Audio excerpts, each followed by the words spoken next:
Are you puzzled by form? Xiefeng. August 6th, 2020. Translated by Chinyu and edited by Care. Buddha said that everything with form is unreal.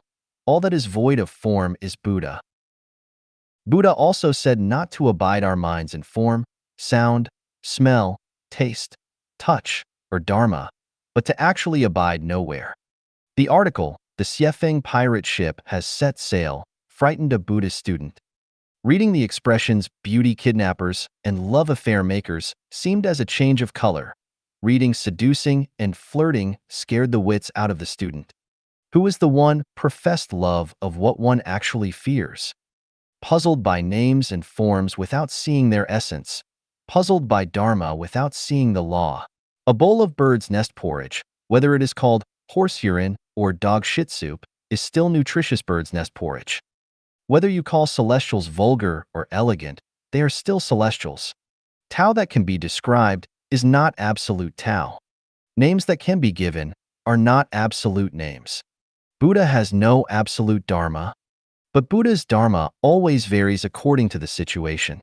When the highest type of followers hears Tao, the truth, they try hard to live in accordance with it.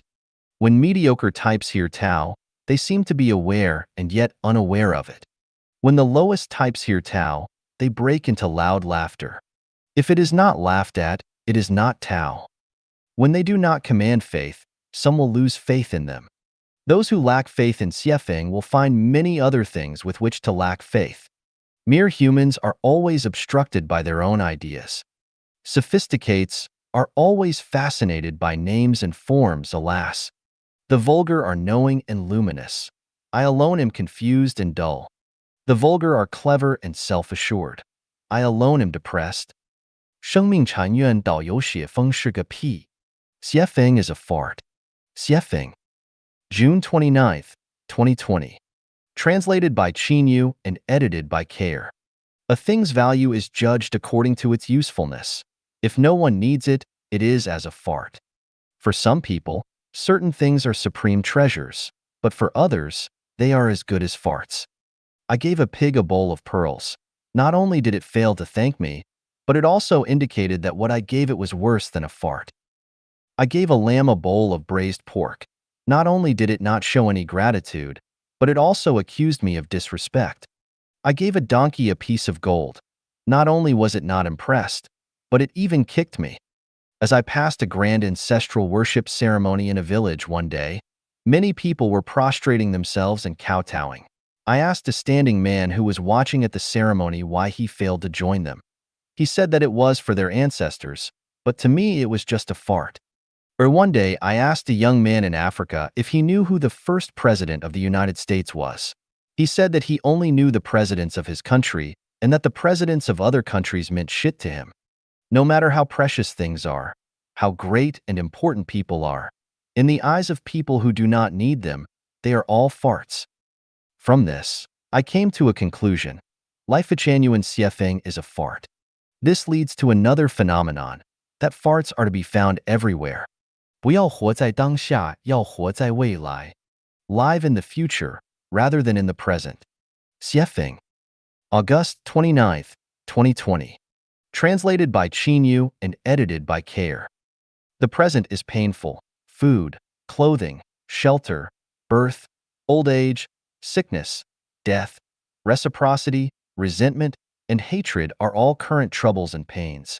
9 out of 10 times, life is not as good as one wishes it were. Every family has their problems, and each individual has troubles. Troubles are not easily escaped. As we live in the complications of the human world, we have to adapt ourselves to changing circumstances. Every day, people either struggle on the line of death or spend their days worrying. Living in the present is like living in a sea of bitterness. Rooted in the present, our consciousnesses should live in the future because the future is the gathering place of our dreams, ideals, and fantasies. We can imagine the beauty of our future to our heart's content even if the reality is bitter and tired, even if it is terrible. As long as we let our consciousnesses live in an ideal state of the future, we can be optimistic, romantic, treat sad situations as temporary dreams, grit our teeth, and survive. Think about the beautiful futures that we plan. Think about the picturesque and free places in which we will live. Even if the sky falls, it is of no matter. Our past consciousnesses create our present realities. Similarly, our present ones can create better futures. According to the principle of visualized thinking, our futures are mainly created by our imaginations, so we can create our own ideal futures. In this case, why should we live in the present? Would it not be more comfortable to live in a future scenario that we can imagine? The only things that are impossible are those that cannot be imagined. If we live in the future, then we can imagine a better life to our heart's content. This is not Aku's way of winning spiritually. It is a way to get rid of difficulties and move towards a better future. We should find ways to make ourselves happy. I was born to a very ordinary peasant family, but my consciousness often lives in the future where thinking about it makes me happy. Many things that I imagined in the past have become my reality today, so I learned the technique of living in the future. I can rest assured that my future will be as thrilling and beautiful as I want it to be. When I live on the island of Balikia on the Celestial Islands continent ahead of time, all of my confusion and worries will be gone, as will my anxieties, concerns, and fears. How stupid it is to live in the present. Live in the future. As long as you live in your imagination of a better future, you will find that the present is a dream. Try to see how it works. 意识与疾病的关系探讨 The relationship between consciousness and disease. Xiefeng. September 15th, 2020. Translated by Qin Yu and edited by Care. If someone get ill, something must be wrong with their consciousness. Let us compare Bangladesh with Switzerland. Bangladesh is characterized as being dirty, disorderly, and poor. Switzerland is characterized as being clean, orderly, and wealthy. There is a great difference between the two countries in terms of environmental sanitation, where the mountains, rivers, earth, streets, and lanes in Bangladesh originally filthy and those in Switzerland pristine? Of course not. The problem lies in the collective consciousness of the local people. The Bengalis have never cared about their environmental sanitation, so their environment is filthy, but the Swiss have always paid close attention to theirs, so it is pristine. We will find the same facts and reasons when we go to your neighborhood, and we will find that some families are neat and clean with few mosquitoes and flies, while others are filthy and have many of them. If you want to know the reason, the problem lies in the family's consciousnesses, which has little to do with material wealth, occupations, or even education. From this, we must infer that human bodies are environments, and if they are unclean and unmaintained, then they will have diseases. Does the problem come from other people in society? There is no doubt that there is a problem with the consciousness that is in charge of the environment of the body, and it can only be concluded that if someone is sick, then something has to be wrong with their consciousness. The story of mistaking the shadow of a bough in one's cup for a snake is known throughout China. Du Xian accepted a drink from a county magistrate. After he returned home, he felt abnormal with unbearable pain in his abdomen, and he could hardly eat or drink. Later, after he realized that the snake he thought he had seen in his cup was only the shadow of a bough hanging on the wall, that there had never been any snake in his cup, his illness cleared up immediately. Is this not a typical consciousness problem? It shows that human diseases are all too often caused by the consciousness. Someone felt just a little bit uncomfortable, but they went to a hospital to be examined and were informed that they were suffering from late-stage cancer. After returning home, they fell ill. Their symptoms were like those of cancer. They became desperate, and everyone in their family began preparing for their hospitalization. They went to the hospital again to get more test results and found out that it was only a cold. As for the late stage of cancer, that was just a mistake from reading someone else's chart. After hearing the news, the patient, who was lying in bed and could hardly walk, suddenly jumped up and went home laughing. There have been many such cases. What do they show? They show that many human diseases are made by our consciousnesses. When people are angry and outraged, their hands will tremble, their lips will turn purple, and they will even shiver uncontrollably. Their hands and lips are normal in the beginning, so why would there be trembling and purple coloration? Because their consciousness is angry and outraged. If there is no anger or rage in their consciousness, then their hands will not tremble and their lips will not turn purple. This proves that the physical causes of diseases come from people's consciousnesses. We can continue to infer logically the reasons that consciousnesses lead to diseases, but we have read enough. Conscious illnesses can lead to physical ones. If the above logical reasoning fails, then just observe the people who get ill often. If you observe them carefully, you will see that there are many problems in their consciousnesses. They often share personality traits such as passivity, negativity, pessimism, persistence, jealousy, judgmentality, being nosy, a tendency to gossip, worry, fanciful thinking, selfishness, greed, desires to dominate, quarrelsomeness, individualism, wanting to punish others, easiness to anger, hate, depression, difficulties sublimating themselves, having heart knots but with reluctance to speak out honestly, and so on. At the same time, let us observe those who are healthy and rarely get sick. What are their characteristics? Are they not open-minded, optimistic, romantic, selfless, giving, praising, laughing, and so forth? Listen to this. Some people feign illnesses to escape labor, to avoid a person or environment, to punish others by abusing themselves, or just to obtain the pity and sympathy of others. Children feign illnesses to avoid going to school, and the same holds true for adults. The severity of the problem is that people who pretend to be ill often are sick in their minds to the point where over time, their bodies actually become ill. Another phenomenon of people falling ill is giving unhealthy information to their subconscious minds, such as speaking from their hearts. I really want to lie in bed and have some fucking rest. After you give your subconscious this instruction, it will mobilize all factors to give you some rest, such as an injury, a fracture, the stomach swelling, headaches, accidents, cuts from knives, and so forth. In other words, their subconsciousness will not lie idle, but will help realize that desire to lie in bed. One of the Life Genuine values is living in the new oasis for life. One is not allowed to fall ill. Why have you fallen ill? Should you not reflect on it? It has been explained so clearly in the roadmap, but have you followed it? For example, have you thought of the prayers for Chanyuan celestials who live in the home and prayed every day? I have asked you to frequently participate in flirting. Have you done so? Have you done so to eradicate the poisonous weeds in your soul garden, to be more selfless, and so on? I am sorry that not only do I fail to comfort the sick, but even sprinkle salt on their wounds. But as a guide, my being a truth teller is a fact that cannot be ignored. Of course, some people's diseases are congenital and come from their births. They are in their genetic sequence, which they can do nothing about because every congenital disease carrier bears the consequences of their last life, so they can only bite their bullets and bear them. To tell you the truth, every life in heaven is free from diseases. To say goodbye to diseases forever, you should do more good deeds, accumulate more merits, and walk strictly in accordance with the roadmap given to you by your spiritual guide. 所有抱怨都没道理. No complaints make sense. Xiefeng. September 23rd, 2020. Translated by Qinyu and edited by Care. All complainers are confused in their brains. Those who complain do not understand the truth. A girl entered a food store and asked the shopkeeper for a bag of rat poison. I'm sorry, replied the manager, but this is a food store and we don't sell rat poison. The girl complained, why do you not sell rat poison?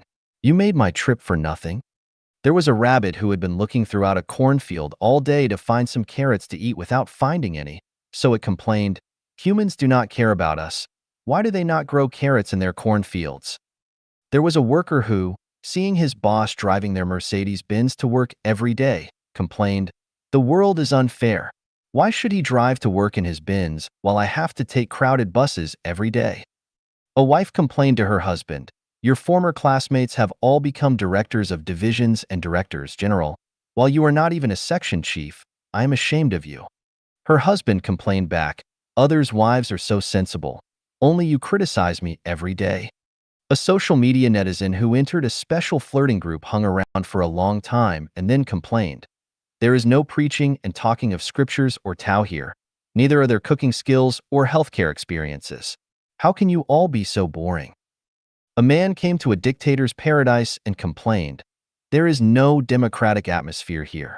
Why should he always have the final say in everything and disregard the public's opinions? It is grossly unfair. One came to the prairie and complained, I like climbing mountains, but there are no mountains here, which disappoints me a lot. After careful analysis, it is found that the head of any complainer must have been kicked by a donkey, their brain has short-circuited, or their mom must have mistaken a contraceptive for a cold medicine. I once complained until I finally found out that I might have entered the wrong room, taken my wife's sister as my wife, taken snakes as dragons, or become sworn brothers with pigs. Have you ever complained? What do you do when someone keeps on complaining around you? My experience is to pay them no attention because they are unreasonable and enjoy making trouble out of nothing. The more you care about it, the more trouble you will have. We can only lend deaf ears to them. Of course, you can laugh in your heart, laugh at this person who must have gotten up on the wrong side of their bed or their neurological synapses have opened, so that this kind of complaining will not hurt you, make you unpleasant, or anger you to explode. 做人不要追求公正公平. As people, we should not pursue justice and fairness. Zufing. October 9th, 2020. Translated by Yu and edited by Care. As a person, it is a mistake to pursue justice and fairness in life. I have lived in China, Africa, Oceania with Aboriginal people, and now in North America. During the 20 years of building life at Chanyuan, I finally found that life itself is very just and fair and that no one is wronged. Therefore, it is known that Tao is most just and fair, that the fairness and justice pursued by people are unnecessary, and that it is not only redundant, but also creates inequality and trouble. He lives in a villa, driving a luxury car while I live in a thatched house without even a bike. This is unfair, someone said. I said, what you see is unfair, but people are suffering from cancer and diabetes. Is it also unfair that you have neither? If someone has cancer, would it be fairer if you shared it? Others were imprisoned and their properties were confiscated. Would it not be fairer if you were also locked away? Is it not unfair that people have been living in heaven, but you have to live in this world? Since you seek fairness, why do you not keep your faith unchanged, make constant contributions, and stick to truth, goodness, beauty, love, faith, honesty, and peace even while suffering, enduring hardships, and in distress like others? It might be unfair for the Tang monk to become a Buddha but for you to not. But then why did you hide in your comfort zone and not go through adventures as the Tang monk went through his hardships? I wanted to create a new oasis for life in the island country of Vanuatu, but I found that although the indigenous people lead simple lives, not only were they lazy, but they were also greedy. They did not want to pay, but just wanted to get, and they were short-sighted. Finally, I gave up the idea of building a new oasis for life there. I lived in Africa for more than 10 years. Not only is Africa beautiful, but it is also rich. So why is it still poor and backward? This is a human problem. People are too greedy and keen on petty theft. If all they want is to get something for nothing, then how can they not remain poor and backward? I have lived in China for most of my life. Primitive African tribes still maintain their simplicity, but that of the Chinese people has all but disappeared. Everyone has become very shrewd. Not only the city people, but even those in the remotest villages have become very shrewd. Moreover, most Chinese are generally not grateful. Not only do they not pay their debts of gratitude, but they also think about how to take their benefactors' things as their own, such as how they treat the United States. How much welfare has the United States brought to China? Not to mention the Tsinghua University and Peking Union Medical College Hospital, which were built with American aid. The United States trained several million scientific, technological, and entrepreneurial management talents for China. Now, everyone uses mobile phones that are patented in the United States, let alone electric lights, HD TVs, supermarkets, and much, much more. Have we been grateful for this? Not only have we been ungrateful, but we have also scolded the United States to death. Everyone studies mathematics, physics, chemistry, and biology, but from where have we gotten the knowledge of these disciplines? All are from the West. On one hand, we enjoy the welfare of others, but on the other one, we scold them. Is it smart, ignorant, or ungrateful? In addition, if we look at social media groups, we find that almost everyone is a judge and a master. We draw conclusions and judge people with no deep understanding of them. We regard ourselves masters, and try to guide others after we have learned very little spiritual understanding. People accuse the government of being autocratic, but the reality is that everyone is really that way. Even beggars want to dictate and rule over other beggars. Are Chinese parents not autocratic dictators over their children? Between married couples, do both not try to rule and dictate over each other? So, the status of the indigenous people of Africa and China shows nothing about unjustness or unfairness. From the creation of Life Genuine to the new oasis for life, I have found that China is suffering from severe disasters, but what about the inequities created by everyone? Each generation must eat the bitter fruit left from the previous one, and no one can escape that. What about the life mode of the new oasis for life? Who can say that it is not good? The government wants to destroy it, but to where would they wish to take our people? Can you sit down and argue with Xiefeng? China has 90 million Communist Party members, each of whom swore to fight for the realization of communism throughout their lifetimes. But have they praised the emergence of the communist seedling on the Chinese earth? Have they encouraged it? Or are they the ones who professed love of what they actually feared? Are the common people pursuing better lives? What kind of good life are you pursuing? Is it better than those within the new oasis for life of Life Genuine? People, cheating yourself is enough. Do not try to cheat and anesthetize others. We are all Chinese. We know each other. This is it.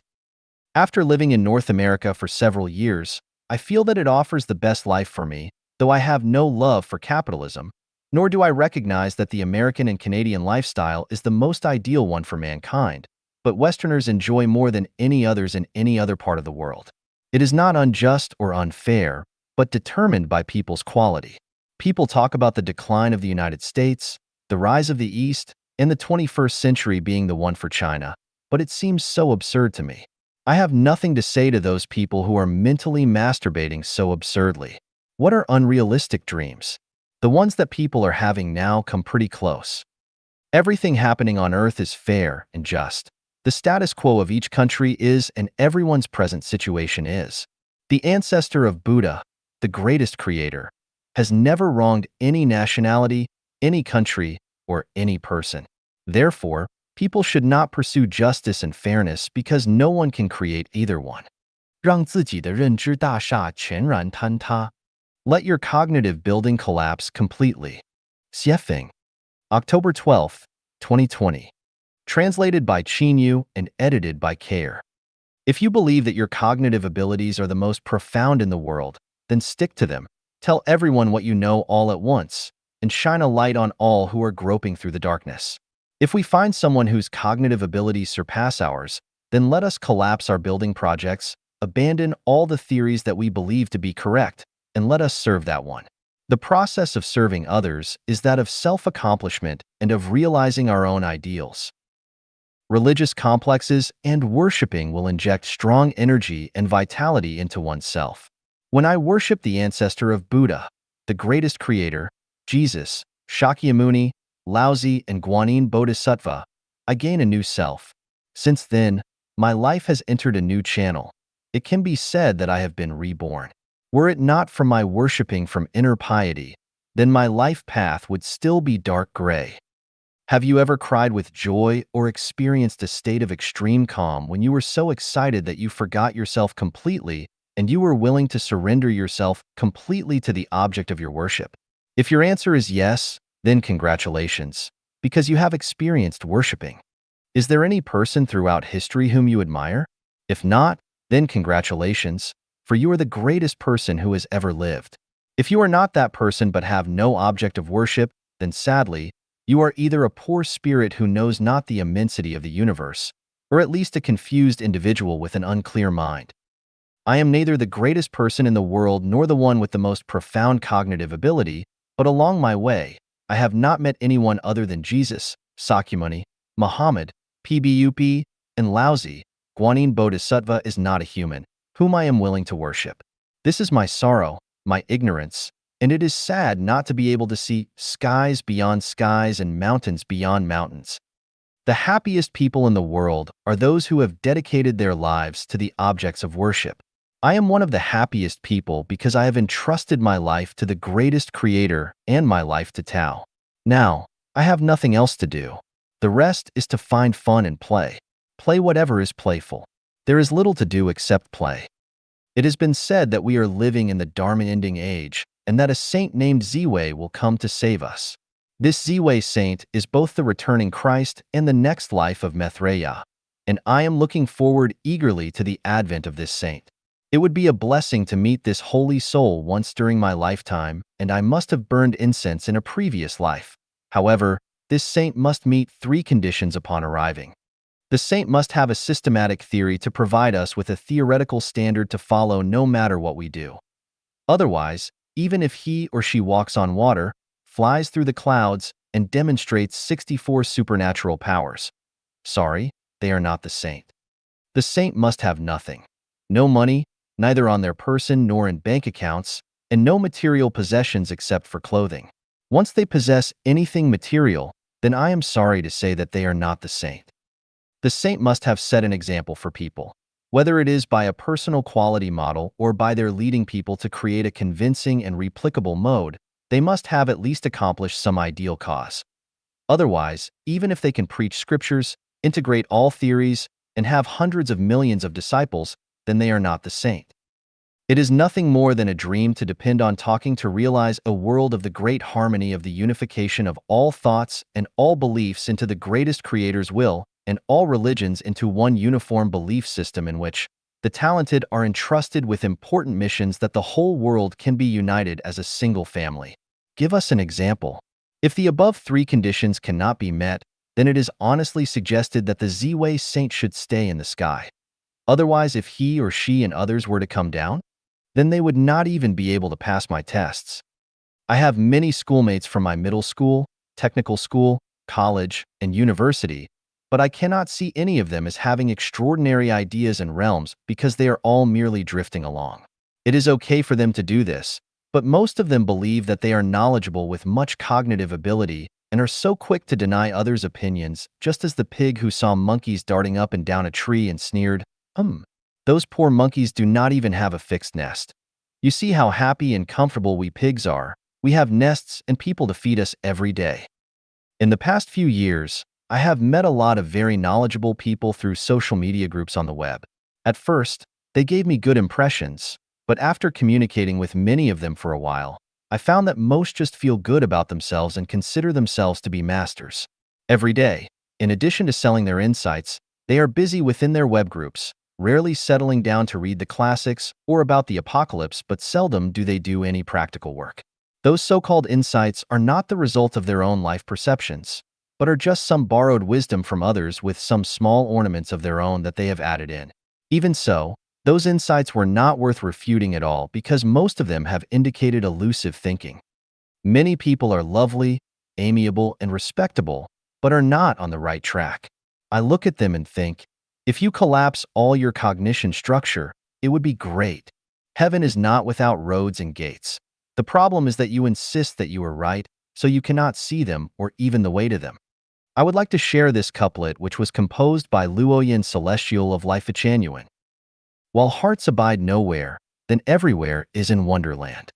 If love attaches to no one, then any time is ethereal. Ethereal wonderland. 从情检测自己的生命层次. Testing one's life level according to their love. Xiefeng. November 11th, 2020. Translated by Qin and edited by Care.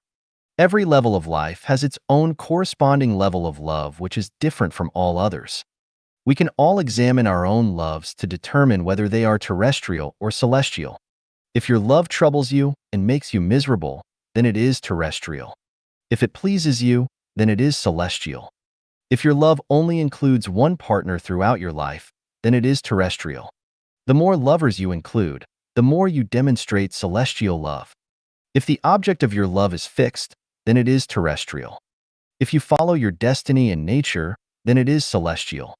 If you are jealous because your lover has feelings for others, then your love is terrestrial.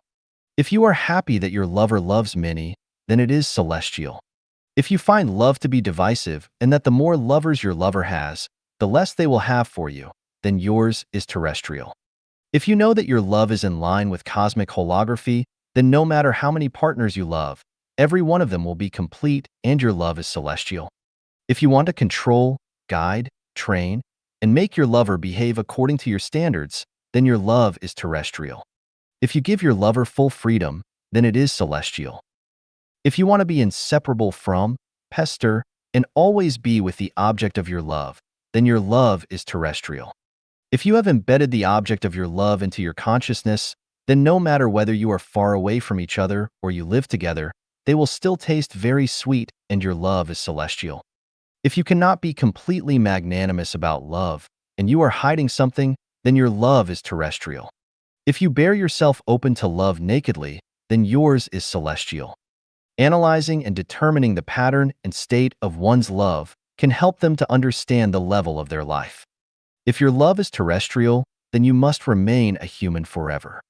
If your love is celestial, then you are no longer a human being, but a celestial being, and you can go to the fairyland after your life's journey ends. 只有雪峰是共产主义才能解决这些问题. Only Xiefeng-style communism can solve these problems.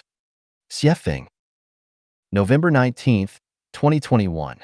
Translated by Qinyu and edited by Peter.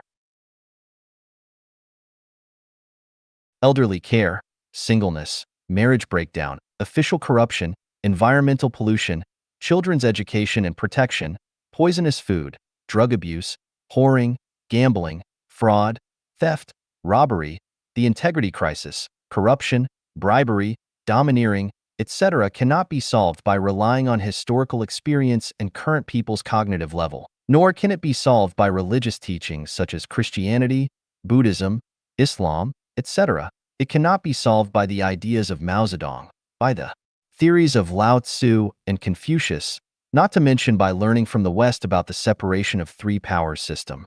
They can only be solved by Xiefeng-style communism.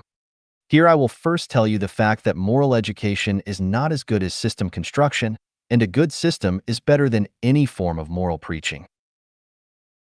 Elderly care is a major issue in China and the world.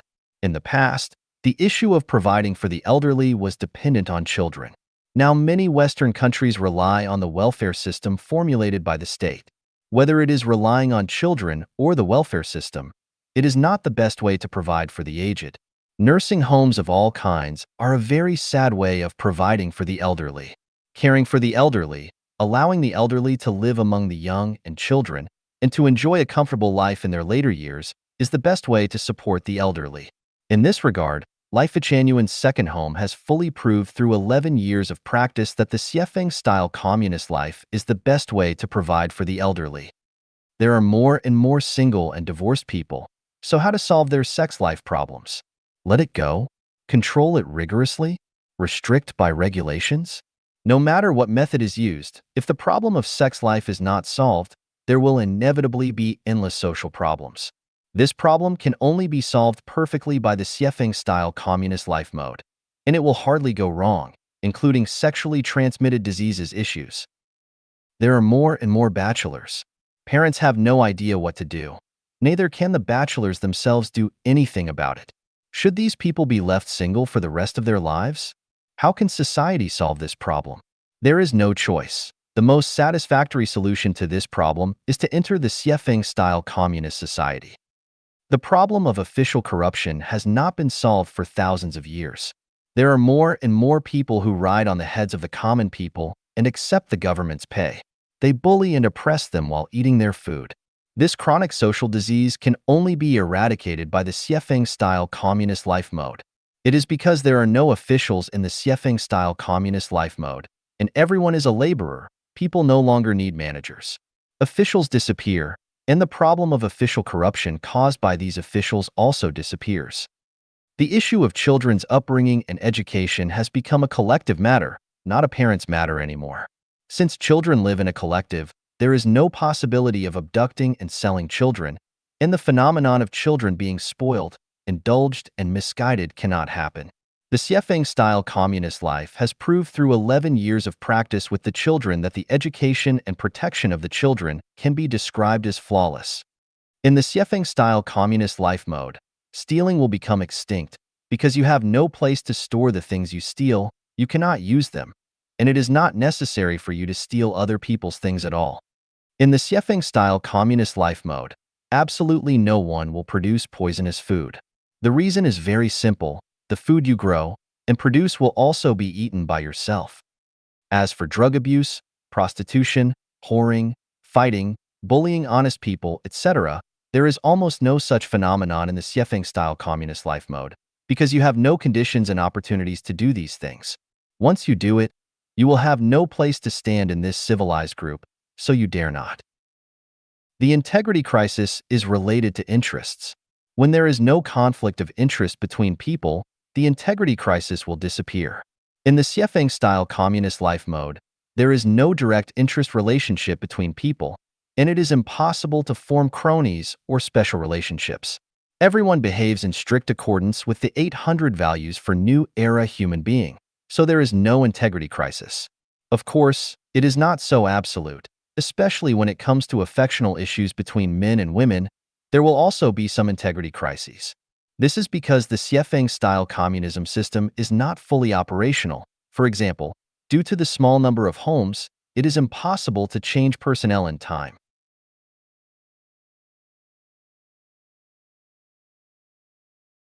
As time goes by, there will be some emotional disputes between people, but once the home mode is fully operational, there is absolutely no possibility of an affectional integrity crisis, because the two persons that are together today may go to different homes tomorrow, and there will be little chance for them to see each other again for the rest of their lives.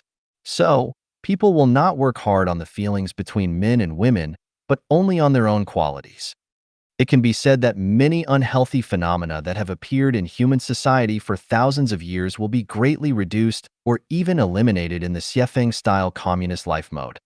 Then, why is it so difficult to popularize such an ideal human life model and difficult for people to accept? The government does not allow it because the government is mainly composed of officials, and officials want to enjoy special treatment. In the Xiefeng-style communist life mode, no one can enjoy special treatment, so of course government officials will not accept it, but will suppress Xiefeng-style communism. The rich do not allow it, because what the rich are most afraid of is communism. The rich want to be above the rest. However, in Xiefeng-style communism, everyone is equal and there is no way to be above others. Therefore, they suppress Xiefeng-style communism. The common people don't want it. Though common people live a difficult and ordinary life, there is a hidden psychology in every common people's consciousness that they want to live better than others. In Xiefeng-style communism, the ideal of wanting to live better than others cannot be realized, so they would rather suffer than live in a Xiefeng-style communist society. Although the development and existence of the Xiefeng-style communism life mode is extremely challenging, it represents the future development of human beings. Sooner or later, people will live in the Xiefeng-style communism life mode, especially in China. China has special national conditions. Chinese history and culture tell us that capitalism does not work in China. In history, all rich people face a huge crisis of survival. When you become rich, either robbers come to rob you and kidnap you, or the revolutionary movement will fix you. What's harsher is that when the government's finances are in trouble, the rich become the targets of harvest. Therefore, taking the European and American capitalist road will not work in China. As for the socialist road, practice has proved to be a failure because the common people have not enjoyed a happy, joyous, free, and blessed life because of socialism.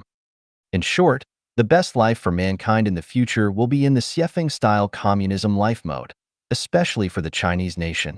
Anyone, even if you are well educated, even if you have extraordinary intelligence and great ability, even if you are the second coming of Jesus Christ or Maitreyan Buddha or Ziwei Saint, you will not be able to create something more perfect than the Xiefeng-style communism life mode for human beings. 新冠病毒是魔鬼还是天使? Is COVID-19 a devil or an angel? Xiefeng. February 16th, 2022. Translated by Qin and edited by Peter. A man of superior virtue does not show his virtue. A man of superior mercy demonstrates no mercy. Since the outbreak of the new corona epidemic, according to information on the internet, it is said that many animals have accelerated their reproduction. For example, there are more small turtles hatching on the beach. It is also said that the sky is clearer than before. For example, the snowy mountains, which have been blocked by smog for decades, now reappear to the Indians, and so on. According to online information, no child in one state in the United States has died from infection from the novel coronavirus. The death rate of children infected with novel coronavirus in the United States is much lower than that of the elderly. Again, according to online information, in the sixth wave of the epidemic in Japan, about 90% of the deaths were elderly people over 70 years old. Online information tells us that the novel coronavirus seems to be mainly aimed at the elderly because most of the dead are the elderly, but it is relatively kind to children and young people. What is the novel coronavirus going to do? Is it a devil or an angel? From the perspective of purifying the earth, it sees that there is too much garbage on the earth and the pollution is too serious, so it wants to purify the earth. Many animals are about to become extinct, so it hurried out to protect the nearly extinct animals. Because if all animals die out, humans cannot live either. From this point of view, the novel coronavirus seems to be a bit like an angel. From the perspective of population death, does it feel that there are too many people on the earth, and the earth's resources cannot support so many people? Many countries say that they are under immense pressure because the elderly population is increasing, so the novel coronavirus wants to take the elderly to heaven earlier, to leave more living space for young people and children. If this is the case, the novel coronavirus seems to be a bit like an angel. But this is a bit unfair to the elderly. For the elderly, it is simply the devil. If the novel coronavirus is an angel, then places with severe epidemics like the United States will benefit greatly. The more severe the epidemic, the greater the benefit. From this point of view, is the severity of the epidemic in the United States caused by their tacitly letting the epidemic spread? If the novel coronavirus is a devil, then places like China that are cleared for epidemic prevention will benefit the most, and the milder the epidemic, the greater the benefit. From this point of view, is the epidemic in China relatively mild compared to the United States because the Chinese know that it is the best policy to resolutely eliminate the virus? If the novel coronavirus is an angel who came with the mission of purifying the earth, then it will not stop there, but will continue with one wave after another. If the old coronavirus does not work, the new coronavirus cannot finish the task and the senior coronavirus will come into play. Anyway, it cannot go to heaven to explain this if it doesn't fulfill its mission. If the novel coronavirus is a devil and it just came out to cause trouble for mankind, then it will be locked in a cage under the full siege of mankind, and it will soon disappear without a trace. If the novel coronavirus is an angel, the more human beings guard against it, the more wrong they will be. The novel coronavirus is probably thinking, "My goodness, I'm here to help mankind, but stupid and ignorant human beings are beating and kicking me, condemning me both in speech and writing. They really take good intentions for evil." If the novel coronavirus is a devil, human beings must take strict precautions, and the stricter the precautions, the better.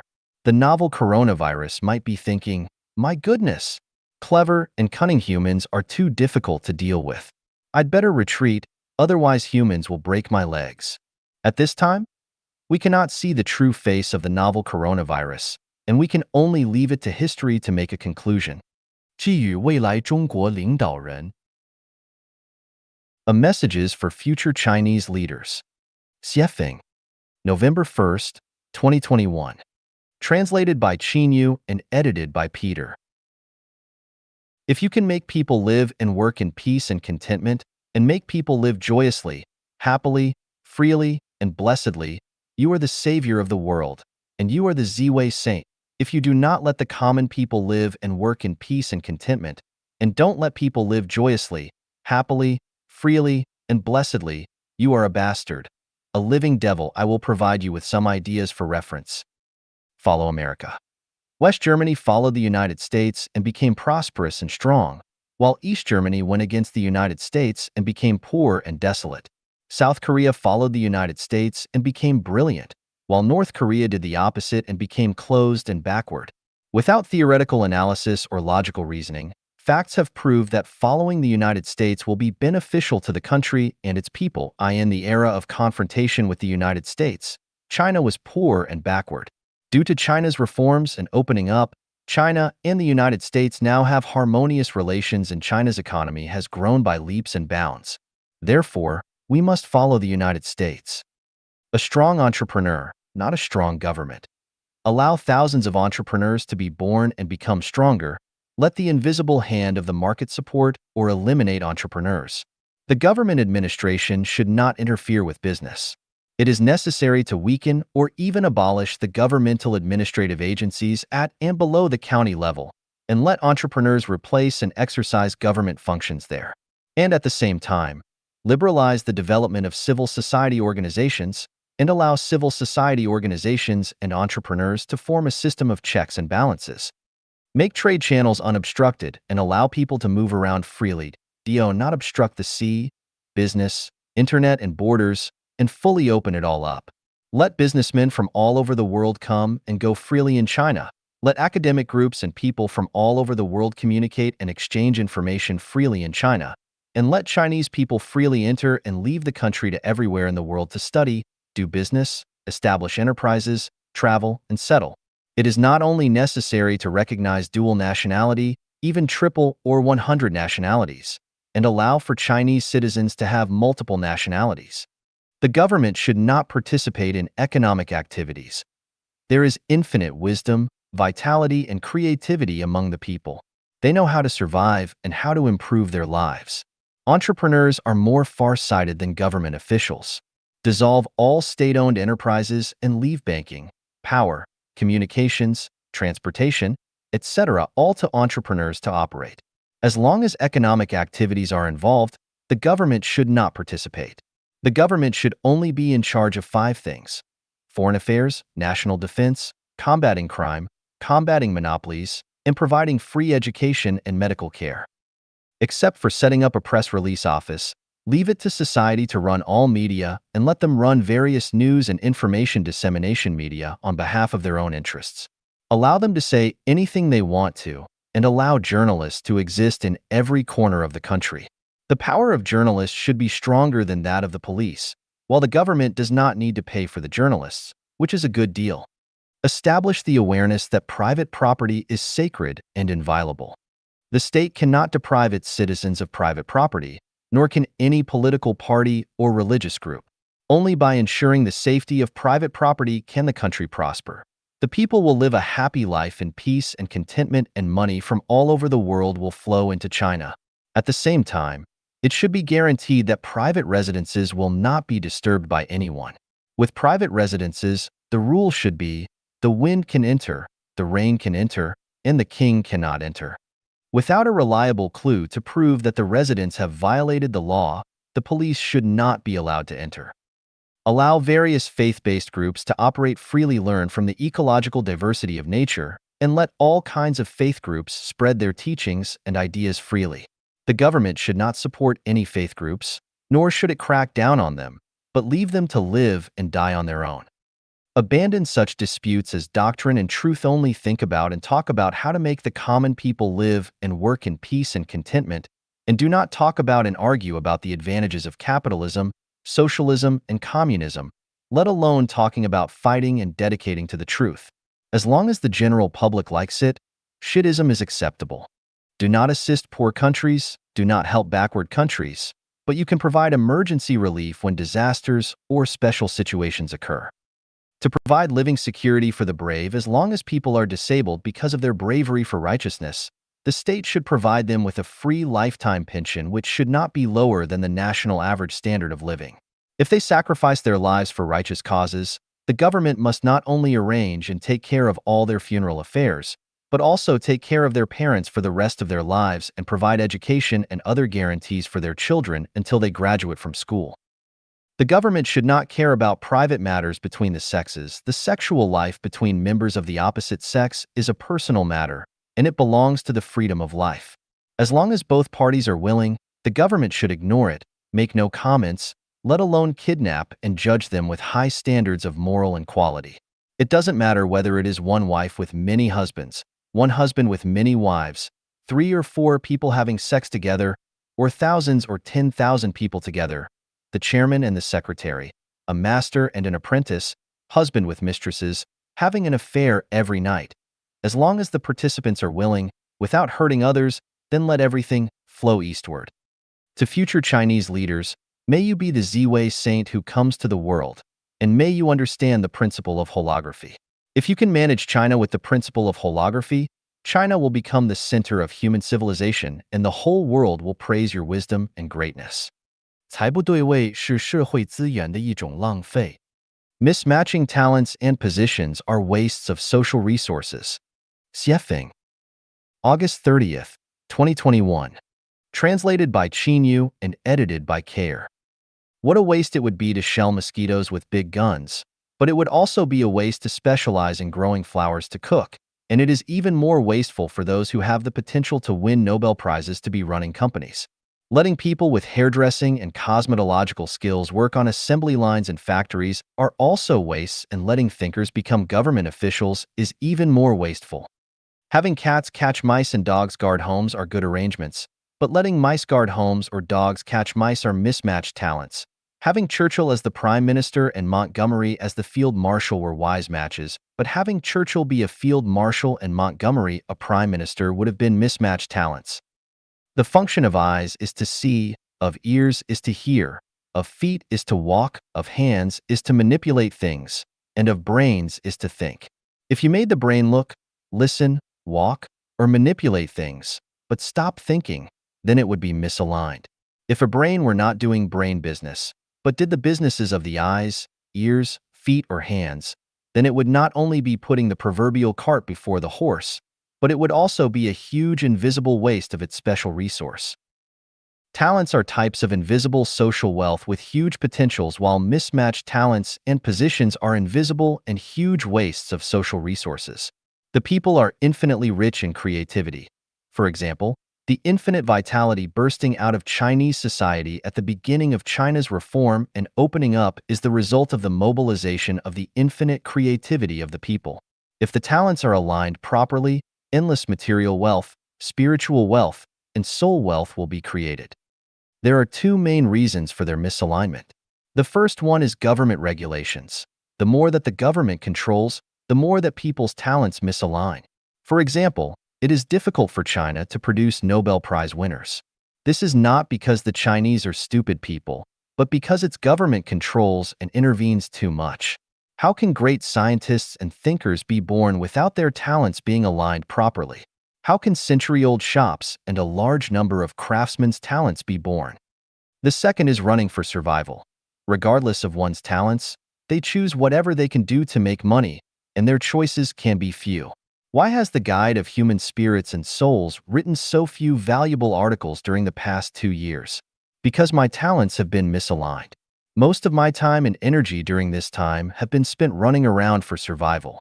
I have awakened each morning at 5 o'clock, washed, and prepared breakfast for my guests. It is already 10 o'clock in the morning by the time I clear up the cups, plates, and tables after my guests have finished eating. Then I make my own lunch, and after that, I visit the guest rooms to clean up the trash left by my guests and take out the sheets, coverlets, hand towels, bath towels, and other linen used by the guests, wash them, and relay them. Next, I clean the guest rooms meticulously. After finishing this, it is already around 5 o'clock in the afternoon. During this period, I must wait for new guests to arrive at any time, to arrange the rooms for them, and then make dinner. After dinner, I clean the tableware used by the guests and myself throughout the day. Then I begin to fold the cleaned bedding and bathroom supplies. Now it is past 8 o'clock at night, and I must go to bed by 10 o'clock, or the next day's failure to get up on time would delay my guests' breakfasts. My real free time is no more than 2 hours, because there are a series of other things to do, such as shopping more than 30 kilometers away, tidying the yard and mowing, repairing improper parts, and so on. Now I must ask this question. Which is more important, for the tour guide to do this every day to make money or to write valuable articles? As the tour guide, I understand in my heart that this is a sorrow for mankind and a huge loss to civilization, but even more so, it is an incalculable loss to life genuine and its celestials. A bit alarmist, is it not? History will tell you the answer. As the tour guide, I know in my heart that my talents are misaligned and that I am putting the cart before the horse, but since humans cannot be aware of this, Then I will take things as they are and enjoy the happiness and tranquility of ordinary life. Where is mankind's escape? How do we eliminate the phenomenon of misaligned talents? The answer lies in the tour guide's brain. 根头栽在了细节上. Stumbling on the details. Xiefeng. August 24th, 2021. Translated by Yu and edited by Care. On January 28, 1986, the American Challenger launched and exploded 73 seconds later, killing all 7 of its astronauts in the space shuttle. What was the problem? The O-ring seal of the solid rocket booster on the right side failed. Such a large and complex collection of super-advanced science and technology resulted in a disaster that could not be avoided just because of the failure of a small, inconspicuous sealing ring. We had stumbled over a detail. Sierra, a 24-year-old computer engineer and job seeker, stood out in a competition among several thousand competitors and was selected because of her excellent performance during her interview with the boss. But when she went back to the boss office to retrieve the silk gloves she had left on the cabinet by the door when she first walked in, the boss noticed what she was doing. The next day, when she had not received a call for employment, she became concerned and called to ask why. The general manager answered that, "We had already chosen you, but then we found that you are forgetful. We engage in the design of electronic circuits, and there must be no mistakes." She had stumbled over a detail. On August 21st, 2021, a young couple checked into my small hotel. Judging by their appearance and temperament, they appear to be South American, and judging by their cars and clothes, they seem to be having economic difficulties. However, they could stay in the high-end hotel that I manage, which showed me that they had certain patterns and methods to their pursuits. Late in the afternoon, the lady brought a box of food to be heated in the microwave. When I asked why they had come here, she said they wanted jobs. At that time, a desire arose in me to keep the couple in my hotel, but the next day I cooked breakfast for them and they were supposed to be ready at 8 o'clock sharp because I had everything ready for them at that time. But I waited and waited, and they did not come downstairs for almost an hour, and it was then that I dispelled the idea of keeping them. Why? Because an unpunctual person is someone you cannot count on and someone who will screw up jobs. So how could I keep them? Punctuality is a kind of faith. A lack of the former proves a lack of the latter, and people who do not have faith are unreliable. Perhaps they never knew that the real reason why they had arrived at the gate of heaven but had not been able to enter was only that one detail. Again, they had stumbled over a detail. Details are not unintentional accidental phenomena. They embody the meaning of people's lives, and they are comprehensive manifestations of their upbringings, self-restraint, and self-cultivation. If the details go wrong, it must be that the person lacks having enough self-improvement and self-cultivation. When people face dilemmas, their problems must lie in the imperfection of certain details, but they may never know that it is their imperfection of one or a few details that has led to their dilemmas. 一张残酷的能量流向图. A cruel energy flow diagram. Xiefeng. June 7th, 2021. Translated by Yu and edited by Care. The day before yesterday, in the afternoon, I knelt on a mat to weed, loosen the soil, and fertilize the roses in front of the guest rooms. Why was the whole process of working so joyful? Because the roses were growing vigorously. I feel joy when I look at flourishing roses, and because of my joy, I like to weed them, loosen their soil, fertilize them, and finally water them. The cruel reality is somewhat different, however. More attention and energy should have been given to the weak ones. The strong ones can strengthen themselves and do not need much effort or care. The weaker that one is, the less care and energy they will be given. The stronger that one is, the more care and energy they will be given. You see, the higher one's official rank is, the more supporters and flatterers they will have, and the more people who will be sending them gifts. The more successful a business is, the more money banks like to lend to them, and the easier it is for them to borrow money and raise funds.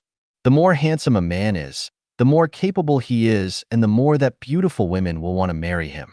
Some men have married dozens or even hundreds of wives, and all of them were beautiful, gentle, and capable, but many men cannot find a single wife and can only remain lonely bachelors. The drier a place is, the less likely it will be receiving rain, but the wetter a place is, the more rain that will fall. The better, The more prosperous, the worse, the bleaker. Is this the law of nature? I consider myself a saint. So why do I also prefer the lush Chinese rose flowers from the bottom of my heart? I will expose more of my thoughts here. The more beautiful and sexier one looks, the more I like them. Oh my God, is that what a saint is like? I used to be a permanent resident of Zimbabwe, so why did I leave? I went to Vanuatu and wanted to build a home there, so why did I not? I am a Chinese citizen, so why did I leave my birth country and settle down in Canada? It turns out that essentially, I like better living environments. I finally understood what Christ Jesus meant when he said, "For whosoever hath, to him shall be given, and he shall have more abundance. But whosoever hath not, from him shall be taken away even that he hath." This is the energy flow diagram. After seeing and understanding this energy flow diagram, as people, we must strive to make ourselves excellent all round. The more excellent, the more energy one will get, and the more imperfect, the less energy they will get. It is useless to complain, to cry and shout, to blow up, or to have trouble with others. The only way that works is for you to make yourself excellent. This is the true meaning of God helps those who help themselves. 测试一下你是不是真男子. Are you a real man? Xiefeng. March 29th, 2021. Translated by Qinyu and edited by Care. Having any of the following behaviors will reduce your manliness. Bullying those who are weaker than you. Bullying woman. Flattering those in power. Being jealous of people who are superior to you. Being oppressed outside, but then releasing your hostility at home. Being obedient outside but bossy at home. Having no courage to resist injustice. Intervening in internal struggles rather than to expand living spaces outside. Having any of the following behaviors will increase your manliness. Taking care of your own affairs without needing help. Making people around you happy, joyous, free, and blessed. Tolerating and caring for women, but never abusing them physically or emotionally. Believing that being sympathized and pitied by others is shameful. Taking action against and refuting evil when you should. Being as gentle as a sheep at home, but as capable as a tiger when outside. Never licking the asses of powerful people. Resolving malpractice issues which have always endangered societies. Making vigorous efforts to improve situations. Being chivalrous and unrestrained. 雪峰自恋看我像不像上帝使者. Xiefeng's narcissism. I must look and act as a messenger of the greatest creator. Xiefeng. April 19th, 2021. Translated by Qinyu and edited by Care. The most important thing for people is to make themselves happy each and every day. When external influences are unable to make this happen, they must find ways to entertain, amuse, and love themselves. I, Xiefeng, am a person who can make myself happy every day. There are many ways to enjoy oneself. Let us see how I have made myself happy today. From the tax bills that I have paid to the government over the past 4 years, I have found that during that time, I have received more than 800 guests, 70% of whom have been from Europe, mostly Germany. 20% were from the United States, Canada, and Australia. 6% were from Japan, South Korea, and Hong Kong, and 4% were from various other countries. I checked on the booking website where 98% of the guests had given me full marks in their messages, rarely to other aspects of the hotel, but full marks to my personal service. Oh my God! I have satisfied 98% of my 800 guests, 90% of whom are strict and earnest white Westerners. My goodness! Am I really that special? At least I am an excellent server and waiter. Of course, there was one guest who only gave me 5 points, and my full score was only 10. So how did I fail him? I thought about it and finally concluded that he must have been scolded by his sister-in-law, and with nowhere else to vent his anger, he took it out on me. Or he might have dreamed that I abducted her, so he was angry with me. The above data is reliable because the booking website is external and is controlled by a Dutch agency, so there is no chance for me to do anything tricky, nor can I hire a shill to give me a high score because everyone who rates it must have booked a room through the website, has stayed in my hotel, and has paid a commission to the booking website. It is impossible to find anyone to rate and comment on the booking website at will. Yeah, The facts prove that I am a talent and I should be proud and happy. Do you all know how I let strangers pay me while complimenting me? For example, a young couple stayed in my hotel for one night and paid a room rate equivalent to more than 156 Canadian dollars and left a tip equivalent to 20 Canadian dollars. They also said on the website that I am a host worthy of $1 million. I hope that $1 million they mentioned are not Zimbabwean or Venezuelan currency, but at least Canadian currency. Here is how I did it. I combed my hair every day to be as smooth as if licked by a cow. My clothes were always clean and tidy. My gestures and expressions were always appropriate. I always smiled, never grinned evilly or giggled or laughed obsessively as if I were looking at my sister-in-law. If that were the case, my female guests would have called the police. Of course, one must learn to chat and joke with the guests as they eat. What can you joke about? Anything that can make them happy. Westerners like humor, so find something to make the guest happy. If you do this, they will be much more likely to rate you with high marks. See how easy it is to make strangers praise you. To make yourself and even strangers happy is the most meaningful thing in life. For the past 15 or 16 years, I have made hundreds of Chanyuan Celestials happy, or it can be said that I have coaxed them to be happy, and more than 170 Chanyuan Celestials have written articles to praise me emotionally. Thinking about them while I am in my bed makes me feel like I am sleeping on clouds. I just cannot help it, and if I were unhappy, I would feel as if I were betraying Chairman Mao himself. I finally realized the truth. The so-called messenger of the greatest creator is someone who can make everyone in the world happy so that they will feel glorious even if they are wearing split pants and are eating pickled vegetables and coarse foods. They will feel that they are more delicious than any delicacies. I have coaxed thousands of people to be happy, and when everyone in the world is happy, if I do not say so myself, everyone will say, "This Yefeng guy must truly be a messenger of the greatest creator." Imagining the future, how can I not be happy? I would always rather be happy. 修心就是想把砖块磨成镜. To cultivate one's mind is to polish a brick into a mirror. Xiefeng, March 24th, 2021.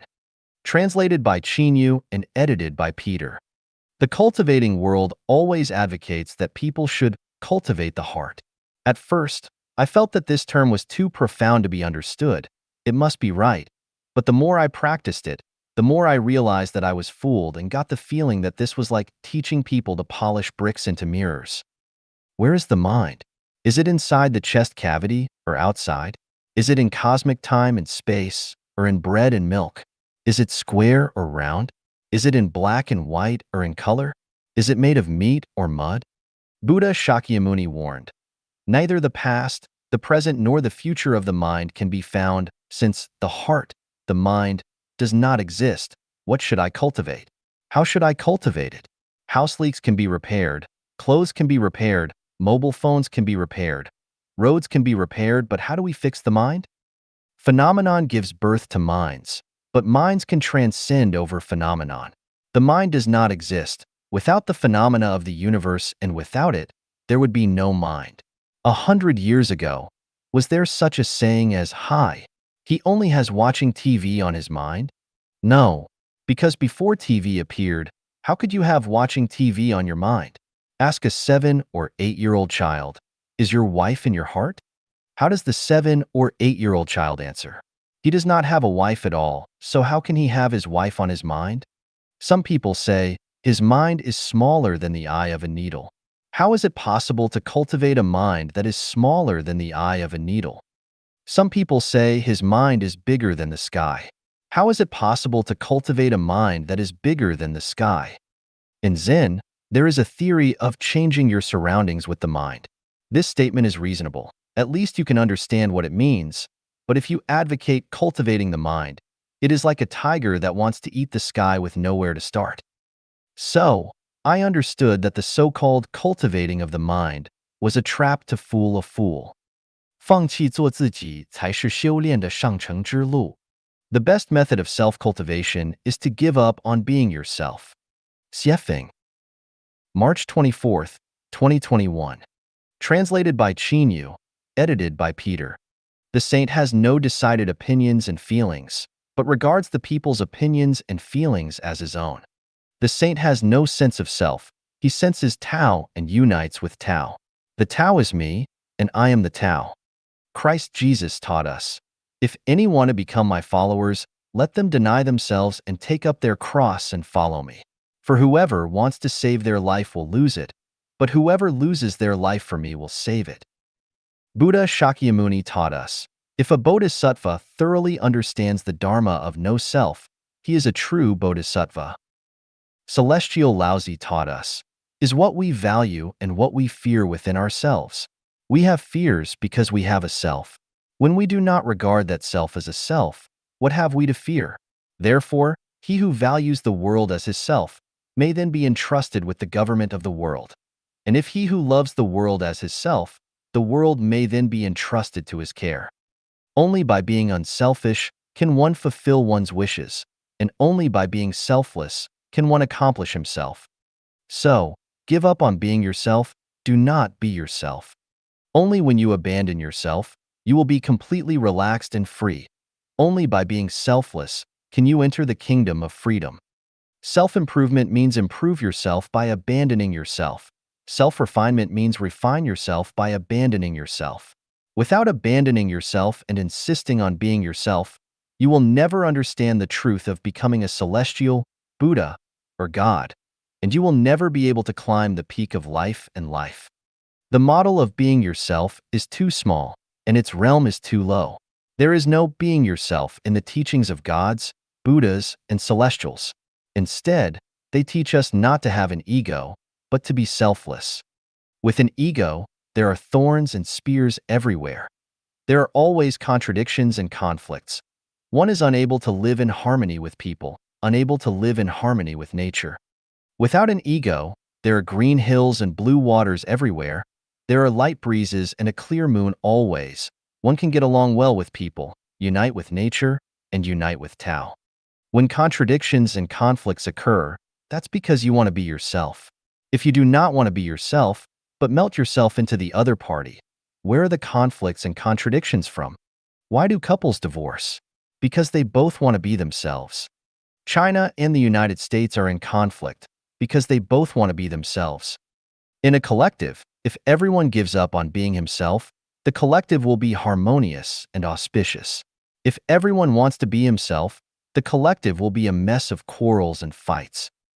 Readers may want to ask, what if I give up on myself, but the other party is uncivilized and barbaric? Should I bear insults, be lowly, and be bullied and oppressed by him? Here we need to trace history, to track down the reasons, and ask ourselves why I met him or her. The debt is to be paid, and we must believe in karma. At the same time, we must firmly believe in the fairness of Tao. Since Tao is fair, then leave everything to Tao to arrange and deal with. What we need to do is to be non-attached and abandon ourselves. The world is faultless. All faults lie within ourselves. The absolutely beautiful things are only for the enjoyment of absolutely beautiful lives, and no soul in hell has been wronged. Do you think that you are in your current situation because you have been wronged? Hasn't everything been created by yourself? Reality is the projection of one's own consciousness. If there is something wrong, the problem lies in your own consciousness. Sometimes it is easy for us to blame the government and the leaders for all of our problems. In fact, the root cause is still our own. It will take a long speech to explore this truth, so I will just end it here. I'm conducting an experiment of copying the 1,000-year world of the kingdom of heaven in the human world. This experiment has been going on for 11 years. The Chanyuan celestials who have participated in the experiment can testify what are the results of being oneself and abandoning oneself. All those who have insisted on being themselves have left, and those who have abandoned themselves have stayed. If what Xiefeng has said is not right, then what the God, Buddha, and Celestial has said must be right. 成为你自己的提法是无稽之谈. The idea of be yourself is nonsense. Xiefeng. March 23, 2021. Translated by Qinyu, edited by Peter, there are a lot of expressions of be yourself on the internet and in WeChat groups, which means not to compare yourself with others, not to listen to others' opinions about yourself, and not to imitate others, but to live as who you are and live your life yourself. The thought is good, and the purpose is right, but it's an unattainable aspiration. First, you is difficult to determine. This is an ambiguous concept that can neither be quantified nor clearly defined. Who am I? Where did I come from? Where will I go? Without solving these three problems, how can I find myself? From the perspective of reincarnation, some people may be reincarnated from pigs. Being yourself and be yourself means continuing to live as a pig. Some people may be reincarnated from rats, and being yourself means to be a rat. So, where are you from? Being yourself means go back to where you came from. People are the products of society, and social changes will lead to changes in people. For example, with communication, people used to send letters delivered by people or delivered on horseback. Later, it was conducted by the post office and then by telephone. Today, communication depends on the internet, WeChat, and video channels. I wonder what kind of communication does become yourself use? Can you not change with the changes in society? How can you be yourself? People are malleable and flexible. No one knows what kind of person he will become in his lifetime. Ask the prisoners in a prison if they had planned to be prisoners before they were imprisoned. Ask Hitler if he had made the choice to become the culprit of World War II. Are they trying to be themselves? Or haven't they become themselves? Being yourself has a terrible consequence, that is, to isolate oneself from society, to live in the state of beauty that you have imagined, entertaining yourself without knowing that danger is approaching you, to feel that you have become a Buddha or a celestial, indulging in self-intoxication and self-delusion, but the actual situation is that you have been abandoned by society. The reality is, I cannot become myself. I must abide by the laws that control society. I must abide by the current social operating rules. I can't lose my temper and kill people if I wish to. I must compromise when I should, retreat when it's time to retreat. I cannot just go my own way. I cannot help but consider the feelings of people around me. If people around me hate me, and I still stubbornly choose to be myself, then am I a granite-headed walking dead? Other things that cannot be quantified and clearly defined are conscience, mind, self-nature, love, and so on. These are deceptive concepts, such as conscience. Who can quantify and define conscience? Who knows whether someone's conscience is red or black?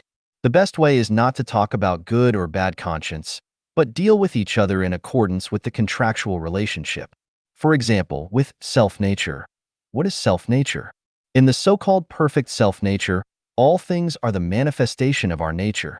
These all cannot be quantified and clearly defined.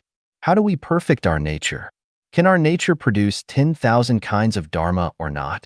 If yes, please show it to everyone. Another example is love. Originally, love is just a state of life. Once love is spoken from the mouth, it is no longer love. When you say, I love you, how do you love? Is it that you will give me $10 million or a bouquet of roses? Or will you wash my feet? Or cook me a potato to eat? Words that sound beautiful may just be deceptive tricks. In Western society, there is no Buddhism, no Wang Yangming, no Rinpoche, no Karmapa, but there are many Nobel Prize winners. It is easy to be a master in the East, but it is not easy to be a Nobel Prize winner, because the former can play with concepts. Whoever plays with the concept well enough can be a master, but the latter must be rigorous, meticulous, and must work hard. Being yourself can go to hell. Abandoning yourself is the correct path. We welcome the birth of craftsmen, scientists, sages, and people who are unselfish and selfless to work for the happiness of the working people. 冲突发生在野蛮与野蛮、野蛮与文明之间。Conflicts occur between barbarism and between barbarism and civilization. Xiefeng. March 23, 2021. Translated by Qin Yu, edited by Peter. Conflicts will occur between barbarism and between barbarism and civilization, but no conflicts will occur between civilization and civilization. If we see two people, two tribes, two ethnic groups, or two countries fighting, there is no doubt that either both are barbaric, or one is barbaric and the other is civilized, but there will never be a conflict between two civilizations. If the fight between the two parties is extremely brutal, it must be a conflict between two groups of barbarians.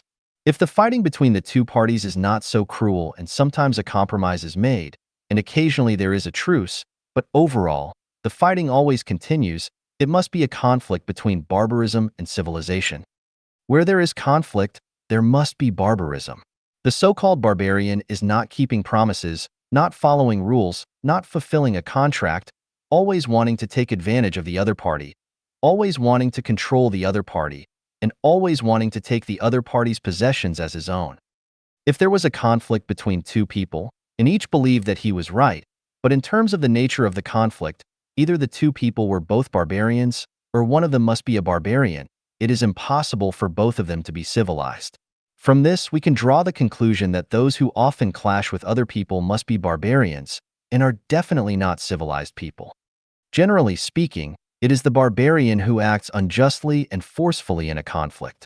The more one is good at compromising and self-reflecting, the more civilized they must be.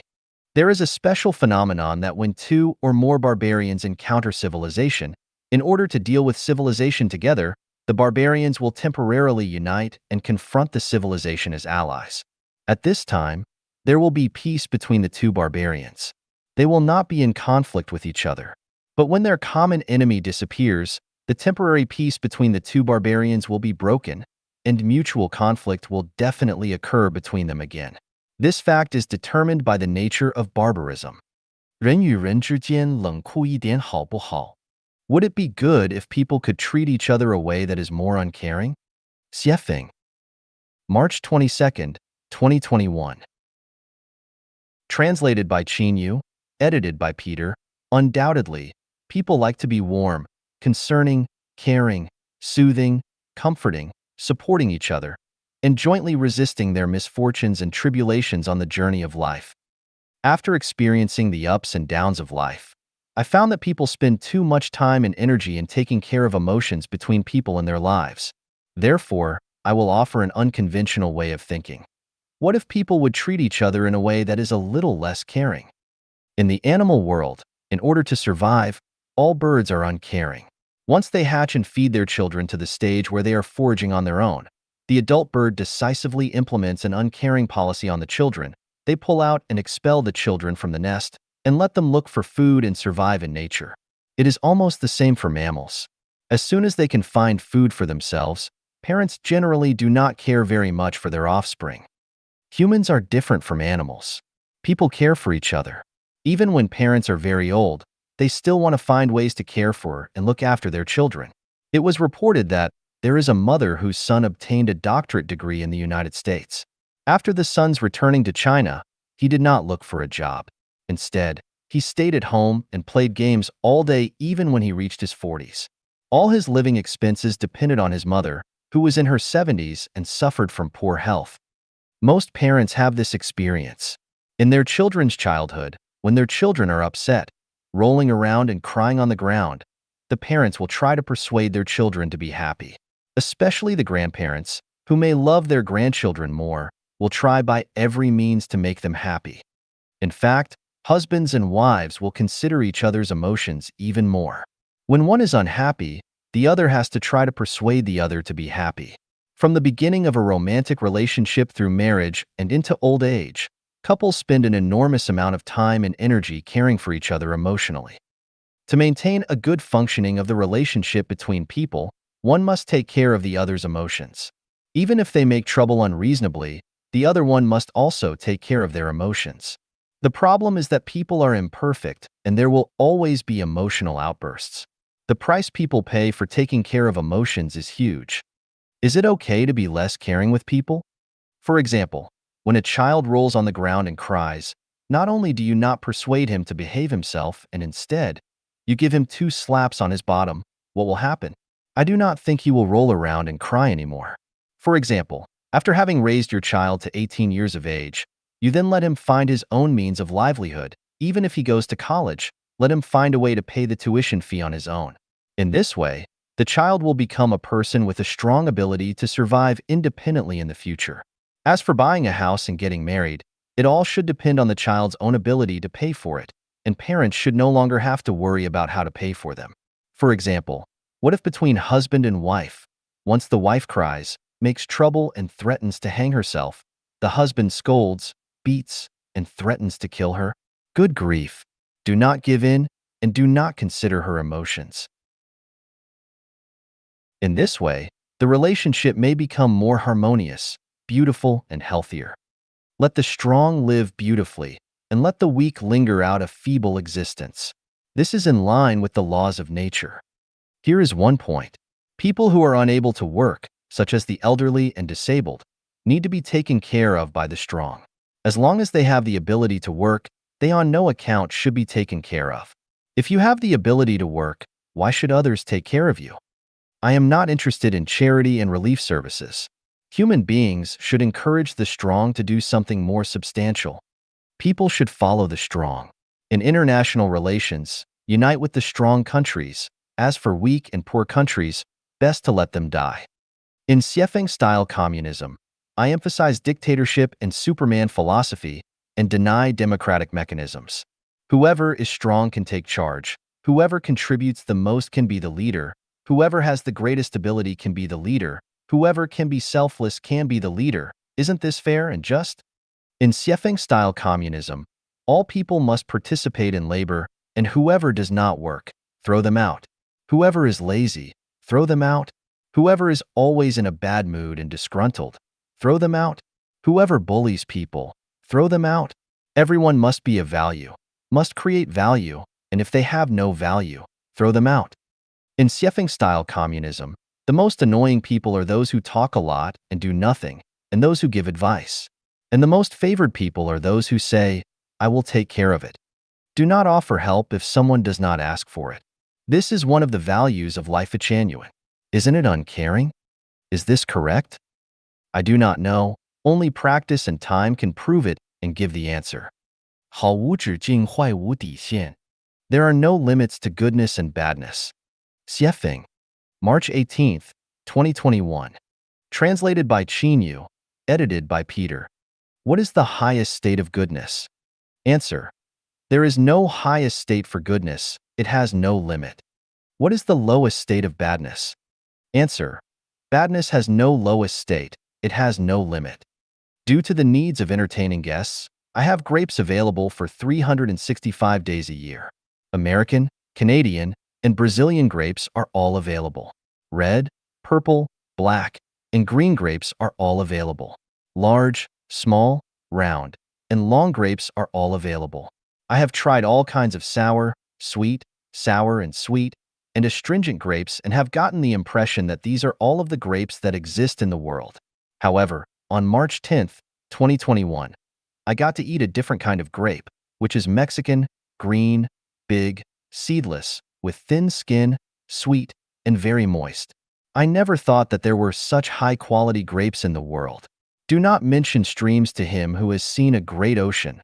The clouds that circle Wu's peak are the only clouds for him. After eating this kind of Mexican grape, I am afraid that no other grapes in the world will be as appealing to my mouth anymore.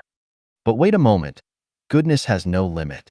There may be grapes that are better than these Mexican grapes on the earth, and if not on the earth, they must be in the 1,000-year world and the 10,000 world. With the changes of time, space, and climate, grapes better than Mexican grapes may be discovered one day. In 1988, I was a teacher in a middle school. Once, the principal held a dinner and asked each teacher to bring 2 dishes so that we could taste the cooking of each teacher. When I tasted a teacher Kai's dishes, which were extremely unpalatable, considering teacher Kai's face and dignity, I held my breath and swallowed them. 30 years have passed. This scene and the unpalatable dishes at that time are still vivid in my eyes. How could people make such unpalatable dishes? Is there any food in the world that tastes worse than Teacher Kai's dishes? It's definite, because badness has no bottom line. I know from the Mexican grapes that there are better spaces in the universe, and they must be more beautiful than the most beautiful place on Earth. There must be species that are absolutely beautiful in life. Where are they? These absolutely beautiful things must be waiting to be enjoyed by absolutely beautiful lives.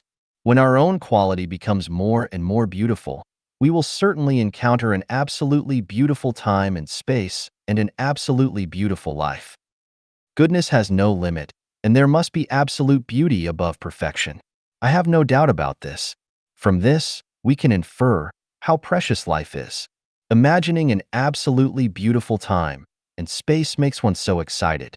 As long as we continuously improve and perfect the quality of our own lives, all the good things will appear on the journey of our life. Rum Teacher Kai's dishes. We know that there is a kind of badness in this world that is unimaginable, such as poisonous steamed buns, poisonous fruits, poisonous vegetables. Badness has no limit. There are many things worse than toxic food, like cutting off a man's limbs and drowning him in a wine jar with only his head exposed and slowly torturing him to death. There is no limit for bad things. Knowing that badness has no limit, we should be cautious on the journey of our lives, cherish our time, and run towards the light every day. Otherwise, once we fall into the mud of badness, the sea of bitterness is boundless. Goodness has no limit. Let's constantly trek and climb toward the new oasis for life, the 1,000-year world, the 10,000-year world, and the Elysium Celestial Islands continent. 看看你是否正走在前往天国的路上. Check and see if you are on the way to heaven. Xiefeng, February 1st, 2021. Translated by Qinyu, edited by Peter. I clearly remember an evening in the summer of 1963.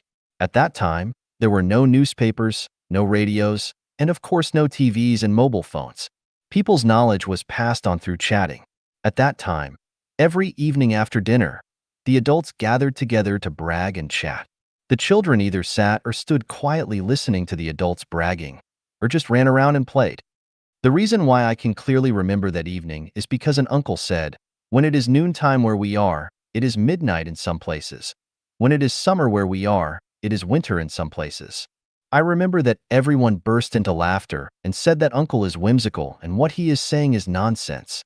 In the thinking of people in the countryside at that time, as long as where I am is daytime, everywhere is daytime, and as long as what I feel is summer, it is summer everywhere else on earth. Then, when I say that there is a heaven in the universe, and that heavens are different everywhere, would you say that I am whimsical and talking nonsense? Do you think that heaven is the same as on earth? If I say that there is no sun and no night in the 1,000-year world of heaven, and the sun in the 10,000-year world of heaven is always fixed in the same place, and everything in the Elysium Celestial Islands continent is created by transformation, do you think I am out of my mind? People's understanding of the great world is based on their own limited cognition, and to understand the infinite world with limited cognition is like a blind man trying to figure out what an elephant is by just touching one part of it. The first time I went abroad was to Zimbabwe, Africa, where I felt the beauty of heaven for the first time. On the third day in Zimbabwe, I secretly made up my mind that I would never leave Zimbabwe again. I stayed there for 17 years. What I want to say is that there is an infinitely beautiful place in this universe that no one can imagine, and that is heaven. Now, please check if you are on your way to heaven. There are 3 steps to see if you have crossed the path to heaven. The first step, you often yearn for distance. You feel that there are respectable, amiable, and lovable people in the distance, and there are endless beautiful sceneries in the distance. You love life, but you feel that you are a little out of place with the environment that you are in.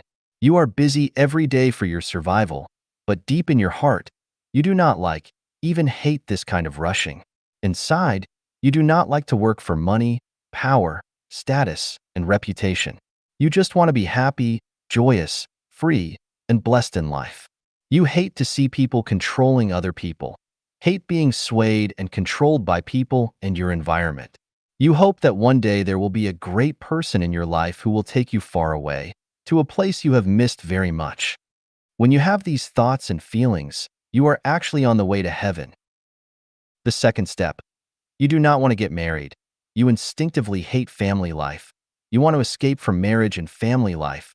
From the people you know before your eyes, you do not want to fight for the few people in front of you. You are crying inside. You feel very tired. You are eagerly looking for another way and channel out for yourself through the internet and WeChat and other media. You do not want to foster secular ties with anyone anymore. You like light association with people instead of deep ones. But in your heart, you are willing to meet a beloved one to whom you can deliver your whole body and soul. You are struggling between ideals and reality, hoping to end your current life trajectory and to immediately step into another unfamiliar field that is completely different from that of your past, the field that you have been waiting for a long time. When you think, feel, and work toward your ideal direction and goal, you are already on the way to heaven. The third step, you have completely stepped out the maze of affection. You are working hard to end your secular ties. You are actively and optimistically accumulating mental and spiritual wealth. You are pulling out the jealousy, comparison, complaining, anger, and other weeds and toxic weeds from your soul garden. You start to feel only the messages that make you happy. You are gradually moving away from the concepts and shackles of country, nation, political party, religion, and family and are looking for people who resonate with your own wishes. Happiness, joy, freedom, and blessedness have become the norm in your daily life. You will never hurt anyone, any life, and the natural environment. You are especially eager to integrate into the idyllic life of nature as soon as possible, to live a life of working and resting as the sun rises and sets, where no one pockets anything found on the ground and doors are not bolted at night. All these phenomena show that you are on your way to heaven.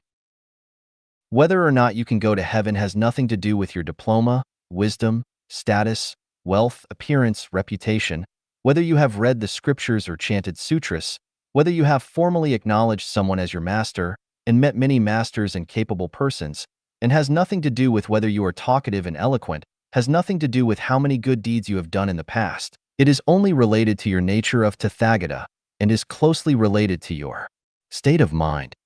May the wise men who are walking on the road to heaven not hesitate and not stop in their steps. As long as they are sincere and continue to trek and climb, they will be able to achieve their dreams and realize their ideals to reach heaven. 事实是最好的审判官. Facts are the best judges. Xiefeng. January 27th, 2021. Translated by Qinyu and edited by Peter. No matter how charming, how beautiful, or how extravagantly colorful your words may be, they are worthless.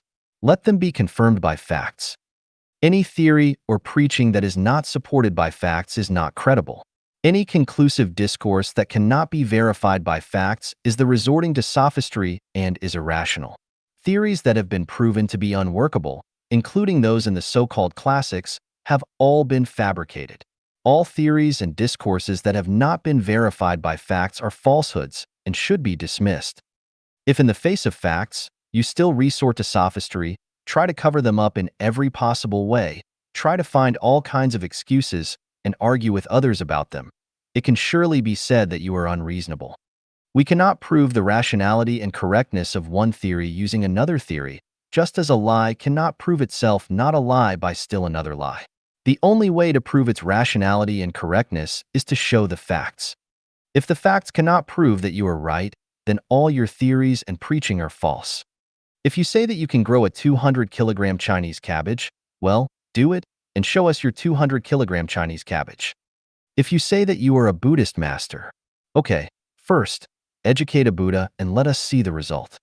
If you say that you are a master of traditional Chinese culture and are proficient in traditional culture, okay, please let us see the facts about your respect for your parents, harmony between you and your wife, harmony in your neighborhood, and the filial piety in your children. It's easy to speak big and beautiful words, but they only count when you can put them into practice. Otherwise, they are only catchphrases and are all a form of self-deception. To verify whether a person has real talents, real connotation, and whether he lives up to his words, we should not listen to what he says, but we should see what he is doing and what he has done. Facts are the best judges. To verify whether a set of theories and a doctrine are reasonable, legal, and will conform to human nature, we can only let the facts speak for themselves, because facts are the best judges. If there are no facts, they are just nonsense. Respecting facts is the basic morality of a human being. 观世间百态明天国之路. Observe the human natures of the world and understand the way to heaven. Xiefeng. November 14th, 2020. Translated by Qinyu and edited by Peter. I have traveled 20 years on the path of life Genuine, the way of the greatest creator. Looking back, I feel more and more that I have chosen the right path. This path is the way to heaven. Other than that, I haven't seen any other way that is simpler, easier, clearer, and more direct. The most direct evidence is that more than 70 Chanyuan celestials have become celestial beings. Among them, there are 3 families. 8 out of 10 members of one family have become celestial beings, a family of 5 have all become celestial beings, and a family of 3 have all become celestial beings. Old people can enjoy their twilight years, the children can grow up healthily and are all outstanding, and I have to admire the magic and ingenuity of this path. With 20 changings of the seasons, I have thoroughly and clearly seen through the world, the shortcomings of Western and Eastern civilizations, the state of life and the confusion of everyone, and the root cause of the suffering of human beings and its effect on everyone. Looking at this magnificent picture of history in the world, I thus understand the limitations and helplessness of Jesus, Shakyamuni, Lao Tzu, Muhammad, and the saints and sages of the past. I also understand the confusion and defects of capitalism and socialism. The most valuable thing is that I understand that the presidents of various countries are not celestial beings, but mortals, and that the philosophers, scientists, professors, experts, artists, celebrities, rich men, and masters that appeared in the world are also in confusion.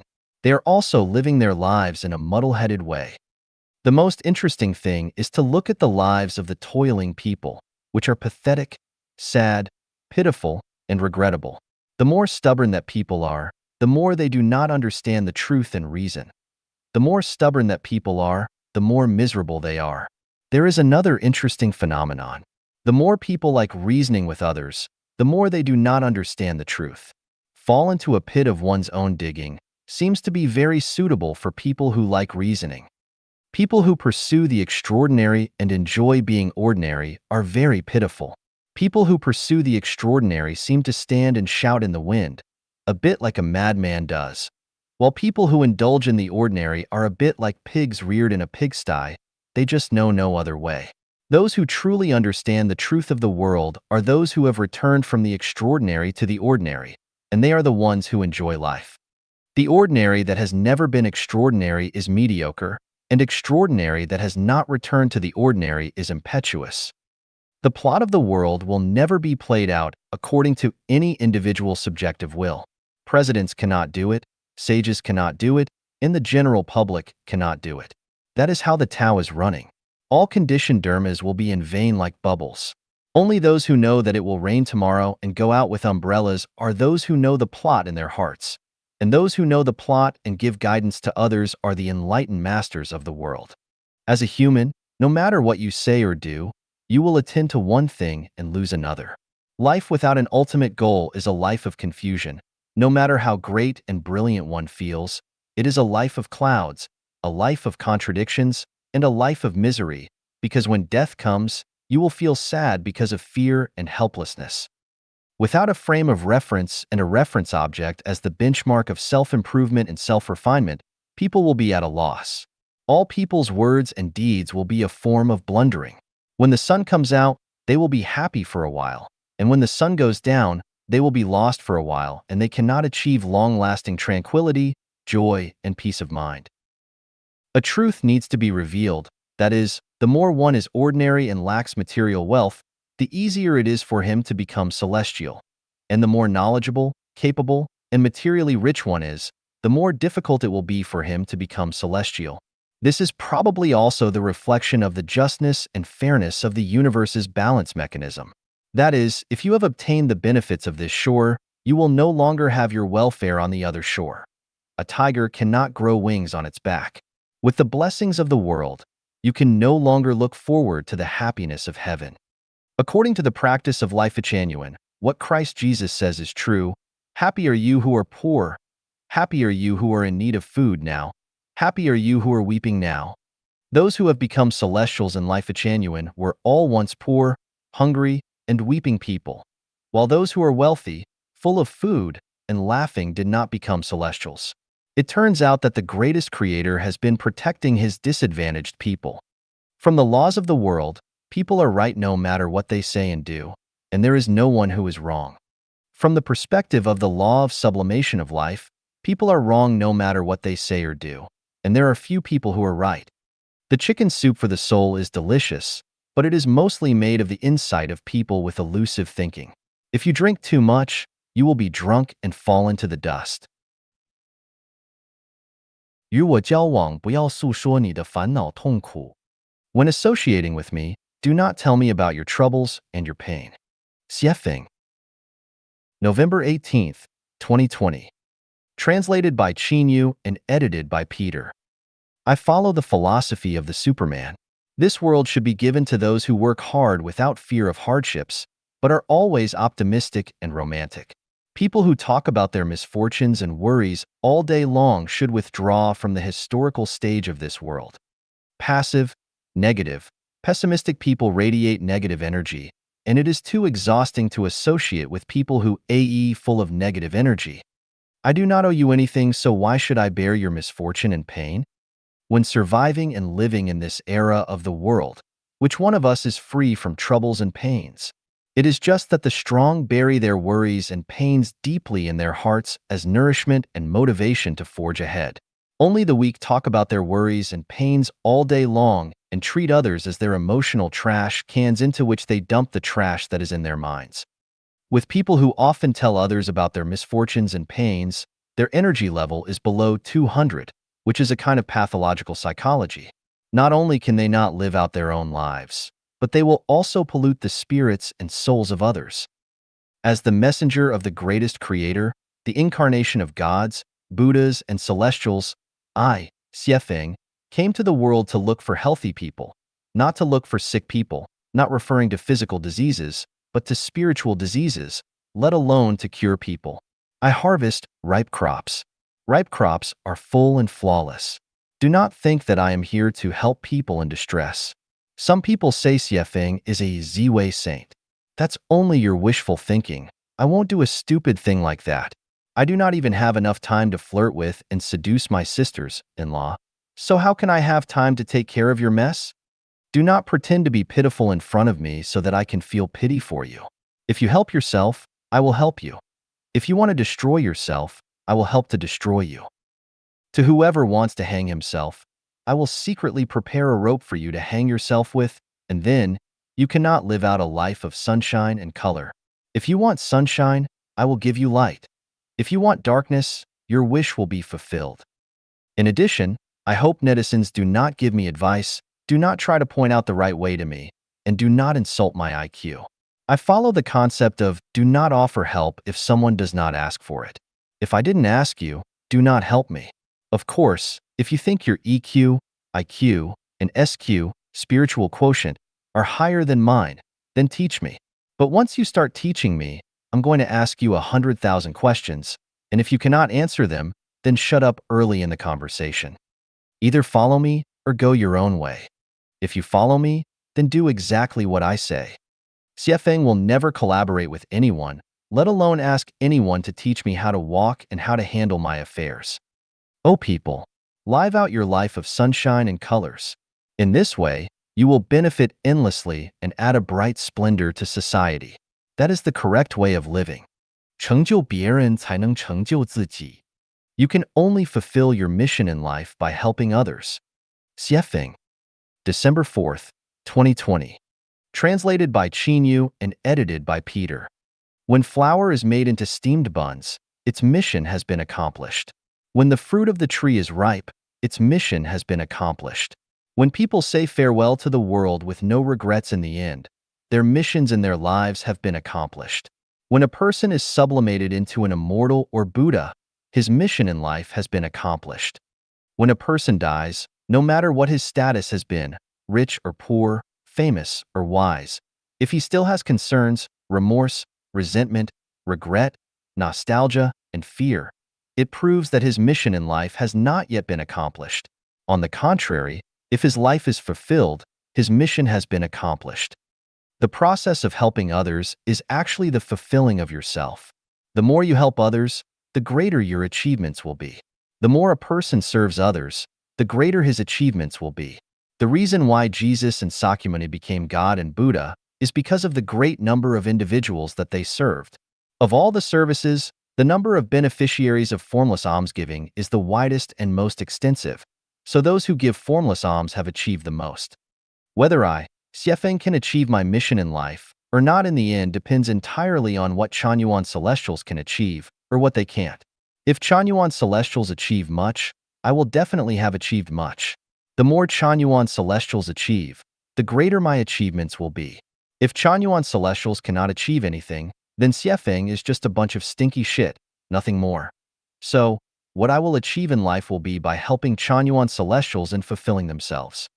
The recent phenomenon of Great Freedom, Transformation of Lotus, network name, has fully proved this point. To help others is to fulfill themselves. Great Freedom, Transformation of Lotus not only forwarded and disseminated a great amount of Life-Genuine content in many WeChat groups, but also wrote articles explaining the values of Life-Genuine and the essence of Xiefeng. By this, she is helping others. As a result, the reputation of Lotus Celestial herself is getting better and better. At least more than 100 Chanyuan Celestials are full of praise for her. Think about it, many people can only receive praise from a few others, while Lotus Celestial has been praised by more than 100 people in a short period of time, which is not a small achievement. If it is not for helping others, how can she receive praise from them? If you do not help others, who will help you? I have been in contact with many people. Take WeChat group netizens as an example. Most of them add me on WeChat just to promote themselves, to absorb the nourishment of others, but they never want to pay even a little. Not to mention forwarding Chanyuan articles, they are not even willing to pay me by clicking a like. It shows how stingy and selfish they are. So how can they make any achievements? Some netizens really have profound wisdom and understand a lot of truths, but they do not understand the truth that they cannot achieve anything themselves unless they help others. As time goes by, they will completely be submerged in the long river of history, and everything they did will have been pointless. From this, we know that the more selfish we are, the less we will accomplish ourselves, and the more selfless we are, the more we will accomplish ourselves. No matter how much and how profound is truth that we have understood, if you do not put it into your own actions, it will only be a fleeting cloud. No one will trust a man who talks a lot without any actions, or if his actions are inconsistent with what he says. In today's world, as far as the group is concerned, Chanyuan Celestials are persons who understand truth the most. Just think about it. After suffering so many devastating blows for over 10 years, Chanyuan Celestials are still full of confidence and are optimistic, romantic, and keep on building new homes, playing and laughing, moving on together happily. Why? This is only because Chanyuan Celestials are all selfless and unselfish people who want to help others and fulfill the cause of Life-Genuine. Chanyuan Celestials only want to give and dedicate, never care about personal gains and losses, and never think of themselves. What is the result? Of course, their lives have all been fulfilled. I said the above just to point out a bright way ahead for those who are predestined. If you want to fulfill yourself, then go all out to help others. Otherwise, everything you do, and you yourself, will come to nothing. 女子如何征服大丈夫? How a woman will conquer a real man. Xiefeng. January 1st, 2021. Translated by Qinyu and edited by Peter. We know that a real man does not bully weak women. This is a real man's weakness. As long as you focus on this weakness and exert your strength, you will surely be able to conquer the real man. How do you exert your strength?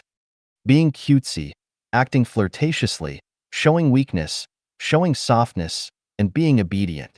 With these 5 actions, a real man will surely be under your control. When encountering a real man, women must never show rigidity, indulgence, toughness, willfulness, and viciousness. These characteristics cannot subdue a real man, because a real man is rigid inside, and if you use rigidity to control his rigidity, it will lead to conflict and both will get hurt. Only with softness can you overcome firmness.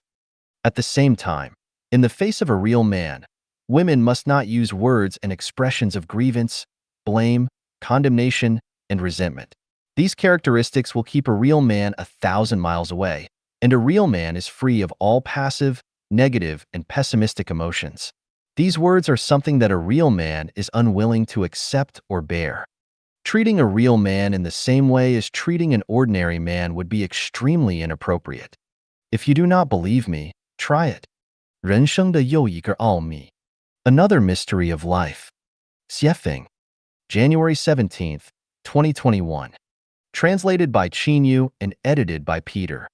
Someone was going to build a luxury villa somewhere, the drawings were ready, and the materials were ready. At that time, a geologist came and told him, I can tell you 100% for sure that in 4 years, there will be a big earthquake where you choose to build the villa and then all the buildings will be razed to the ground. Could you tell me, will the owner of the villa continue building it? Someone's child was admitted to a famous university in the United States, and the whole family celebrated. Then a fortune teller came and said, it's better for your child not to go to study in the United States, because in 4 years, on the day of his graduation, he will be involved in a car accident. I would like to ask, will this person still want to send his child to go to the university in the United States?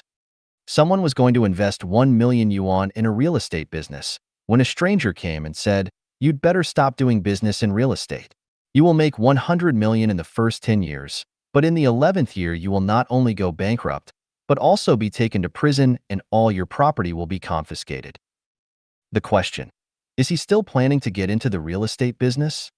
When a person knows exactly that what he is doing will bring him misfortune in the near future, generally speaking, he will stop acting on it. The problem is that when a couple are about to conceive and give birth, they do not need to ask anyone.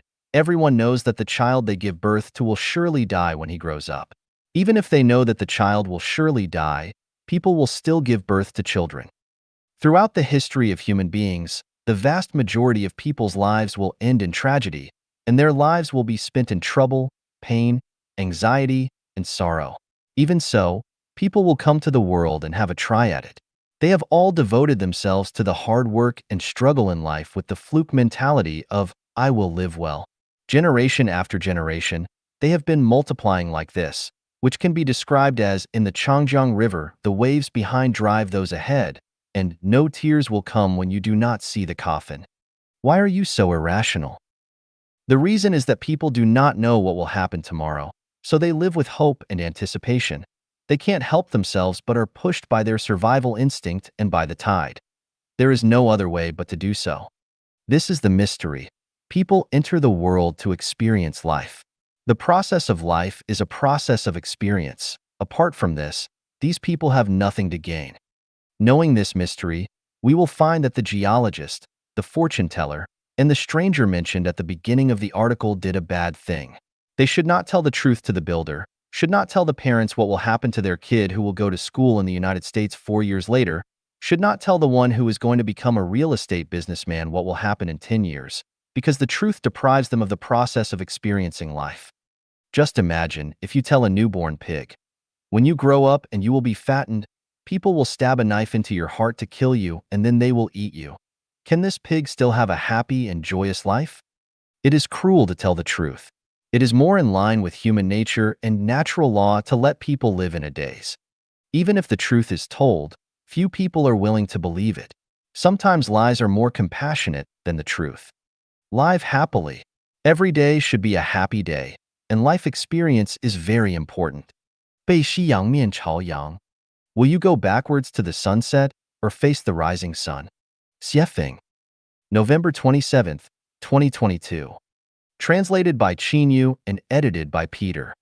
Toward evening, feeling indisposed and listless, I drove my chariot to an ancient elevation. The setting sun looks glorious indeed, only it is so close to dusk. Since it is near dusk, the sun will set, and darkness will consume the earth. The red sun rises in the east with majestic momentum, and the first rays of the sun color the gown of the green mountain. Thousands of miles of mountains and rivers receive their charm from the sun, while the rain and dew lead the literary excellence for the ages. When facing the rising sun, always start the new day full of energy. Throw yourself into the embrace of the rising sun, and your future will be assured. Sunset industries will soon be eliminated. For example, with mobile phone cameras, who will make Kodak cameras and point-and-shoot cameras anymore? Who wants to make ox carts and carriages when there are cars? Who wants to buy a flashlight when you can have a mobile phone? Who wants to buy a city traffic map when you have mobile phone navigation? With the popularity of cars with an automatic transmission, who will make cars with a manual transmission? Who will hire workers on the assembly line since robots are now available? With more powerful social software, who will go to QQ? With 800G mobile phones, who will make 20G mobile phones? Yesterday, a lot of industries disappeared. Today, many enterprises have closed. Tomorrow, many people will lose their jobs. The sunset industry is on the verge of bankruptcy and close and entering the history museum. Do you feel sorry? There is no time for regrets or remorse or no chance to repent or hate. It is worthless and meaningless. When the Qing dynasty replaced the Ming dynasty, those patriots who opposed the Qing dynasty and tried to restore the Ming dynasty became synonymous with reactionary, and their ending was bound to be tragic. With the iPhone 13 Apple mobile phone, other mobile phones will gradually be eliminated by the mobile phone market. And with the Musk Starlink mobile phone, the iPhone 13 will also enter decline. It is an inevitability of the development of human society and an inevitability of history that old generations will be replaced by new ones, and the waves behind will push forward the waves ahead of them. When we stand on the top of the mountain in the Life-Genuine era and look down at all the activities in the world, we will find that many people's pursuits are blind, and they are desperately chasing the sunset, such as the men and women racking their brains and making real effort to get married and start a family. They are running into the darkness and are both pathetic and pitiful, while the Chanyuan celestials who have already climbed to the peak will enjoy the beautiful scenery of the mountains and rivers, but they are still worrying and anxious about whether to plant radish or corn on their small piece of land at the foot of the mountain. With the second home model, who wants to save money to buy a house for themselves? Who wants to sharpen their brains and become a civil servant? Who wants to start a business for their own family? Who will engage in making social connections? With the 800 values for new era human beings, who would study law to become a lawyer or judge? Who still racks their brains to become an official? Who wants to be a soldier and die for his country? Who wants to join a political party or a church? In today's world, only Life-Genuine is a sunrise industry, which is breaking through the horizon and preparing to rise to illuminate the mountains and rivers, while all other activities are sunset industries. In the near future, entering the second home will be the equivalent to owning one of Musk's Starlink mobile phones, with all its powerful functions, and the rest will be like flashlights, cameras, calculators, televisions, newspapers, magazines, ox carts, and carriages, all of which will disappear on the horizon of the setting sun. Those who engage in sunset industries are wasting their time and energy and are working diligently in vain. Those who enter Life-Genuine are creating a sunrise industry. Although in the beginning it will be difficult, they will definitely develop with vigor and their futures will be bright. 理想人生前景文解 The panoramic interpretation of an ideal life. Xiefeng, April 2nd, 2022. Translated by Qin, edited by Peter. From birth to death, what is the best way to live one's life? Birth, 3 years old. Being accompanied by the mother, since having a mother's company is the safest, warmest, and most comfortable life during infancy. 4 to 6 years old, being accompanied by friends of the same age to live a collective life, supplemented by the guidance of a caring aunt. The whole process is mainly about games and entertainment. 7 to 12 years old, eating together, living together, and going to school together with friends of the same age, learning the knowledge of life, the relationship between man and nature, and properly participating in the labor of all aspects of life, cultivating the ability to live independently, being taught by teachers. There should be more female teachers than male teachers. 13 to 18 years old, should keep on living a collective life, mainly learning science skills, along with music, dance, art, and gymnastics, etc., supplemented by the physiology of puberty and the knowledge of health. Allow them to fall in love freely. Those who are tall and mature early are encouraged to try to have sex. Let them be full of longing for life, full of reverence for life, and full of enthusiasm for life. During this period, they should be guided at least by sage-level adults, preferably celestial guides, and there should be more male than female. It is strictly forbidden for an ignorant person, the laity, and mortals to enter the sphere of adolescent children's lives. 19 to 22 years old, living in a semi-collective life, eating together, but no longer living together. They should carry out high-intensity training in groups according to their different hobbies and specialties, reading extensively, practicing a lot, letting their intelligence explode, and letting them solve all the problems that arise in their lives. Let them understand and master all the historical knowledge and the scientific frontier of knowledge accumulated by human beings. Encourage adventure, uniqueness, completely let go of their sex lives. Let them fully experience the beauty of sex. 23 to 28 years old. This is a period of burning passion, a period full of vitality and creativity.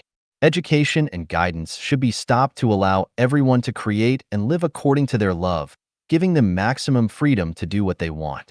Don't interfere with them, don't preach morals, just let their nature fully bloom. During this period, each person should have at least 1 or 2 children. 29 to 46 years old are ripe peaches, the most vigorous time, the most creative season. They should maximize the creation of material wealth and spiritual wealth in their respective positions and fields and create the living environment they want the most. 47 to 60 years old, having accumulated a wealth of life experience, tasted the ups and downs of life. This is the stage of transcendence and the sublimation of life, to fully create spiritual wealth and soul wealth, to become a teacher for children and a role model for young people, to create the most ideal humanistic environment. 61 to 70 years old, mature and fruitful years. They should live like saints, with a benevolent and kind countenance, being calm and steady, like Mount Tai. Beloved by children, consulted by young people, respected by middle-aged people. They are the ballast stone in collective life, the lights in the night. 70 to 120 years old, living a leisurely life, enjoying their carefree and happy old age. The 8 crises of life. There is no maternal love in infancy, a childhood without playmates and a lack of play. There is no education in the knowledge of life in a juvenile. There is no school and sweet love in adolescence. Having no faith and only rushing about and working for food, clothing, housing, and transportation at a young age. In middle age, being tortured by family conflicts and suppressed by the anxiety of survival. In elderly age, being afflicted with illness and having no one around to take care of them. In old age, living a lonely life and being unaccompanied till death.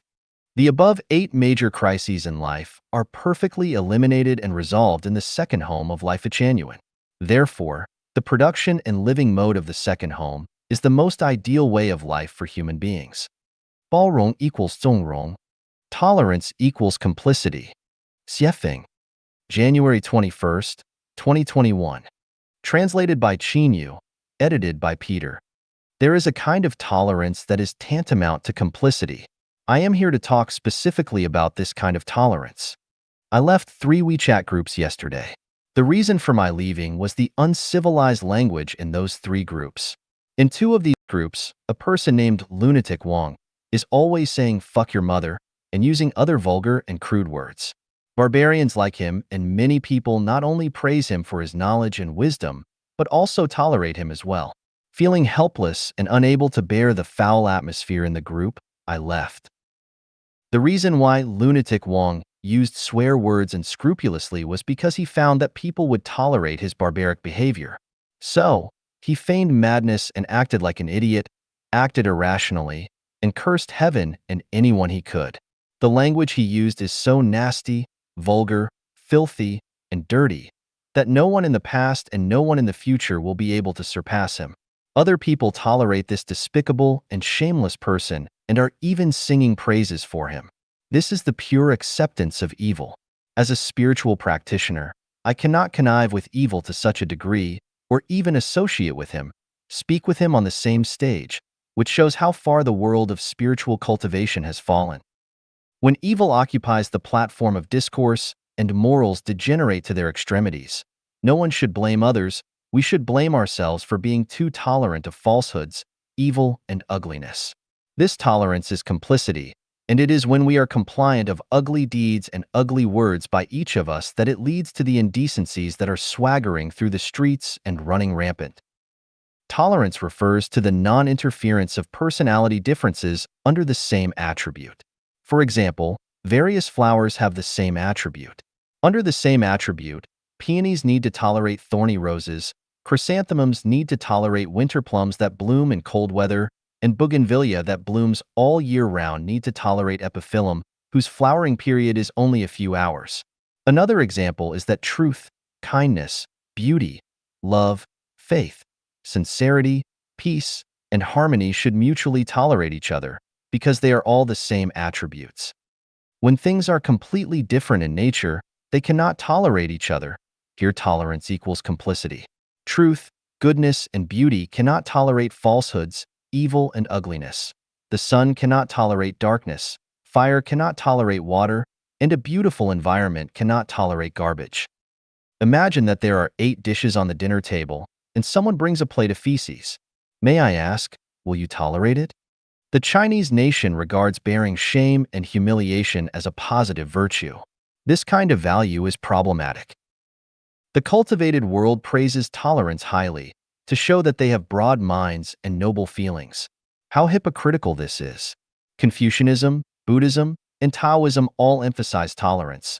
So Chinese people are particularly tolerant, but it is precisely because everyone can tolerate that the Chinese characteristic of tolerance has been formed. This tolerance for humiliation makes people feel angry, but they do not speak and dare not stop and resist in their behavior. And all take the gentleman style of, if you are patient in one moment of anger, you will escape 100 days of sorrow. In the long run, people will live awkwardly, but they have nowhere to vent. In the end, they can only swallow their anger and comfort themselves with having a tolerant mentality. In China, the phenomenon of queue jumping occurs often because the Chinese are good at tolerance. I lived in Zimbabwe for more than 10 years. The commercial, industrial, and living areas of this country are completely separated. Office workers who work in the city during the day need to take the shuttle bus to go home after work. Every day, there are many people waiting in line for the bus, but queue jumping rarely occurs there. Why? Because people are not tolerant of line jumpers, so it is impossible to cut into a line. Once, I was queuing up at a place to pay electricity and water bills. Suddenly, a black guy walked to the window without queuing up. Several old white ladies in the back immediately protested. They not only yelled, but an old lady also even stepped forward and dragged the black guy to the back of the line. They just would not tolerate the behavior of queue jumping. Just because everyone was not tolerant, so an overall good sense of order was achieved. A Canadian mayor slapped his subordinate, and this subordinate called the police. The police rushed to the spot and took the mayor to the police station in handcuffs. That night, the mayor was detained in a cell with no windows, no bed, no bedding, and no urinal. When he wanted to go to the toilet, he would knock on the door and make a report. At 9 o'clock the next morning, the police handcuffed him again, added anklets, stuffed him into an armored prison car, and he went straight to the local court.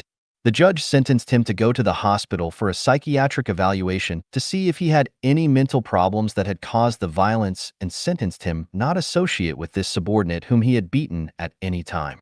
If he encounters this subordinate by chance, he must immediately and unconditionally maintain a distance of more than 200 meters from him. Any violation, it will be treated as the crime of contempt of court. After returning home, the mayor had to resign. 3 months later, the court's final decision was, 1. He is not allowed to carry knives or guns or ammunition with him for the rest of his life. 2. For the period of 1 year, he needs to report his situation to the Community Crime Prevention Agency every month, and he must ask the Community Crime Prevention Agency for leave and report back after a leave of absence when he leaves his residence to do business and then returns to his residence. It can be said that Chinese people will tolerate the mayor slapping a subordinate in the face, and even if a ruffian beats somebody up, Chinese people generally will tolerate it. It's mainly because of this tolerance that the offender can act boldly and arbitrarily. This is all caused by tolerance. This kind of irrational and no bottom-line connivance-style tolerance can be seen everywhere. In the family, when the children are unhappy, they lie on the ground and cry. Grandparents and parents not only fail to instruct them in time, but also coax them. Some students in the school will bully other students, and teachers and principals are also tolerant of this. More cases are between husbands and wives, who often have trouble with each other, but then they tolerate each other. Most of the WeChat groups on the internet are tolerant of those who speak rudely and humiliate others. Over time, the whole society becomes tolerant, so crimes are rampant. In the new oasis for life created by Life Genuine, why do people behave in a noble way, and why is everything in order? The reason is that we never tolerate bad words and deeds.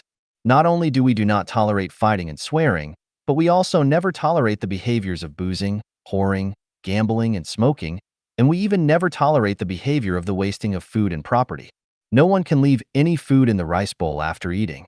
Not just leaving food behind, but even leaving a few grains of rice in the bowl is not allowed.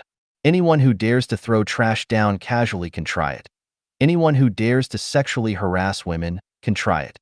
Anyone who dares to hide public goods privately can try it. Anyone who dares to peep into the privacy of others can try it. Anyone who dares to take indolence and covet enjoyment can try it.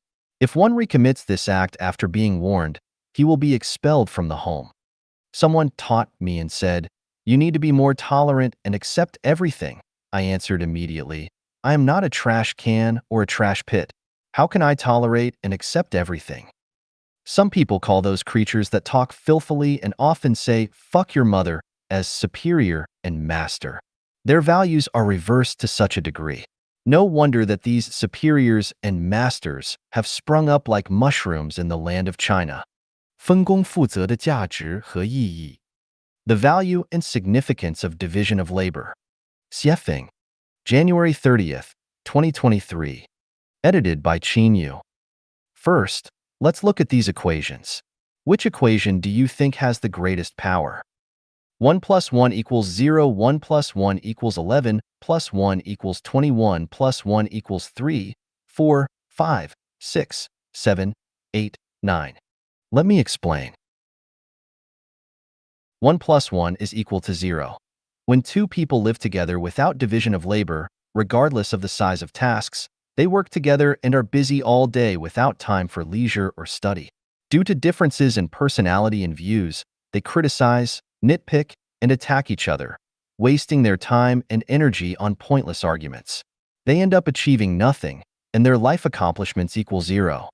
1 plus 1 is equal to 1. When two people live together and work on tasks without internal conflict, their results equal what one person could accomplish alone. 1 plus 1 is equal to 2.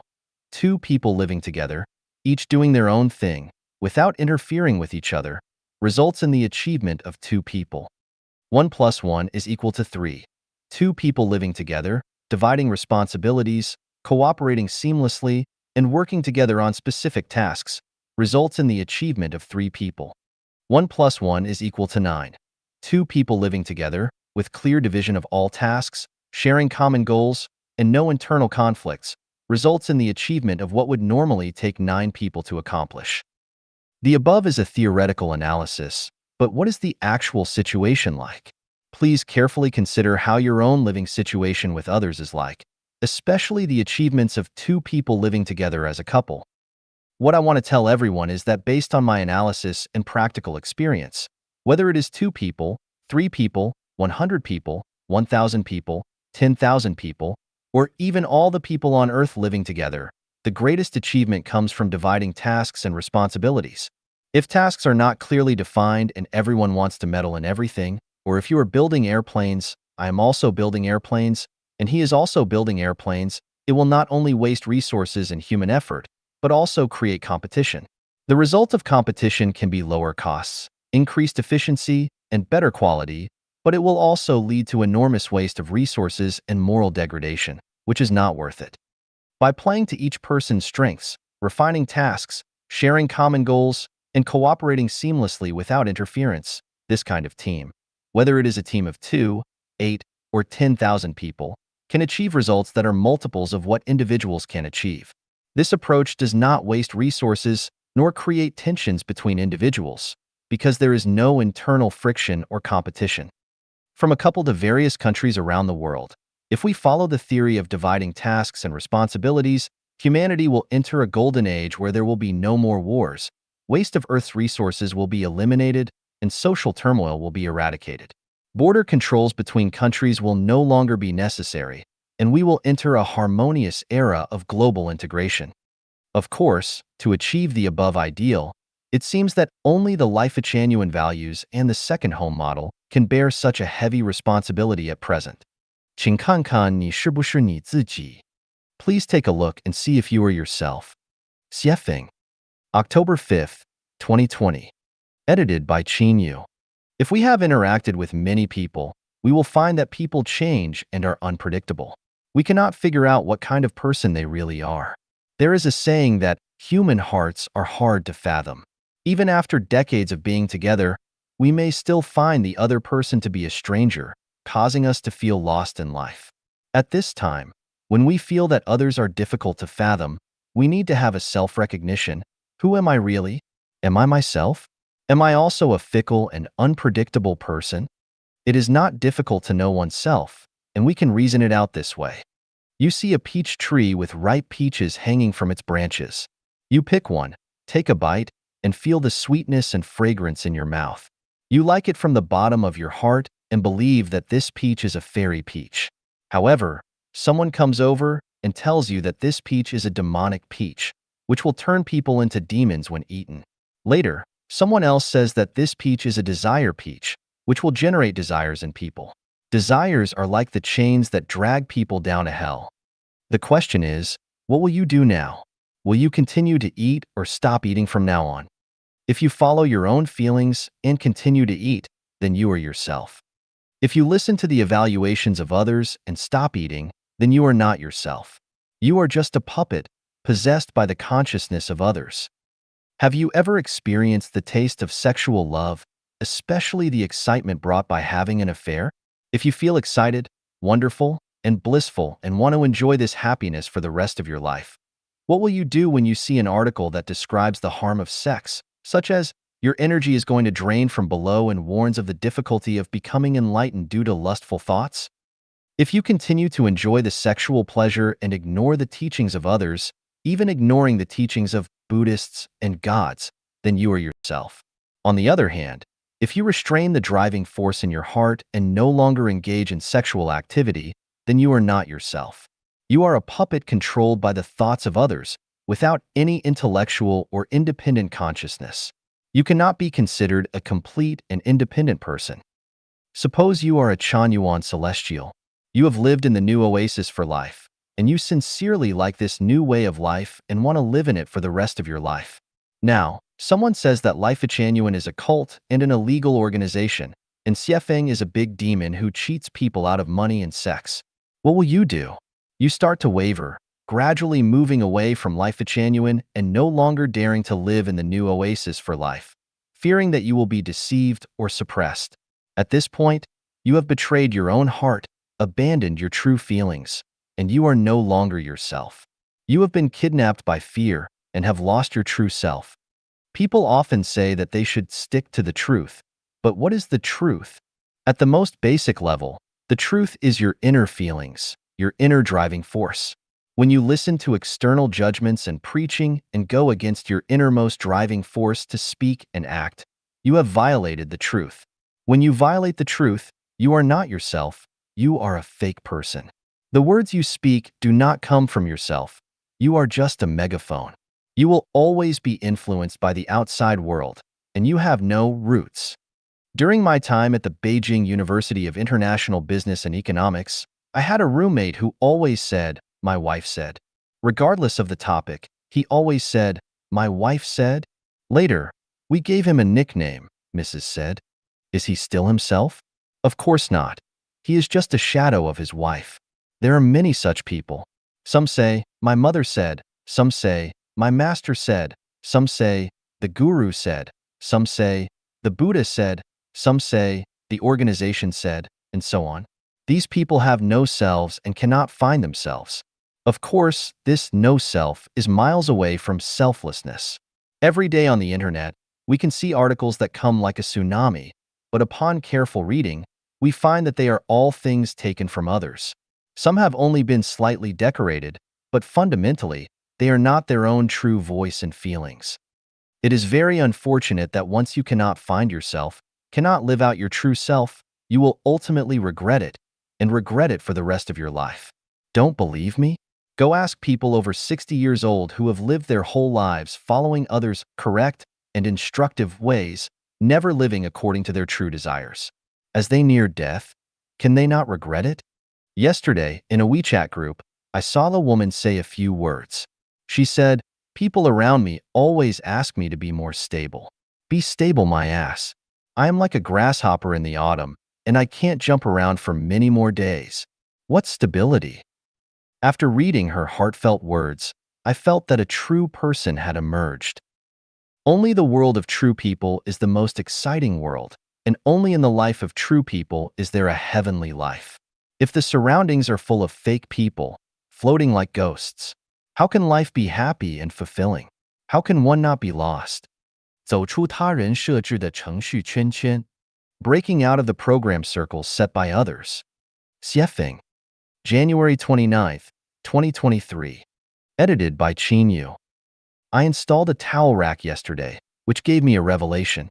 If I followed the manufacturer's complicated installation process, I would have had a difficult time installing it, and it may not have even been successful. So, I thought, it's just a towel rack. Why must I follow the manufacturer's installation process? I discarded almost all of the parts that the manufacturer provided and thought of a solution that followed the principle of least resistance. In the end, I easily installed the towel rack, and it not only looked sturdy but also perfect. Think about our lives. We are born into this world and must live until we eventually enter the grave. We only have a few decades to navigate the great river of life. Where can we find the easiest and simplest path through this journey? Think about all those celebrities, officials, wealthy individuals, experts, professors, judges, lawyers, and so on. No matter how illustrious and honorable their lives may have been, they also only lived for a few decades. Once they die, they become nothing. Those who live their lives in a constant rush, busy pursuing their goals, before they know it, they are old and about to enter the grave. They competed and struggled throughout their lives, only to have everything they gained become nothing. If we play out the process of human birth to death, we will discover that human life is both sad and pitiful. Some people take pride and arrogance in the prosperity of their descendants, but what is pitiful is that they themselves have only been living in a dream. As they die, their dreams shatter, and few of their descendants will visit their graves to burn incense and pay their respects. Even if their descendants come to burn incense and pay respects every day, they will never feel the memory and mourning of their offspring. Let's take a look at the life trajectory of an ordinary person. Birth, education, work, marriage, children, supporting their family and children, retirement, and then death. What have they experienced throughout this journey? They have experienced joy, sickness, struggle, sexual happiness, fatigue, hardship, anxiety, worry, pain, anger, frustration, and fear. We suddenly realize that human life is simply replicating the path of our predecessors. Except for changes in tools and material prosperity, the essence of human existence has hardly changed. Have you noticed? Everyone is following someone else's program circle, just like home buyers taking out loans and making monthly payments according to the program designed by the seller and the bank, being misled by the program into having unrealistic dreams. And marriage, starting a family, having children, and retirement are all programs designed by others, and the vast majority of people spend their entire lives in this magical program. I discarded the manufacturer's design and complex program and installed the towel rack in a simpler and easier way. To make life more valuable and meaningful, one must step out of the program circle designed by others. Otherwise, they can only follow in the footsteps of those who came before. In life, there are only two things that are most valuable and meaningful. One is to make oneself happy, and the other is to find the path to heaven. Everything else is nonsense. From the perspective of maintaining happiness and finding the path to heaven, 95% of people spend their lives talking nonsense, doing nonsense, and worrying and being anxious about nonsense. 看看自己有没有生存的价值. Take a look at whether you have any value in existence. Xiefeng, June 11th, 2023. Edited by Qin Yu. Everything in the world has its own value, and every person has their own value in existence. If something loses its value or a person loses his value, it doesn't mean that the value itself disappears. It means that the thing or the person is in the wrong time and place or engaged in the wrong occupation. A pile of cow dung has value when placed at the roots of plants, but it loses its value when placed on a sandy beach. A diamond has value when set in a crown, but it loses its existence value when buried in the ground. Someone with a great singing voice has value as a singer, but they have no value as a coal miner. A person skilled in gardening can create enormous value in a field, but if they engage in artificial intelligence research, they cannot demonstrate their value in existence. A shallow but sexually appealing girl has value in engaging in nightlife work, but if she manages a company, she not only fails to demonstrate her value but may also bring chaos to the company. When treasures are misplaced or used incorrectly, they become garbage. But when garbage is placed correctly, it becomes a treasure. A genius engaged in the wrong profession becomes a fool, while a fool engaged in the right profession becomes a genius. If Elon Musk had continued to live in South Africa, he would have been just a minor employee in some company. If he had lived in certain countries, he would have been labeled as mentally ill and sent to a mental institution.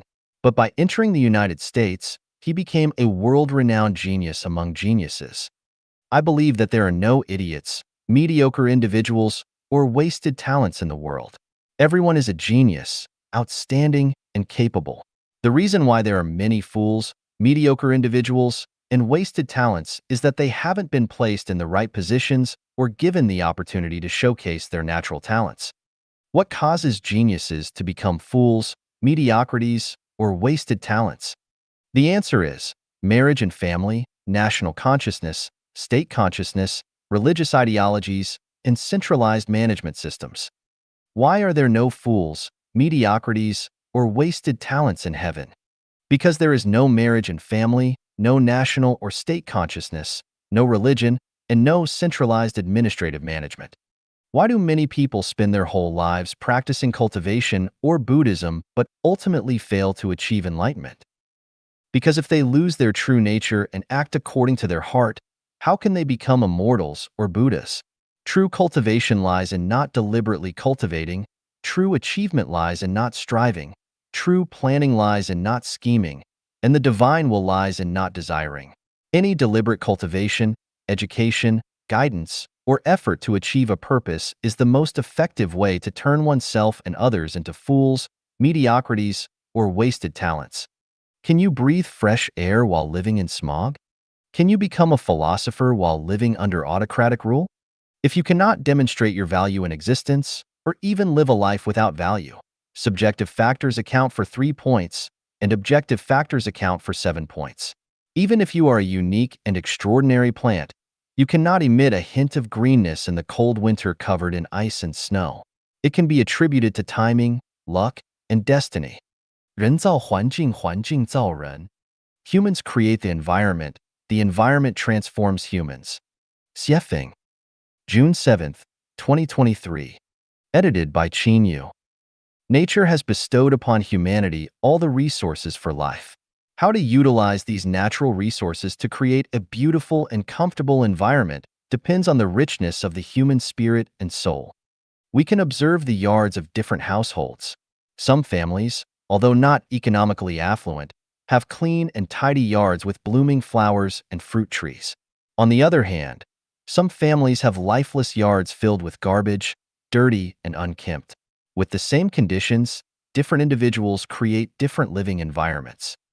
When we look at the social living environments in countries like the United States, China, and Japan, we find stark differences. In the United States, private property and territory are sacred and inviolable. In China, there is a promotion of wealth equality and common prosperity. In Japan, private enterprises are protected, allowing century-old businesses to thrive. This indicates that the values of Americans, Chinese, and Japanese are completely different, resulting in vastly different social living environments. For example, there is a piece of land in front of a house. Some people prefer to transform it into a lawn, while others prefer to grow vegetables. Some may turn it into a small square. Different consciousness leads to different environmental choices. From this, we can understand that the environment is a product of human consciousness. The kind of consciousness one possesses determines their living environment. Conversely, the environment can transform individuals. The story of Mencius' mother's 3 moves best illustrates the impact of the environment on a person. Mencius' mother moved 3 times in order to provide a better environment for her son's growth. Initially, they lived near a cemetery, where Mencius would play among the graves. His mother realized that staying there would ruin her child's potential, so they moved next to a market. However, Mencius would spend his days playing as if he were a merchant. His mother felt that this place wouldn't allow her son to grow healthily, so they moved again, this time next to a school. There, Mencius would engage in games of ritual and respect. The environment, being a graveyard, led Mencius to learn funeral customs and blow trumpets. The environment being a slaughterhouse, Mencius learned how to butcher pigs and sheep. The environment being a school, Mencius developed a love for reading and learning etiquette. Understanding the principle that humans create environment and environment transforms humans establishes a guiding beacon for human development. As individuals, we should first determine what kind of person we want to become. If we aspire to be materially wealthy, we should go to places where money is abundant and markets are prosperous. If we want to be skilled debaters, we should go to places with many people and lively debates. If we desire to become celestial beings, we should immerse ourselves in the serene beauty of nature with few inhabitants.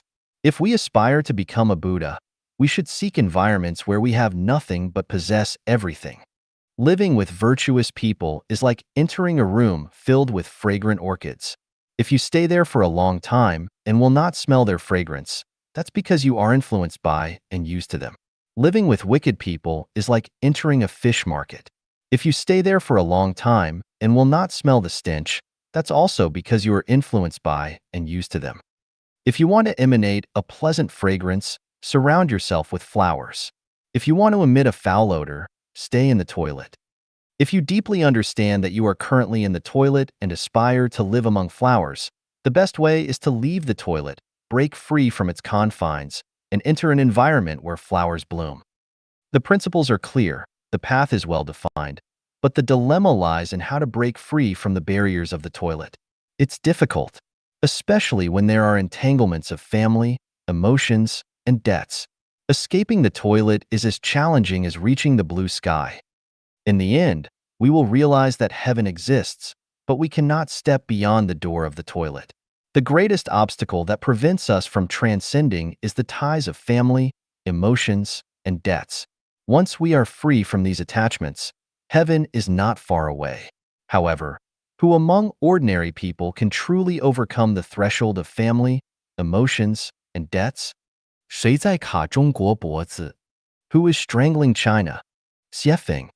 June 5, 2023. Edited by Qin Yu. Once someone's neck is caught, the symptoms include difficulty breathing, sore throat, headache, dizziness, loss of motivation, facial redness. Online, it is said that American imperialism has been strangling China. Has China really had trouble breathing and a loss of motivation?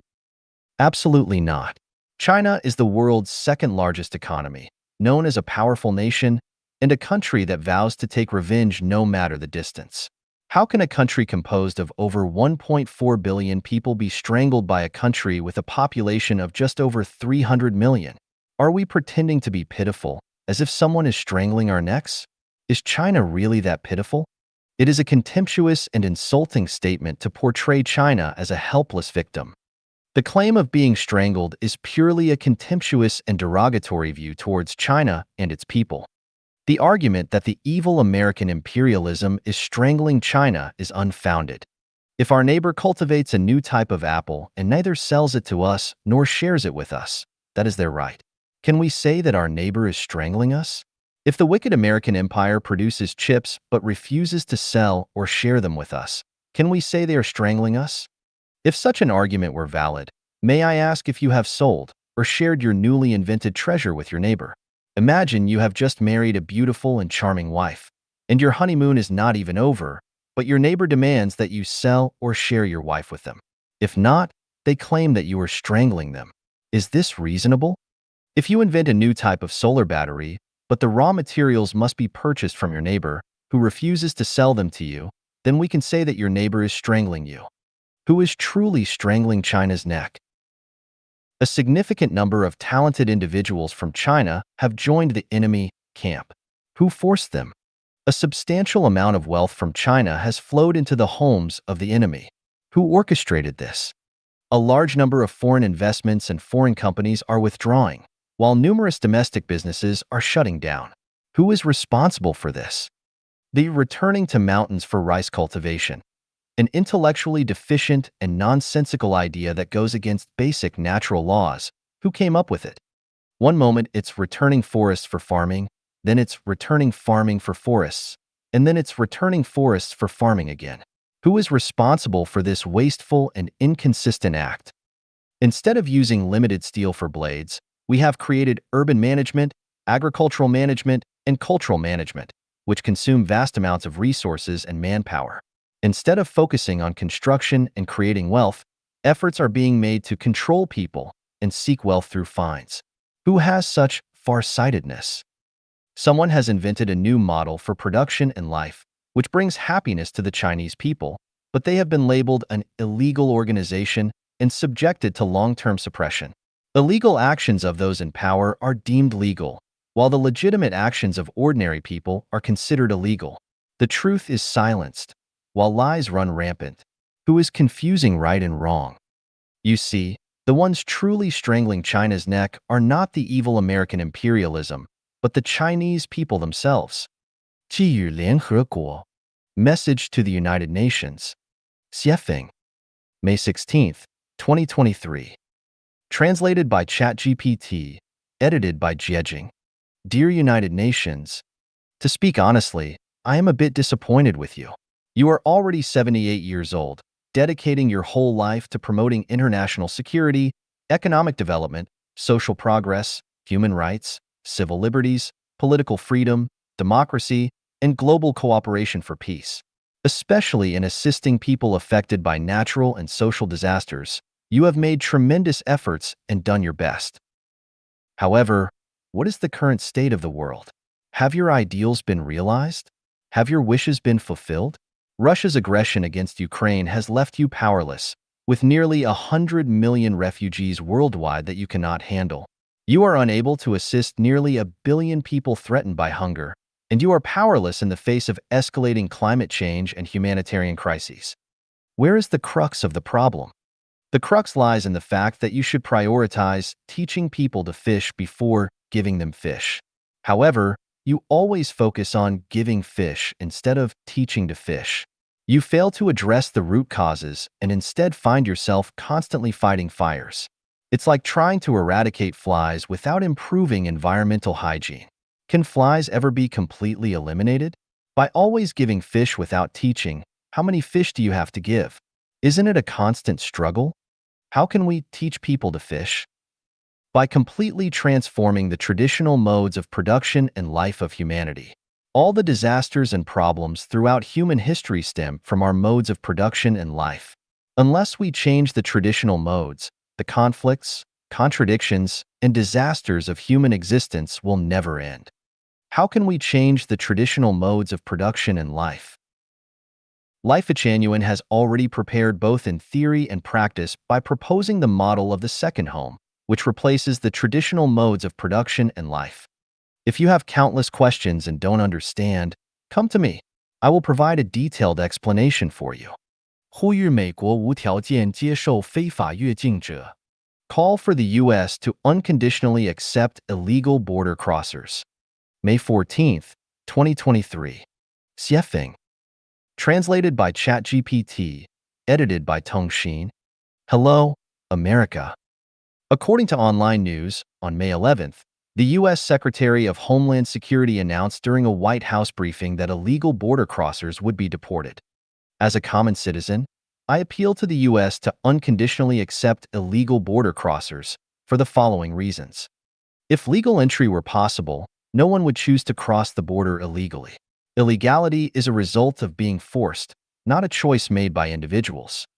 When people feel hopeless and have no other options for survival, Any nonviolent, illegal means for survival are legal. The so-called law that blocks people's livelihood is itself illegal.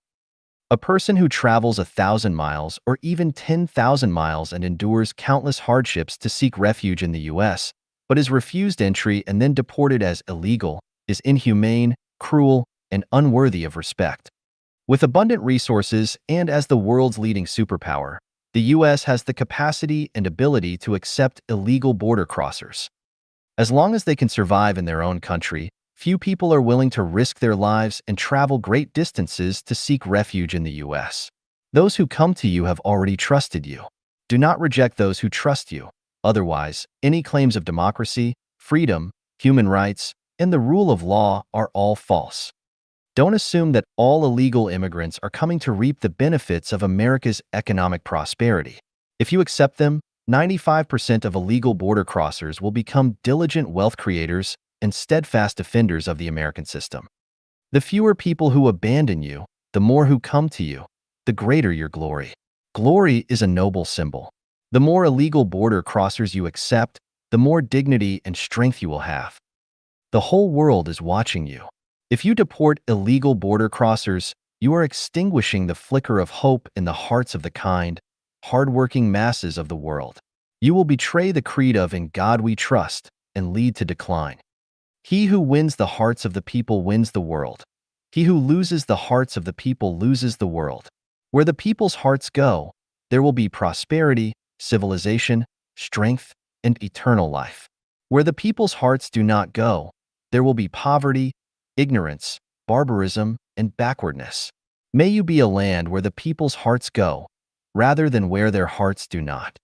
平等平均民主背离文明 Equality, uniformity, democracy deviating from civilization. Xiefeng, June 22, 2023. Translation edited by Qin Yu. Ideas of equality, such as equality before the greatest creator, all men are created equal, equality before the law, and equality of all beings, have deeply ingrained in human consciousness. Upon reflection, I believe these notions of equality have given rise to inequality and deviated from the path of civilization.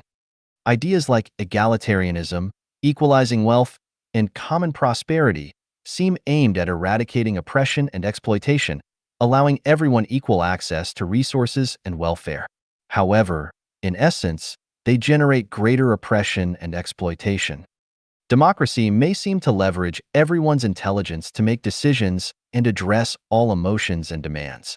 Yet, in reality, it suppresses the saints, stifles the future, allowing erroneous thoughts and flawed systems to persist without correction, spreading continuously. Is equality before the greatest creator true? It depends on our understanding. If we acknowledge that everyone must face death, then equality before the greatest creator is right. If we understand that everyone will receive rewards or punishments based on their actions, then equality before the greatest creator is also right. But if we believe that everyone before the greatest creator must be equally handsome, equally beautiful, equally tall, enjoy the same benefits, eat 2 buns every meal, and meet the same fate, then equality before the greatest creator is wrong. Is all men are created equal true? Are they all born in royal or wealthy families or in slums? Are they all born with attractive features?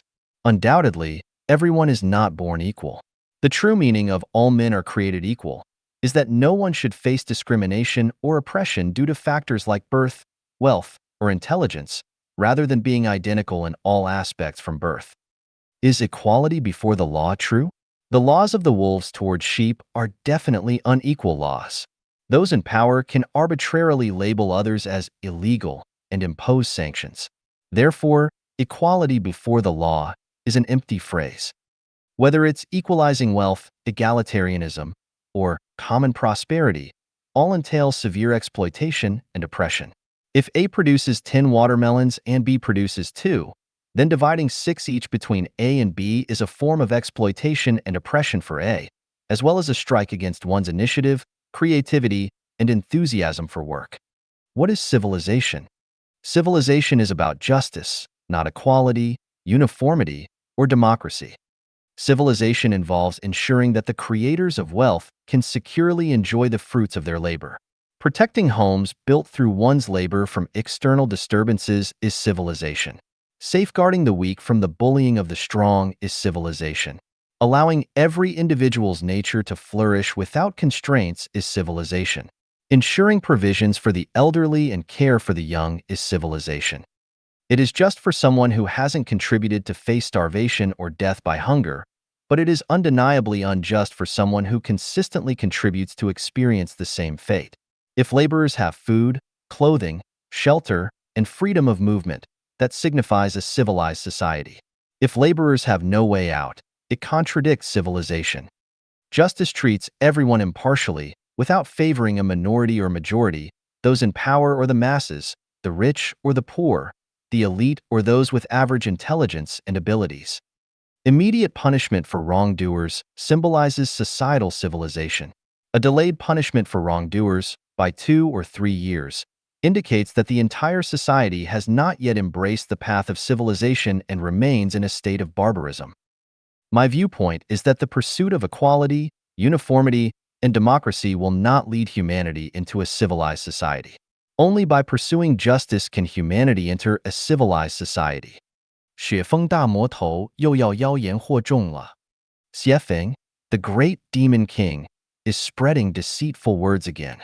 Xiefeng, July 1st, 2023. Translation edited by Qinyu. Throughout my journey, those who have deceived and wronged me were the poor, the unfortunate, and the powerful. The affluent have never deceived or harmed me. Reflect on your experiences. Is it the same for you? I have grievances against Jesus Christ. You had divine powers. Why didn't you directly lead humanity into the kingdom of the greatest creator, instead of letting ordinary people endure over 2,000 years of suffering? How much longer must the people suffer under your watch? Haven't 2,000 years been enough? I have grievances against Buddha Shakyamuni. Supreme in heaven and earth, your teachings are boundless in power. Yet, after over 2,000 years, countless beings still cannot escape the sea of suffering. Is it your teachings' incompetence, or do they pale in comparison to the sorcery of demonic forces? I have grievances against Confucianism. Since Emperor Wu of Han adopted Dongzhongshu's, suppressing all other schools, venerating Confucianism policy, you Confucians have wielded power. However, over 2,000 years, how many common people have suffered and perished? What kind of life have they led? Your Confucian ideology ruled China for over 2,000 years, and the common people endured suffering for the same duration. You Confucians have truly deceived the common folks. I have grievances against the Chinese common people. For thousands of years, you have always hoped for the appearance of a wise ruler, yearned for an oriental sage to descend. Yet, for over 2,000 years, no wise ruler has emerged, and no sage from the East has descended to save you. Are you still waiting? Keep waiting. When your great-great-great-great-grandchildren are on their deathbeds, the wise ruler will finally appear. The sage will descend. You are irredeemably ignorant. I have grievances against Communist Party members. I do not know if I can voice my grievances against Communist Party members without facing censorship and suppression, but I'll cautiously raise a question. Is your oath to struggle for communism throughout your life genuine or false? If you encountered real communism, would you be afraid? What exactly is sinology, guoxue? Is it the study that upholds the country, or as Lu Xun put it, when I open up China's history, there are no timelines. On every crooked page are written the words benevolence, righteousness, morality. I could not sleep. After careful scrutiny in the dead of night, I saw between the lines, the whole book was filled with 2 words, eating people. Following Lu Xun's speculation, sinology is the study of eating people. Since then, I'm too scared to read or listen to sinology. Contact with a virus causes infection. Does contact with the unfortunate infect you with their plight? Does contact with barbarism infect you with barbarity? No, it does not. Does contact with a black person infect you with blackness? Contact with a white person infects you with whiteness? Contact with an Asian infect you with Asianness? Contact with the poor infects you with poverty? Contact with the rich infects you with wealth? Near vermilion, one turns red. Near ink, one turns black. That cannot be true, right? 如何走出自己的认知边界？ How to break out of your cognitive boundaries. Xiefeng, July 13th, 2023. Translation edited by Yu. Cognitive boundaries are like walls. They both protect and limit us.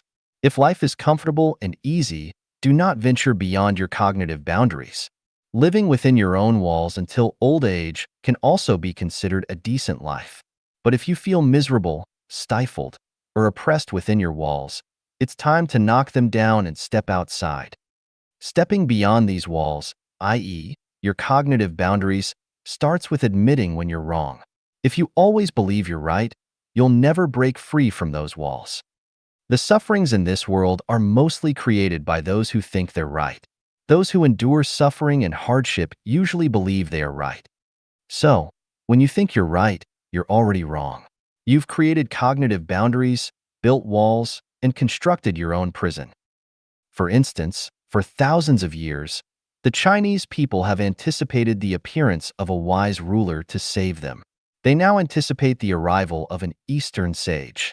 This is a cognitive boundary. Without breaking this boundary, they'll forever remain in confinement. Instead of considering solving problems through legality and procedures, they perpetually hope for a wise ruler or an Eastern sage to save them. It's not just ignorance, it's sheer folly. Change the country or immigrate. This represents a major breakthrough in the cognitive boundaries of Indians. Currently, 32 million Indians have renounced their Indian citizenship to become citizens of other countries. How do these Indians who have relinquished their birth nationality for other countries fare? The current Prime Minister of the UK, Sajid Javid, is of Indian descent. In the US, many high-ranking executives in major tech companies like Microsoft and Google are of Indian origin. In 1993, in Zimbabwe, I noticed nearly half of the shops and cities were owned by Indians. Similarly, in various places like South Africa, Mozambique, Angola, Ethiopia, Botswana, Tanzania, I found numerous Indians engaged in business. In 2016, visiting Pacific Island nations like Fiji and Vanuatu, I discovered many shops were run by Indians. In 2017, coming to Canada and staying in various cities, I found that the owners and staff in the hotels I stayed at were mostly Indians. Even at the Walmart supermarket, the managers and most employees were Indians. If these dispersed Indians hadn't ventured beyond their cognitive boundaries and stayed in their homeland, they wouldn't have achieved such success. Breaking cognitive boundaries brought them opportunities, wealth, and a vast realm of life, ensuring a better future for their descendants. In our understanding, relatives are those connected by blood ties. Without blood relations, they are not considered family. Consequently, we end up with only a few relatives in our lives. However, if we break this cognitive boundary and consider everyone close and intimate as family, irrespective of region or race, without categorizing by status or position, we realize that we can have numerous relatives in this life. The life of someone with just a few relatives differs entirely from someone with many relatives. With only a few relatives, our scope, range, and life's boundaries are limited. But the more relatives we have, the broader our scope, range, and activities become.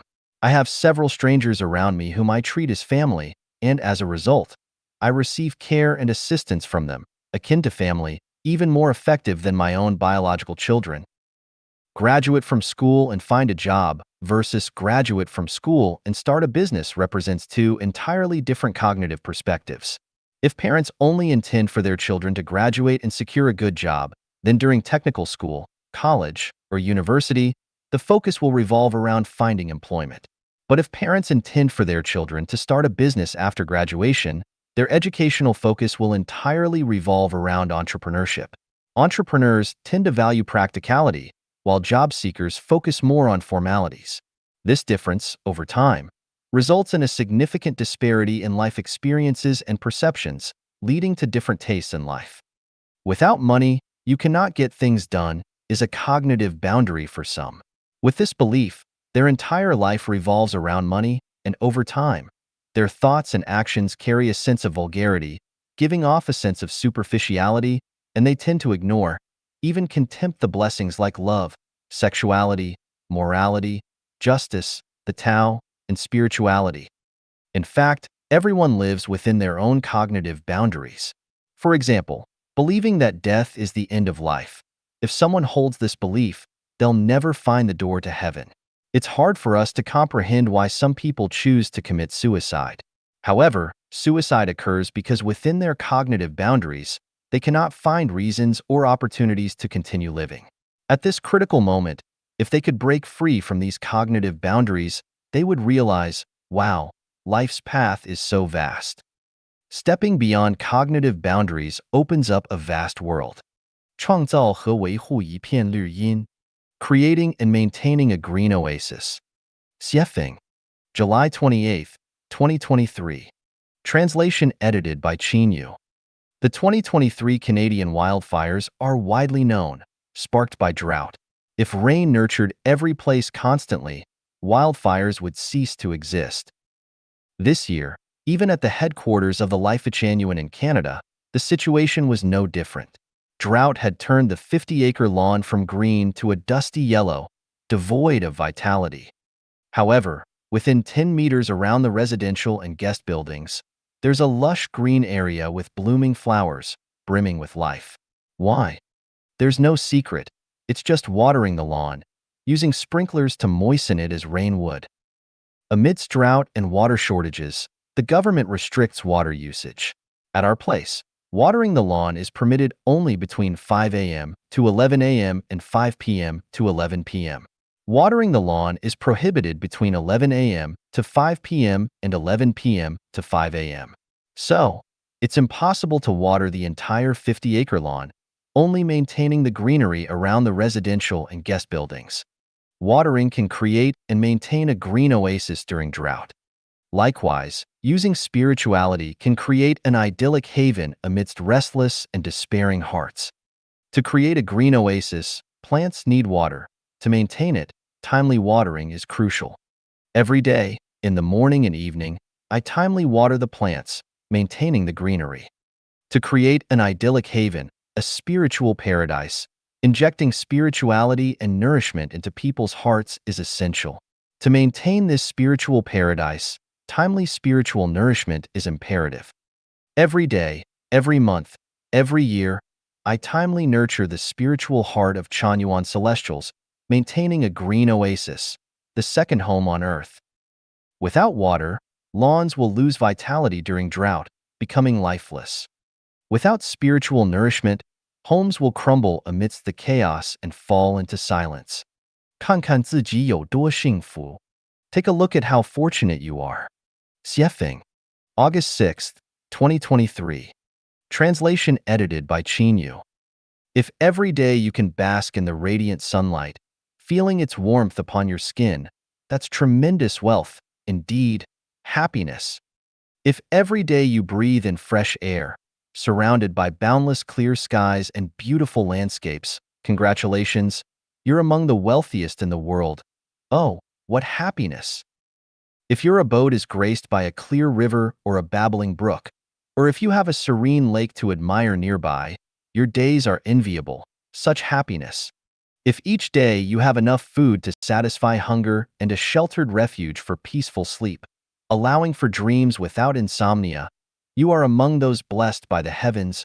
Rejoice, happiness. If you have a plot of land to cultivate or a pursuit that brings enduring joy, congratulations. You are a fortunate soul.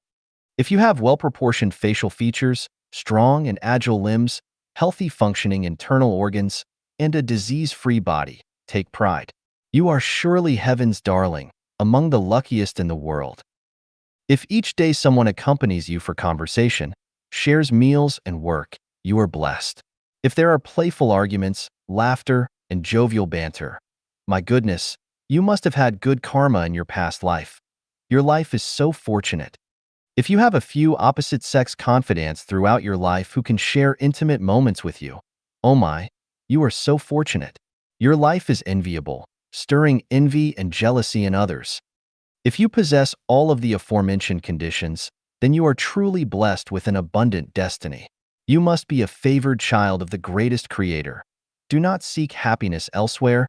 You are happiness itself, leading a blissful life.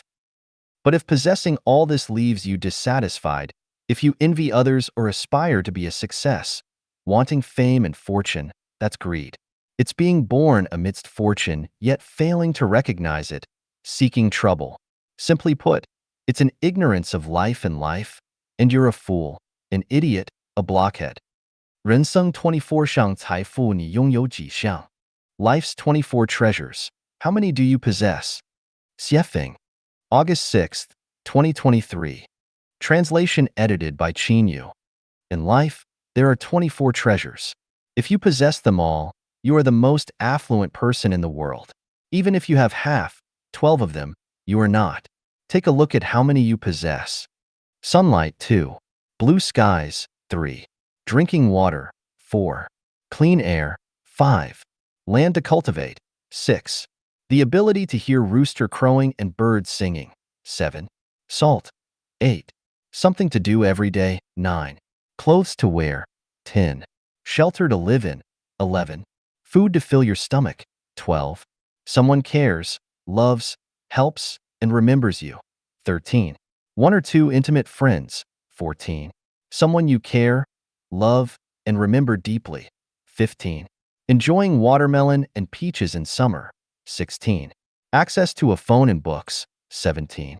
Regular visits from friends and family, or there are relatives and friends available to visit, 18.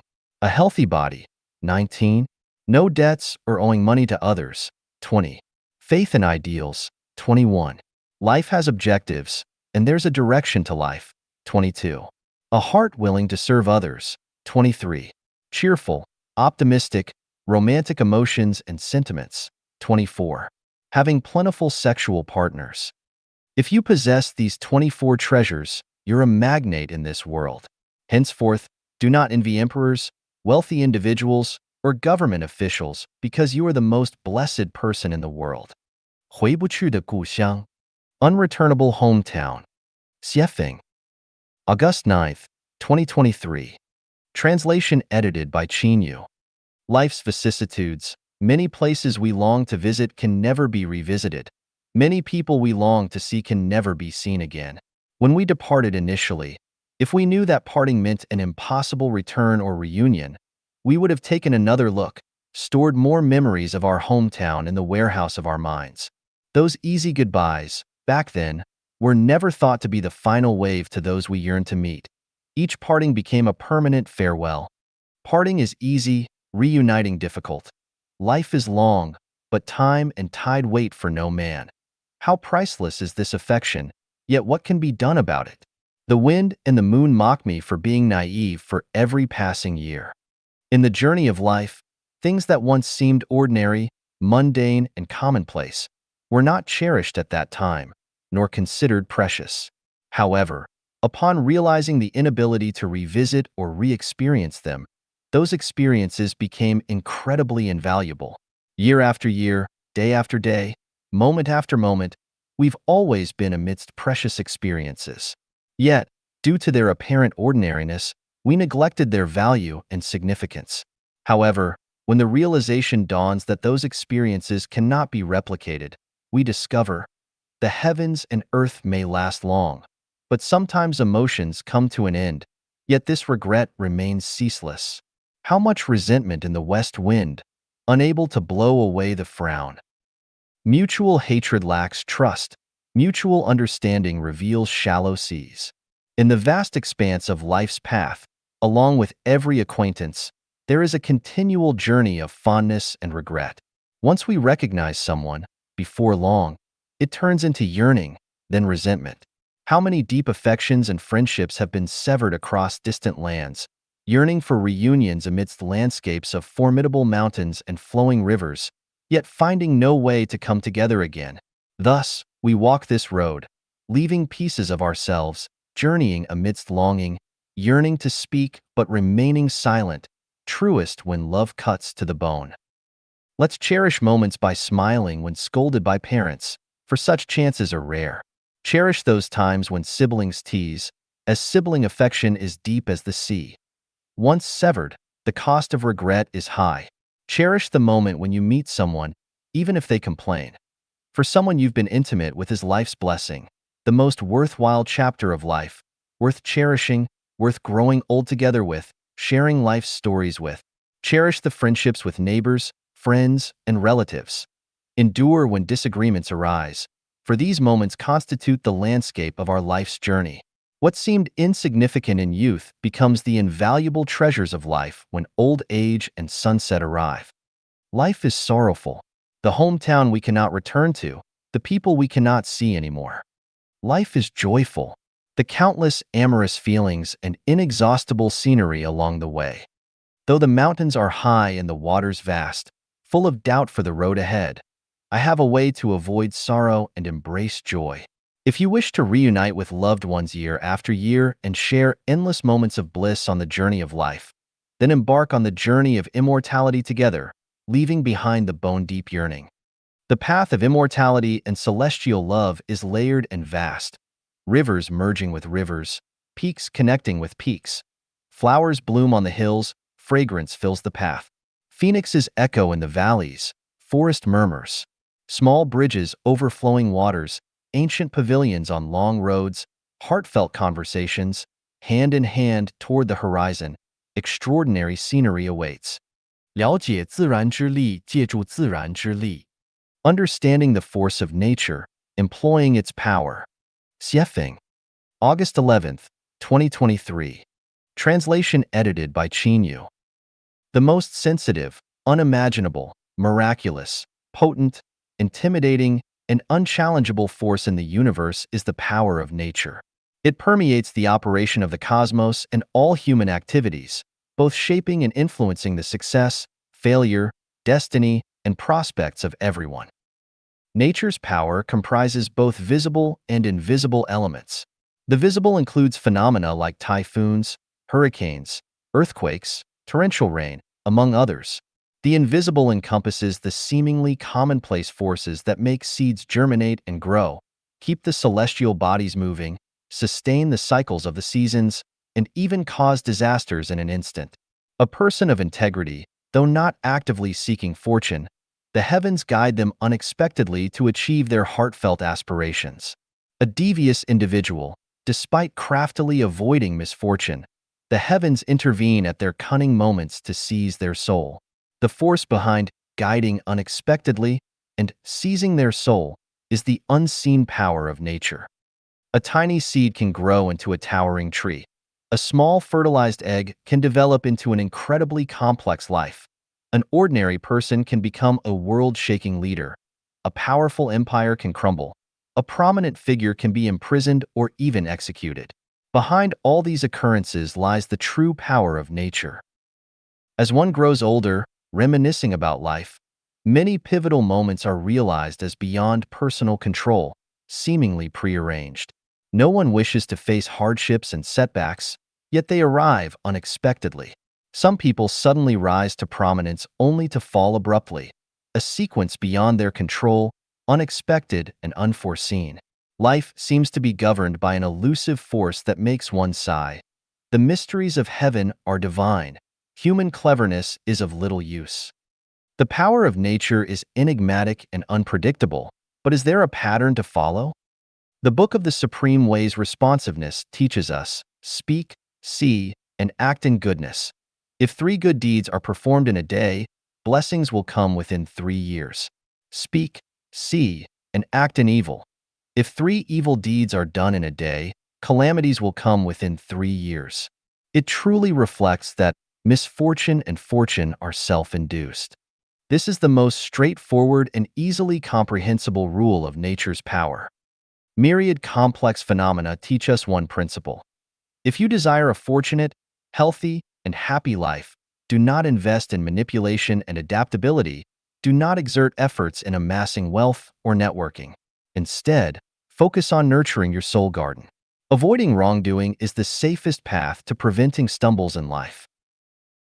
By dedicating oneself, accumulating virtues, bringing goodness, joy, and happiness to others, society, and nature. Employing the power of nature, life becomes smoother, and one can evade disasters. However, if one brings pain and harm to others, society, or nature, the force of nature will inevitably administer a corresponding punishment. Everything is born, grows, is punished, and eventually perishes by nature. In harmony with nature, there is birth and growth. In opposition to nature, there is punishment and destruction. Desiring to reach heaven, do not exert effort in gong, methods, techniques, or intelligence. Avoid investing in complex matters. Instead, focus on the simplest task, cultivating your inner soul garden. The force of nature will generously reward those who maintain a beautiful soul garden. 乞丐的启示, the lesson from a beggar. Xiefeng, August 13th, 2023. Translation edited by Yu. What's the primary characteristic of a beggar? Rural beggars carry empty bowls, going door to door seeking food. Urban beggars occupy street corners, extending their hands for money. Their common trait: they seek alms from others. Anyone who extends their hand, seeking alms from others, is a beggar. This enlightens us. Anyone not creating or unwilling to serve others for sustenance will eventually become a beggar. Beggars are not destitute. Some are physically capable and able-bodied, while others possess great wealth. Their common psychological trait is stinginess. They are unwilling to utilize their abilities or wealth and seek to gain without effort. In life, one must persistently engage in at least one of these four activities. 1. Creating material wealth. 2. Cultivating spiritual wealth. 3. Nurturing soul wealth. 4. Serving others. If one engages in none of the above, irrespective of their status, be it an emperor or a commoner, wealthy or poor, official or common citizen, religious or non-religious, famous or just one among many, they are essentially beggars. The antonym of a beggar is a benefactor, someone who selflessly gives material, spiritual, or soul wealth without expecting anything in return. Those who offer service without anticipating a reward are benefactors. A benefactor is someone with the compassionate heart of a bodhisattva. They are the truly wealthy ones. Those who, despite being materially poor, bring joy to others are not beggars but wealthy individuals. In conclusion, anyone who does not create wealth or offer service yet continuously depends on external resources and services from others is a beggar. Once reduced to a beggar, one loses the dignity of a living being and forfeits the eligibility to ascend to heaven. 让我们开始学说话. Let's start learning to speak. Xiefeng, August 18th, 2023. Translation edited by Yu. Firstly, I repent to the greatest Creator because I have uttered many improper words. From now on, I'll speak cautiously, avoiding creating suffering due to inappropriate words. Words spoken by the mouth have the power to revive life, to turn around situations, to bring light in the darkest times, to provide warmth akin to spring, to uplift the despairing, to comfort the sorrowful, to ignite passion in desolate hearts, to show the dawn to the lost to be inspired and live positively thereafter. Some words even lead to enlightenment, becoming Buddha or celestial. Conversely, words spoken from human mouths can subtly kill, distort truths, provoke chaos, shatter the hopeful into desperation, break friendships, blur right and wrong, slander the innocent, portray black as white, instill fear, crush people's belief and confidence in life, lead one astray from the righteous path, mislead to the point of confusion, and transform individuals into malevolent beings. If one cannot master the art of words, it not only harms others and society but also affects relatives and friends, leaving behind boundless karmic obstacles for oneself, making escape from the cycle of existence unattainable. There are 8 types of speech that should never be uttered: passive, negative, and pessimistic; sowing discord and creating rifts in relationships; cursing others; complaining and grumbling; holding grudges; gossiping behind others' backs; sarcasm, ridicule, mockery, threats, violence, deceit, and tempting others to commit crimes; blasphemy against the greatest Creator, spirits, masters, ancestors, or benefactors. Conversely, There are 8 types of speech one should wholeheartedly express. Warm and comforting words. Words that bring joy and happiness. Uplifting and encouraging words. Positive, optimistic, and constructive words. Inspirational words fostering a longing for a better life. Humorous and witty words that make people burst into laughter. Praising and appreciating others and life itself. Hymns and prayers to the ancestor of Buddha, the greatest creator. Speaking is an art and a form of cultivation. Apart from speaking words that benefit oneself without causing harm, the tone, expression, and attitude are also crucial. A gentle tone, a friendly expression, and a soft attitude, even while criticizing, make it easier for others to accept. Conversely, a harsh tone, stern expression, a disdainful and aggressive attitude, or even hysterics, even if the words spoken are truthful and beneficial, make it challenging for people to accept and might incite resistance. In life, those unable to speak properly will face difficulties and setbacks. On the other hand, those who are articulate will have advantages and will be a breath of fresh air to others, paving the way for a bright future. Have you learned to speak well? 不同的路上看到的风景不同。Different sceneries along different roads. Xiefeng.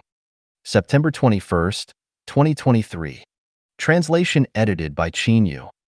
Yesterday, on September 20th, 2023, Huei and I traveled to Kamloops, which is 230 kilometers away from the headquarters in Canada, for a task.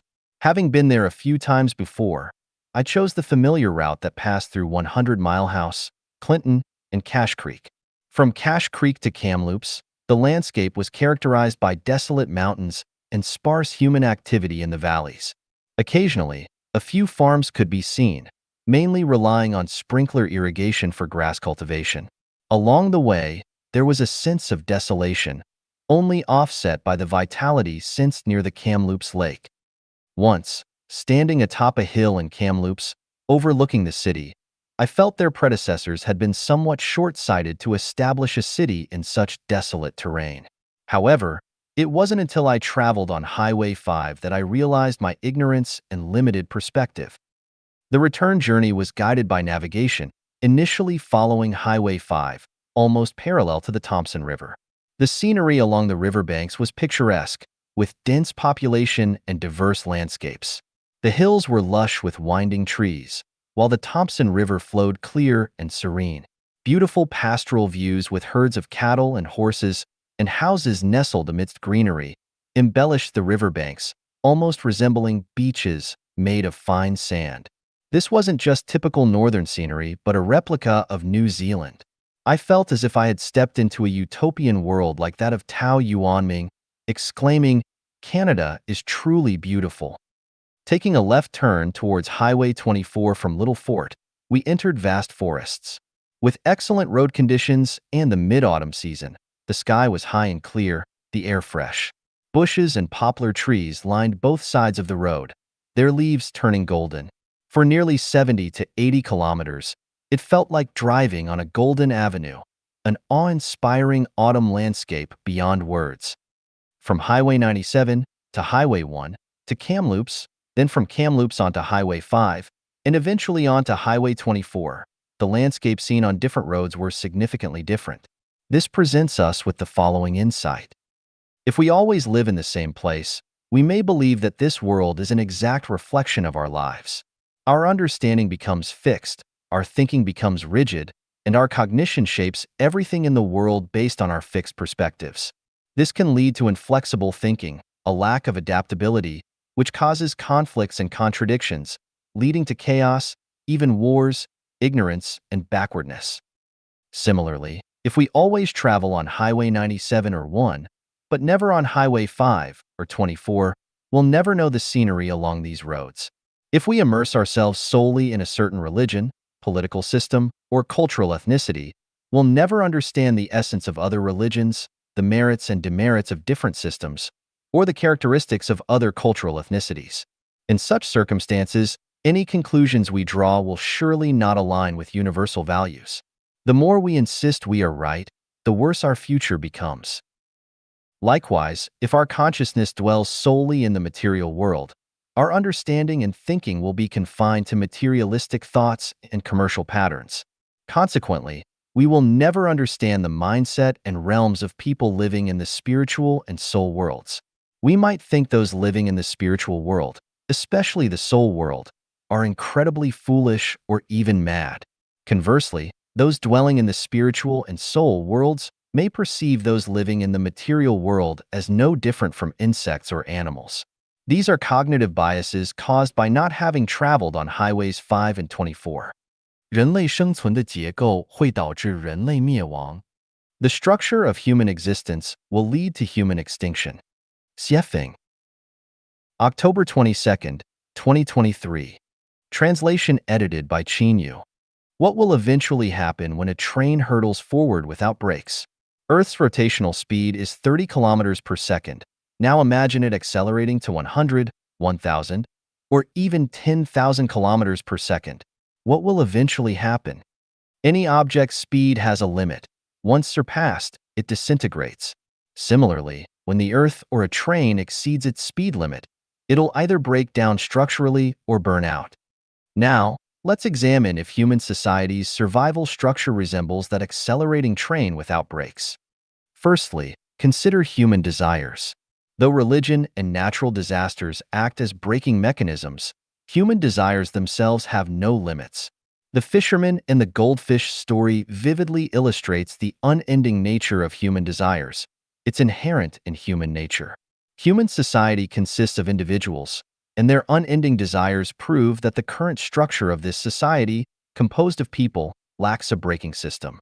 Whether one becomes a department head, a governor, or even a president, there's no satiation unless they rule the universe as the greatest creator. Will embezzling or making $10,000 satisfy someone? What about $100,000, $1 million, $10 million, or even $100 million? Not really, unless they gather all the world's wealth. Next, the uncontrolled population growth and reckless exploitation of natural resources lead to diminishing forests, grasslands, and wetlands. The exploitation of coal, oil, and minerals has no limits, while the waste from human production and lifestyle severely pollutes the air, soil, and water sources. It disrupts the food chain, disturbs the biosphere balance, contributes to global warming, glacier melting, increased hurricanes, heavy rainfall and floods, frequent droughts, forest fires, and consistently extreme high temperatures. These facts reveal that human society's survival structure is flawed. If unchanged, humanity, like the accelerating train, will ultimately disintegrate towards destruction. What are the problems in the structure of human existence? The core factors are family and nation. If these structures remain intact, humanity faces insurmountable problems and crises. The traditional family structure is the birthplace of human selfishness, often for family benefit. Selfishness leads to wastage of resources and a surge in social crimes. If the traditional family structure disintegrates, many selfish behaviors would naturally disappear, easing tensions between people, society, and nature. The new second home model created by Life-Genuine Community has substantiated this fact with ample evidence. The national structure functions as a machine for humans to vie for resources and mutually destroy each other. Presently, global military spending, divided among the world's 8 billion people, amounts to more than $300 per person annually. Redirecting this money towards improving livelihoods could save vast natural resources. Furthermore, the existence of a nation demands a large number of officials who contribute little to wealth creation but rely on the populace for support. In China, for instance, out of 1.4 billion people, around 80 million are financially supported by the state's tax revenue. Roughly, it takes about 12 working-age individuals to support one government worker. Globally, the working-age population, defined as individuals between 15 to 64 years old, faces similar circumstances. In China, the working age is 16 to 60 years old for men and 54 for women. Factoring in the unemployed, disabled individuals, and farmers with minimal income, it's estimated that around 5 to 6 individuals involved in material wealth creation support one government worker. Regardless of how much those creating material wealth earn, government employees' salaries are mostly fixed and obligatory. In reality, anyone who consumes pays taxes, and a substantial portion of this tax serves as salaries for government employees. Thus, the existence of the nation-state entails significant waste and places an overwhelming burden on its citizens. If all nations on Earth were to disappear, people could potentially lead relatively tranquil lives. In conclusion, if humanity continues on its traditional production and lifestyle path, it leads to destruction. If families disband and nations disappear, humanity can transform crisis into tranquility and embark on the road to happiness. 站在阴沟里，请仰望星空。Look up to the stars while standing in the gutter. Xiefeng. November 11th, 2023. Translation edited by Yu. In life's journey, there will be times when you find yourself living in the gutter. The gutter is characterized by its darkness, dampness, foul odor, and the presence of rodents, snakes, cockroaches, and mosquitoes.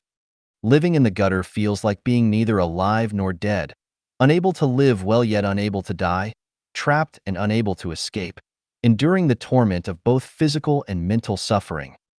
Have you experienced any of this? Local thugs and bullies harass you, disrupting your normal life, bullying you and your loved ones, smash your windows, shout loudly in front of your door at midnight, smear paint on your door, and frequently threaten you with phrases like, "If you do not something, I'll something you." Have you ever experienced this? You're bullied, but you have no recourse. You call out to the heavens, but receive no answer. You call out to the earth, but find no relief. There's nowhere to seek justice, nowhere to air grievances. You feel deeply troubled and contemplate hanging yourself. Have you experienced this? Being unemployed, having no savings in the bank, responsible for caring for family members, having no land for farming, no job prospects, seeking help from anyone possible but finding no one willing to assist. Have you experienced this? Your home being destroyed time and again, being repeatedly driven out of your own home, with nowhere to go in this vast world, nowhere to settle, wandering every day, struggling to survive in a state of disappointment, hopelessness, and despair. Have you ever experienced this? Once your home was filled with esteemed guests, there were no ordinary visitors. You were spirited, full of ambition, guiding and stirring the world with your words. Suddenly, one day, you became a prisoner. Your home was ruined, your possessions confiscated. Former close friends and those whom you once helped scattered. No one came to rescue you, not even to visit. Have you experienced this? You struggled immensely to escape the clutches, setting off on a journey toward your free homeland. However, along the way, you had to dodge police exploitation and extortion from the underworld, endure life-threatening jungle adventures, and traverse turbulent seas. As funds depleted, food supplies vanished, and illness struck. Have you experienced this? The person you trusted the most betrayed and deceived you, emptied your pockets, sabotaged your career, and spread a series of untrue accusations against you. You found no one to stand up for your justice. People looked at you with suspicion. Have you experienced this? Unknowingly, you fell into an organization or a trap. Initially, you tasted all the sweetness, thinking you were on the path to success and a superior life. But once certain conspiracies unraveled, you found yourself trapped with no way out and had to consider desperate measures. When any of these experiences happen, it proves you're currently living in the gutter. Living in the gutter is akin to standing on the cliff of death. One misstep and you'll plummet into the abyss, bidding farewell to life. Globally, approximately 1 million people commit suicide each year, with about 10 to 20 million attempting it. Those contemplating or committing suicide are those living in the gutter at that moment. If you're living in the gutter, here's some advice. Look up to the stars. The heavens have eyes, the earth has eyes, and everyone has a pair of eyes. When you stand in the gutter, the heavens, the earth, and people are all watching you, observing how you handle it. If you look up at the stars, there's a chance to escape the gutter. Angels and bodhisattvas are working among us, attempting to guide people to paradise. Only by looking up can you see and find them. Clearly express yourself. They can assist you. Heaven helps those who help themselves. Light your inner divine lamp. The more difficult the situation, the more crucial it is to seek truth, kindness, beauty, love, faith, and honesty, because the more beautiful things are, the less likely they'll be found in the gutter. If you pursue falsehood, evil, ugliness, hatred, doubt, and deceit, you'll never escape the gutter. Pray to the greatest creator, seeking forgiveness and a path to light. Invite the greatest creator into your heart. Believe that the greatest creator can help you escape the gutter. Don't bow to anything in the gutter. Do not believe anything in the gutter, and do not glorify the darkness in the gutter. Don't harbor any illusions about anything in the gutter. If you do not look up at the stars, but instead hold on to a false hope of gaining liberation by flattering and glorifying the gutter, you'll never escape from it. Never align yourself with the gutter. Everything that happens in the gutter is sinful. Don't attempt to escape the gutter using its ways, tricks, paths, or methods. Doing so will only cause you to sink deeper into the gutter, possibly beyond redemption. Believe that there are countless kind, hardworking, and willing to help people in this world. They are the ones you can trust and rely on, but the premise is to maintain your own good qualities. Only then will you have the chance to climb out of the gutter and never fall into it again. Remember two important sayings: the world is faultless. All faults lie within us, and the sum of positive and negative energy in the universe is zero. Focus on what you can do for others and society, not what you can get from them. This attitude will bring salvation. Living in the gutter happens to be the best opportunity for a profound transformation, a chance to transcend the ordinary. It requires a complete reset. Since you're already standing on the edge of death, why not completely wipe out your past perspectives on life, values, beliefs, and worldview? Replace them entirely with a set of 4 perspectives that are completely different from your previous ones. However, the prerequisite is to look up at the stars. Don't waste time and energy complaining about everything in the gutter, and above all, do not compromise and collude with anything of the gutter. 扎根自然之道，笑看风云变幻。Rooted in the way of nature, laughing at the changing world. Xiefeng. November 12th, 2023. Translation edited by Qin. Everything that has occurred in history, whether magnificent or dark, now seems like a passing cloud or a fleeting moment, as dew and lightning. Thus, you should meditate upon them. All that's happening today, be it tyrannical or democratic, all conflicts are like compete for the space of a snail's antler or contend for a flash of light. All conditioned things are like dreams, illusions, bubbles, and shadows. The awakened ones play the game within the game. The ignorant ones are played by the game. Crying out to the heavens stems from not understanding causality. Rejoicing in the heavens comes from not comprehending the plot. Only the enlightened ones can be free and unfazed, like bamboo swaying in the wind, which, when the wind passes, leaves no sound, or geese crossing the cold pond, which, when the geese are gone, leaves no trace, and they can laugh at the changing world.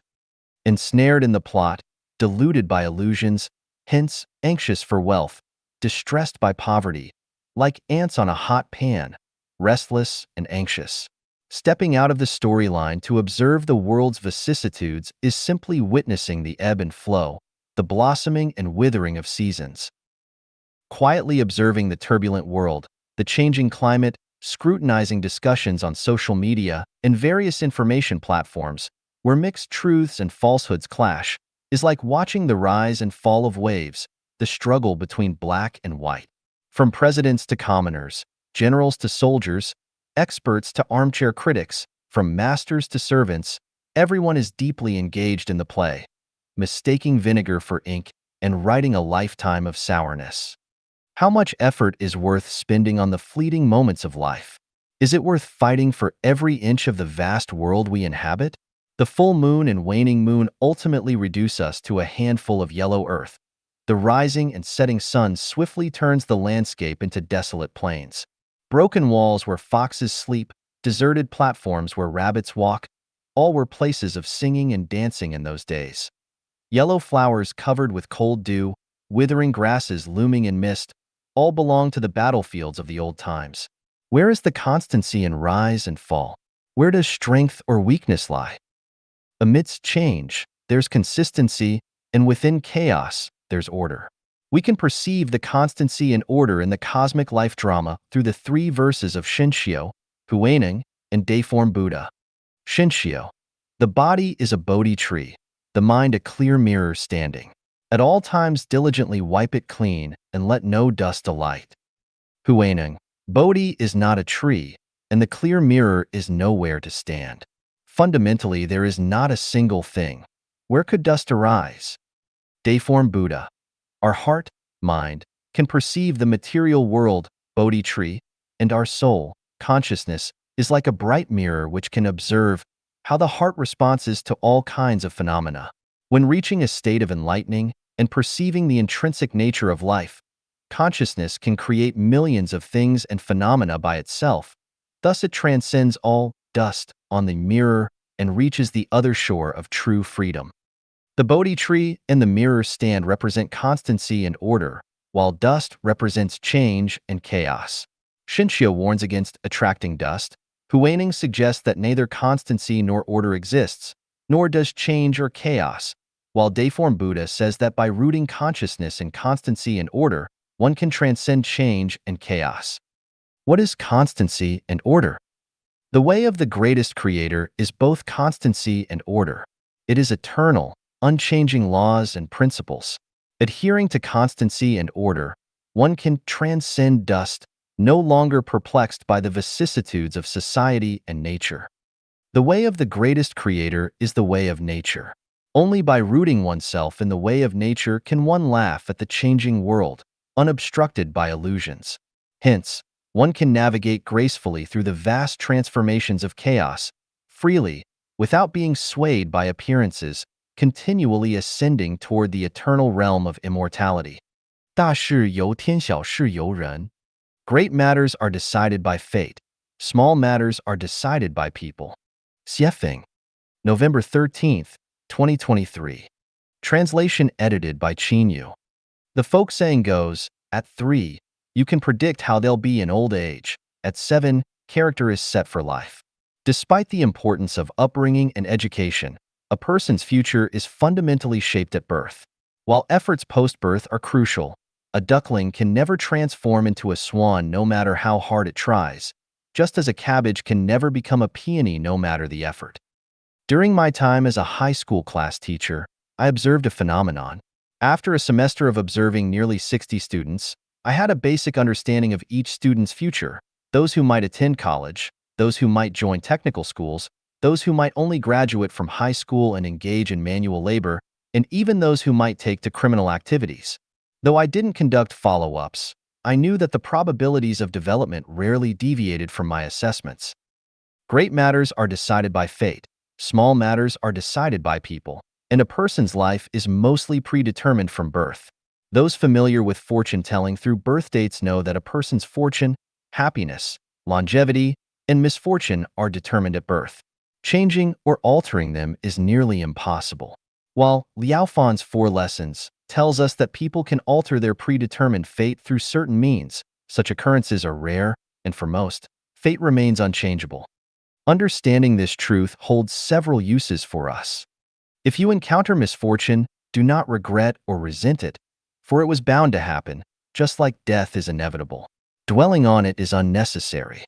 If you achieve success, do not become arrogant or boastful, for it's not entirely your doing but a plot already scripted by fate. Don't imitate or learn from anyone.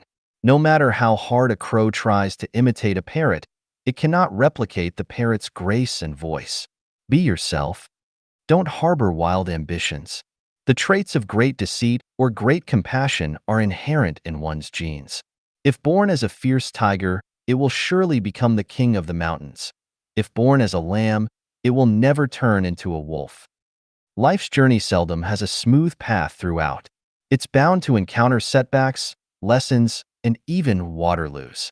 At such times, harboring resentment is futile. It's best to smile because evading it is impossible. Facing it and accepting it calmly can alleviate much of the harm. Direction and purpose outweigh effort. Persistently walking toward a direction is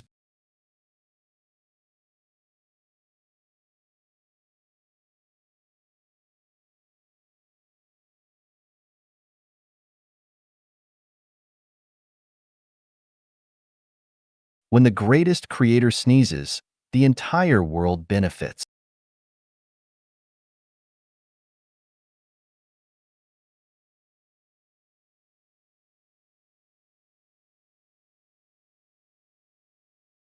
The best way to change fate is to consider contributing something for others, society, or nature rather than seeking something from them. Rendering others hopeless will eventually leave oneself with no way forward.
forward. When young, one strides with confidence, feeling that their future is entirely within their control.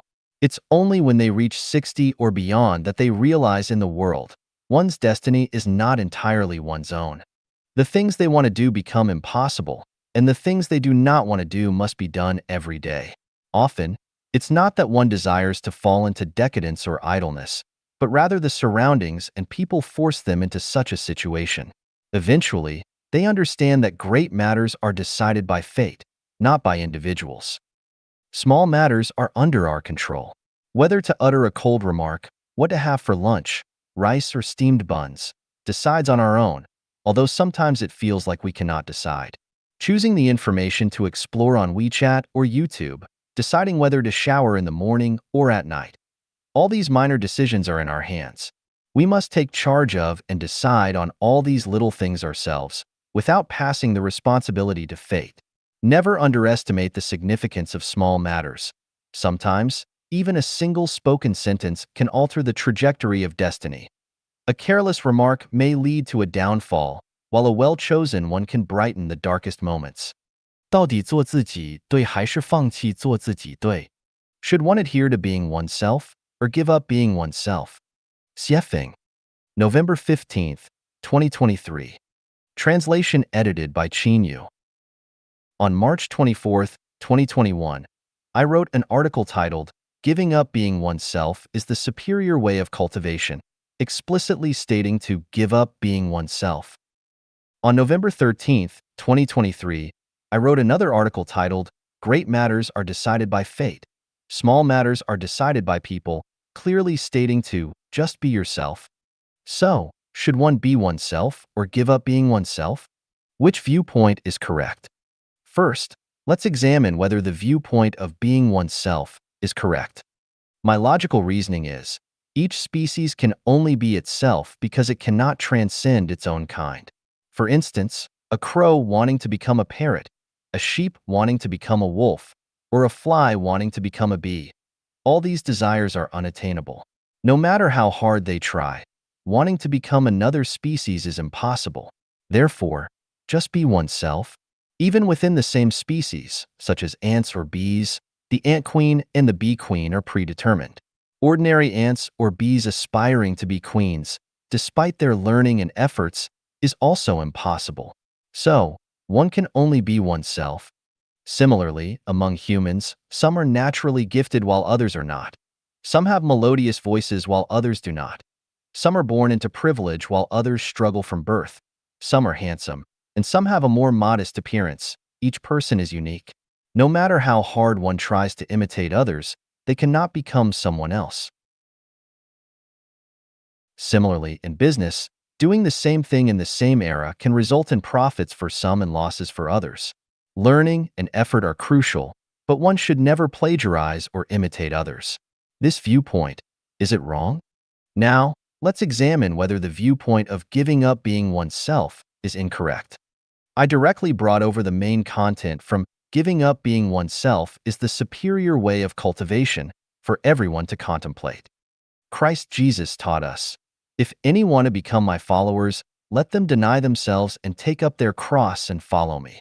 For whoever wants to save their life will lose it, but whoever loses their life for me will save it." Buddha Shakyamuni taught us, "If a bodhisattva thoroughly understands the dharma of no self, he is a true bodhisattva." Celestial Laozi taught us, "Is what we value and what we fear within ourselves. We have fears because we have a self. When we do not regard that self as a self, what have we to fear? Therefore, he who values the world as his self may then be entrusted with the government of the world. And if he who loves the world as his self, the world may then be entrusted to his care. Only by being unselfish can one fulfill one's wishes, and only by being selfless can one accomplish himself. How does it feel? Isn't the viewpoint of giving up being oneself correct? Given that being oneself is right and giving up being oneself is also correct, it creates complete contradiction, leaving one unsure. Hold on, let's understand it this way. Telling a 5-year-old child, "Go play," and letting them freely play is appropriate, right? However, if we tell a 30-year-old adult, or an 80-year-old elderly person, go play. Would that be suitable? Certainly not. Likewise, telling an ordinary person, be yourself, do not fantasize about being someone else, is correct. But for a wise person, aware of transcending worldly desires and aspiring for heaven, instructing them to give up being oneself and wholeheartedly following the teachings of gods and saints, adhering to heavenly standards without becoming fixated personal insights. Isn't this right approach? Any qualified teacher or master must tailor their guidance according to the aptitude of the disciple. Beams need guidance according to the beam standards, pillars according to the pillar standards, and rafters according to the rafter standards. A uniform standard cannot be imposed on everyone. Hence, guiding the general public should entail telling them, be yourself. Guiding exceptional individuals like saints and Buddhas must caution them to give up being oneself. 生命禅院对巴以冲突的解决方案 Life a genuine solution to the Israeli-Palestinian conflict. Siefing. December 11th, 2023. Translation edited by Yu. Purpose: to ensure that every Jewish person lives safely and happily, and that every Palestinian lives safely and happily. Jews and Palestinians share the same ancestor, Abraham. Hence, the conflict between them is like a dispute between brothers, family feud. The land where Palestinians and Jews reside belongs to the Promised Land. It does not exclusively belong to either group. Therefore, the best solution is reconciliation and joint management between Palestinians and Jews. The desire of either side to eradicate the other from this Promised Land is a fallacy and will only lead to greater catastrophes. How can Jews and Palestinians reconcile? Firstly, let's determine who should govern the Promised Land. The premise should be whoever can ensure the safety, health, prosperity, and happiness of every citizen. If Palestinians can manage the affairs of the Promised Land better, let them govern. If Jews can do it better, they should manage. The fact remains that Jews have managed the Promised Land better economically, technologically, and administratively than Palestinians. Therefore, the best approach is for all Palestinians to integrate into Israeli society, considering themselves Israeli citizens. Palestinian elites with wisdom and capabilities can participate in the national governance. If Palestinians refuse to integrate into Israeli society, or if Jews refuse to accept Palestinians as Israeli citizens, consider the following alternatives. In the recent Israeli-Palestinian conflict, we've seen support for Palestine from at least 30 countries, condemning Israel. Since these countries care for the safety and well-being of Palestinians but militarily, Palestine is unable to surpass Israel, let's relocate the 6 million Palestinians currently living in Palestine to these countries. Each country can accept 200,000 refugees. This would resolve the issue. If the countries supporting Palestine only pay lip service and do not genuinely care for Palestinians, unwilling to accept them, then the third option comes into play. Isn't the United States supporting Israel? Then accept all 9.7 million Jewish people as Americans. Your country is vast and resourceful enough to allow 9.7 million Jews to move to the U.S. This would make the United States stronger. Moreover, I've observed many in the U.S. showing support for and standing by Palestine through protests. Let these sincere individuals, who genuinely care for Palestinians, go to Palestine and aid in its development. I believe those supporting and advocating for Palestine in the United States genuinely care for and cherish Palestine. They would certainly be willing to go to Palestine to participate in its construction. After all, once the Jewish people leave, there will be numerous houses available to live in and plenty of modern facilities to use. Why not take this opportunity? This would completely resolve the Israeli-Palestinian conflict and relieve Palestinians of any future concerns. If the 9.7 million Jewish people are unwilling to immigrate to the United States, or if the U.S. lacks the courage and openness to accept them, then, considering the good relations with Israel and the concern for Palestinians, Russia, with its vast territory and insufficient military manpower, could accept 6 million Palestinian immigrants. Accepting 6 million Palestinians to Russia could both develop the vast land resources of Siberia and enhance Russia's influence. This would be a beneficial scenario for Israel, Palestine, Russia, and the entire world. If Russia refuses to accept Palestinian immigrants, or if Palestinians are unwilling to go to Russia, then the Israeli-Palestinian conflict will continue. Life Achanuan provides these three solutions: reconciliation between Israel and Palestine, 30-plus countries supporting Palestine to accept Palestinian refugees, all Jews migrating to the U.S., or all Palestinians moving to Russia. If none of these works, the last resort would be war using the most brutal means directly. As history has shown us, where civilization fails, barbarism becomes the most direct and effective way to resolve disputes. 人类不会灭绝的三大支柱。The Three Pillars Preventing Human Extinction by Xiefeng, January 8, 2024. Translation edited by Qinyu. The talk of doomsday is prevalent, with fears that humanity will become extinct. This is an unnecessary worry. Humans will continue to exist for billions of years until the solar system enters the long axis segment of the Taiji ellipsoid. Here are the reasons why humans will not become extinct. A cattle farmer who raises 10 cows will not slaughter all 10 cows for meat, nor will he let them starve, fall ill, or be eaten by wolves. The earth is that farm. The God who created humans is that cattle farmer, and humans are those cows. Therefore, God will not let humans become extinct. However, if a farm's grass can only feed 30 cows, and the number of cows on the farm exceeds 30, then the surplus cows will be dealt with. If we believe there is a farmer managing this earth, then we do not need to worry about human extinction. Those who have studied the solar system know that the entire solar system serves the earth, and the earth serves humans. If there are no humans on earth, the earth loses its value of existence. If the earth disappears, the solar system will collapse. Without the solar system, the Milky Way would be like a person missing a finger, imperfect. Therefore, for the perfection of the Milky Way, humans cannot become extinct. Because I do not want humans to become extinct, there will be no doomsday and humans will continue to reproduce. And this I might be you, the reader, or him or her. The above, farmer, solar system, and I are the three pillars preventing human extinction. Ridiculous? Far-fetched? Nonsense? You can have 10,000 reasons to question or overthrow my three pillars theory with factual, scientific, philosophical, and logical reasoning. But what I want to say is that my simple words are talking about the most profound laws and rules of the universe. The future of humanity is beautiful. In another 20 years, everyone will live a happy, joyful, free, and blissful life in a paradise isolated from the world. 人需要终生学习和接受教育。The necessity of lifelong learning and education. Xiefeng, January 13, 2024. Translation edited by Qinyu.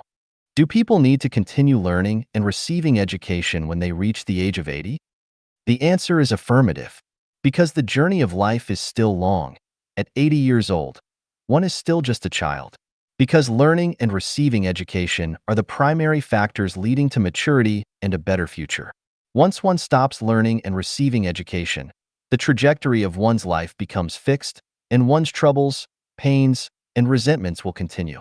Therefore, as long as one is alive and the mind is clear, one should not stop learning and receiving education. If one knows that they are going to die in the afternoon, should they learn and receive education in the morning? The answer is also affirmative. If in the morning I were to gain knowledge of the correct path in life, I would be able to die at sunset without regret.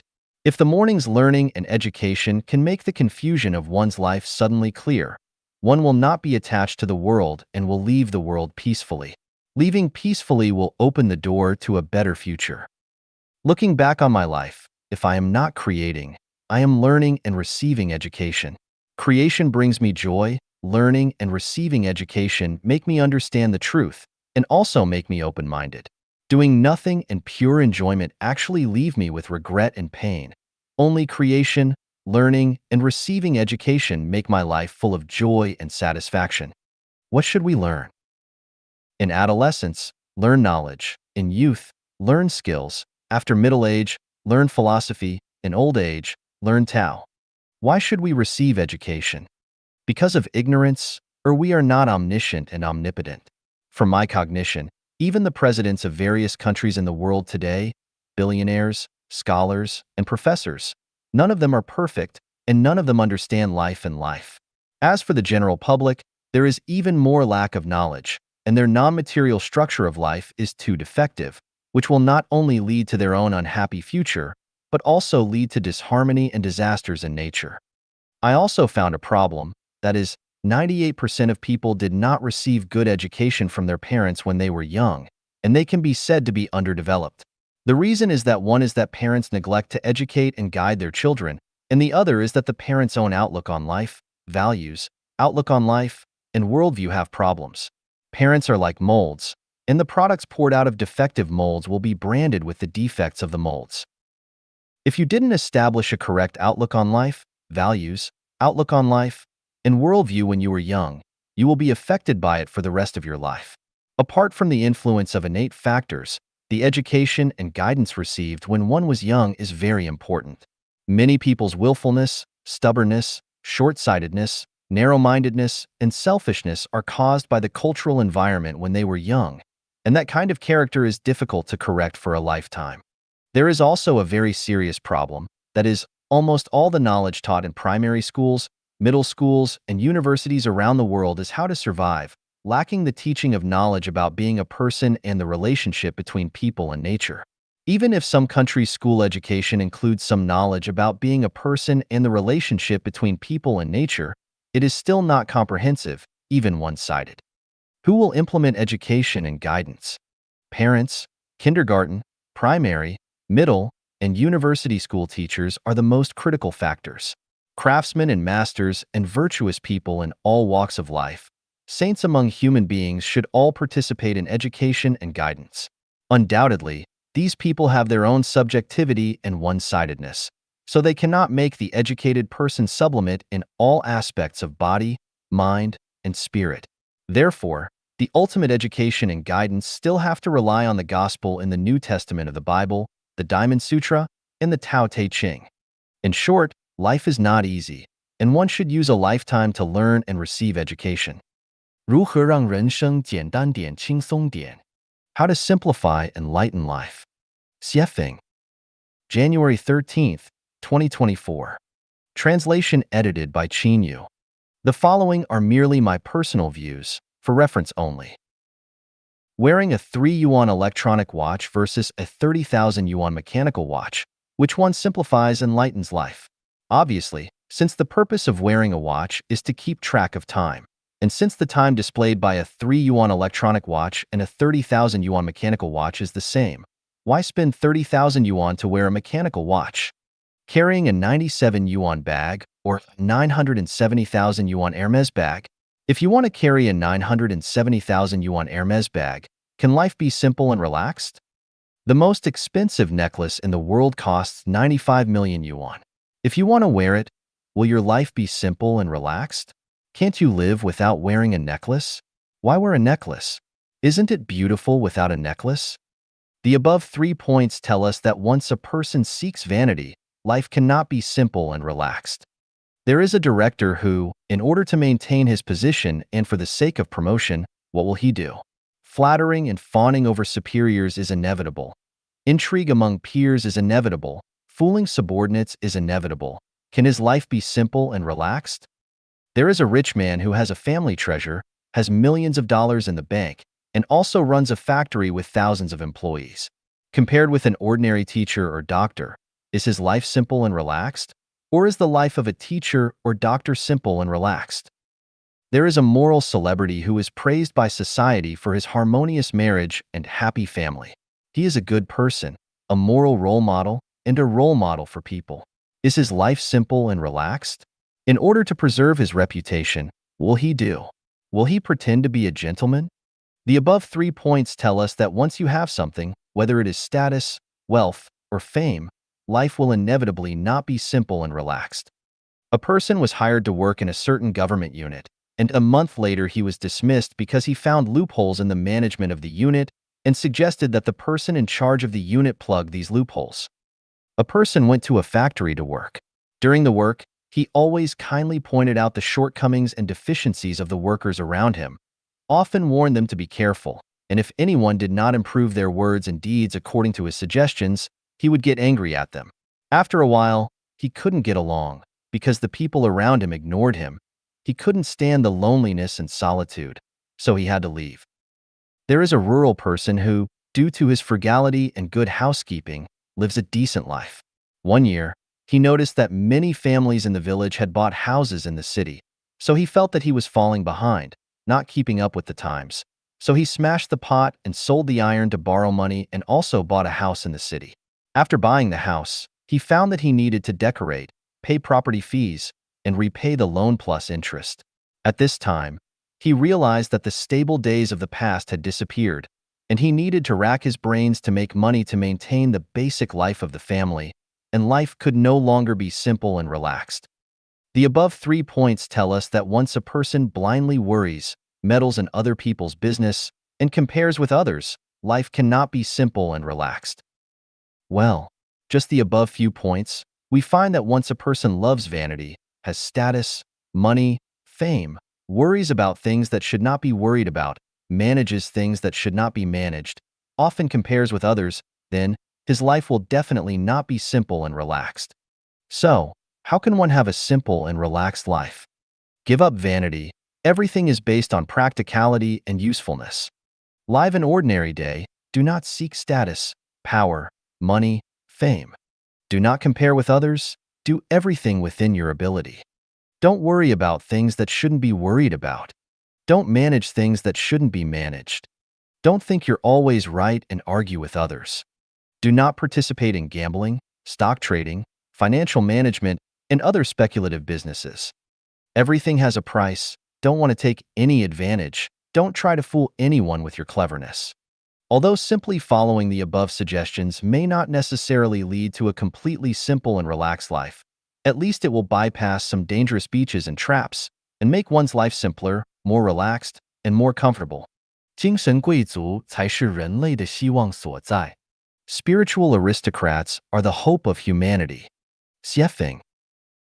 January 15th, 2024.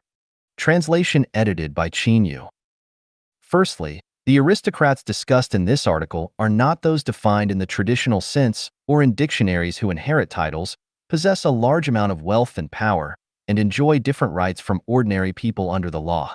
Instead, they refer to those who are noble in spirit, rich in soul, not manipulated by the power, capital, cultural customs, and trends of the real world, independent, noble in character, and elegant. When we observe human society, more than 95% of people are swept away by power, money, customs, and trends. That is to say, as long as people worship and pursue power and status, chase material wealth, follow the rules and regulations of traditional customs and rules, and chase the tide of the times, then they are vulgar people, and their personality cannot rise to the temperament and realm of aristocrats. In the traditional definition, the opposite of an aristocrat is a commoner. In my understanding, the opposite of an aristocrat is a beggar. The reason why an aristocrat is that he has no demands on the outside world, no flattery, no fawning, no bribery, no kneeling, no compromise, no expectations, no confrontation. The reason why a beggar is that he has demands on the outside world. As long as there are demands, he is a beggar. For example, a rich man. If he has demands on government officials, this rich man is a beggar. A president. If he has demands on the people, this president is a beggar. For example, an entrepreneur can apply for a loan from a bank through regular procedures, but if he obtains a loan by bribing or winning over bank employees, then this entrepreneur is also a beggar. A university professor. If he bows and scrapes to the principal or the board of directors in order to keep his job or get promoted, then this university professor is a beggar. No matter who it is, as long as one has demands on the outside world, has expectations, and tramples on one's own dignity, personality, freedom, and independence, then he is a thorough beggar. Why do I say that Chanyuan Celestials should all be spiritual aristocrats? Because in the 20 years since the birth of the life of Chanyuan, we only walk the way of the greatest creator and the path of Chanyuan. We do not rely on others for survival. We never bribe those with power and influence. We do not envy power and status. We do not care for luxury cars, luxury houses, yachts, luxury goods. We do not chase gold, silver, jewelry, and material capital. We treat presidents, rich people, celebrities, masters equally. We only rely on our own diligence and wisdom to seek survival, rather than relying on fawning, flattering, bowing and scraping, compromising. Seeking survival even more will not rely on speculation, violation of the law and crime, and harm to life, harm to others, harm to society to seek survival. If you want to suppress us to make us submit, there is no door. If you want to threaten and tempt us to conquer us, there is no door. If you want to buy us with money, there is no door. If you want to force us to submit through various restrictions and blockades, there is no door. Even within the life of Chanuan, no one should impose his will on others, even if it is a tour guide. You only have to be a tour guide for tourists. You have no qualifications and power to impose your will on any Chanyuan celestial, unless I am willing, otherwise, I still ignore you. Similarly, any crown of Chanyuan celestial should not threaten or kidnap and restrict the tour guide. If you think the tour guide is fun, play together. If you think the tour guide is not fun, the tour guide doesn't want to play with you. We look at the fisherman. He hangs the bait that the fish likes to eat on the fish hook. If the fish thinks it's easy and cheap and feels that it's a waste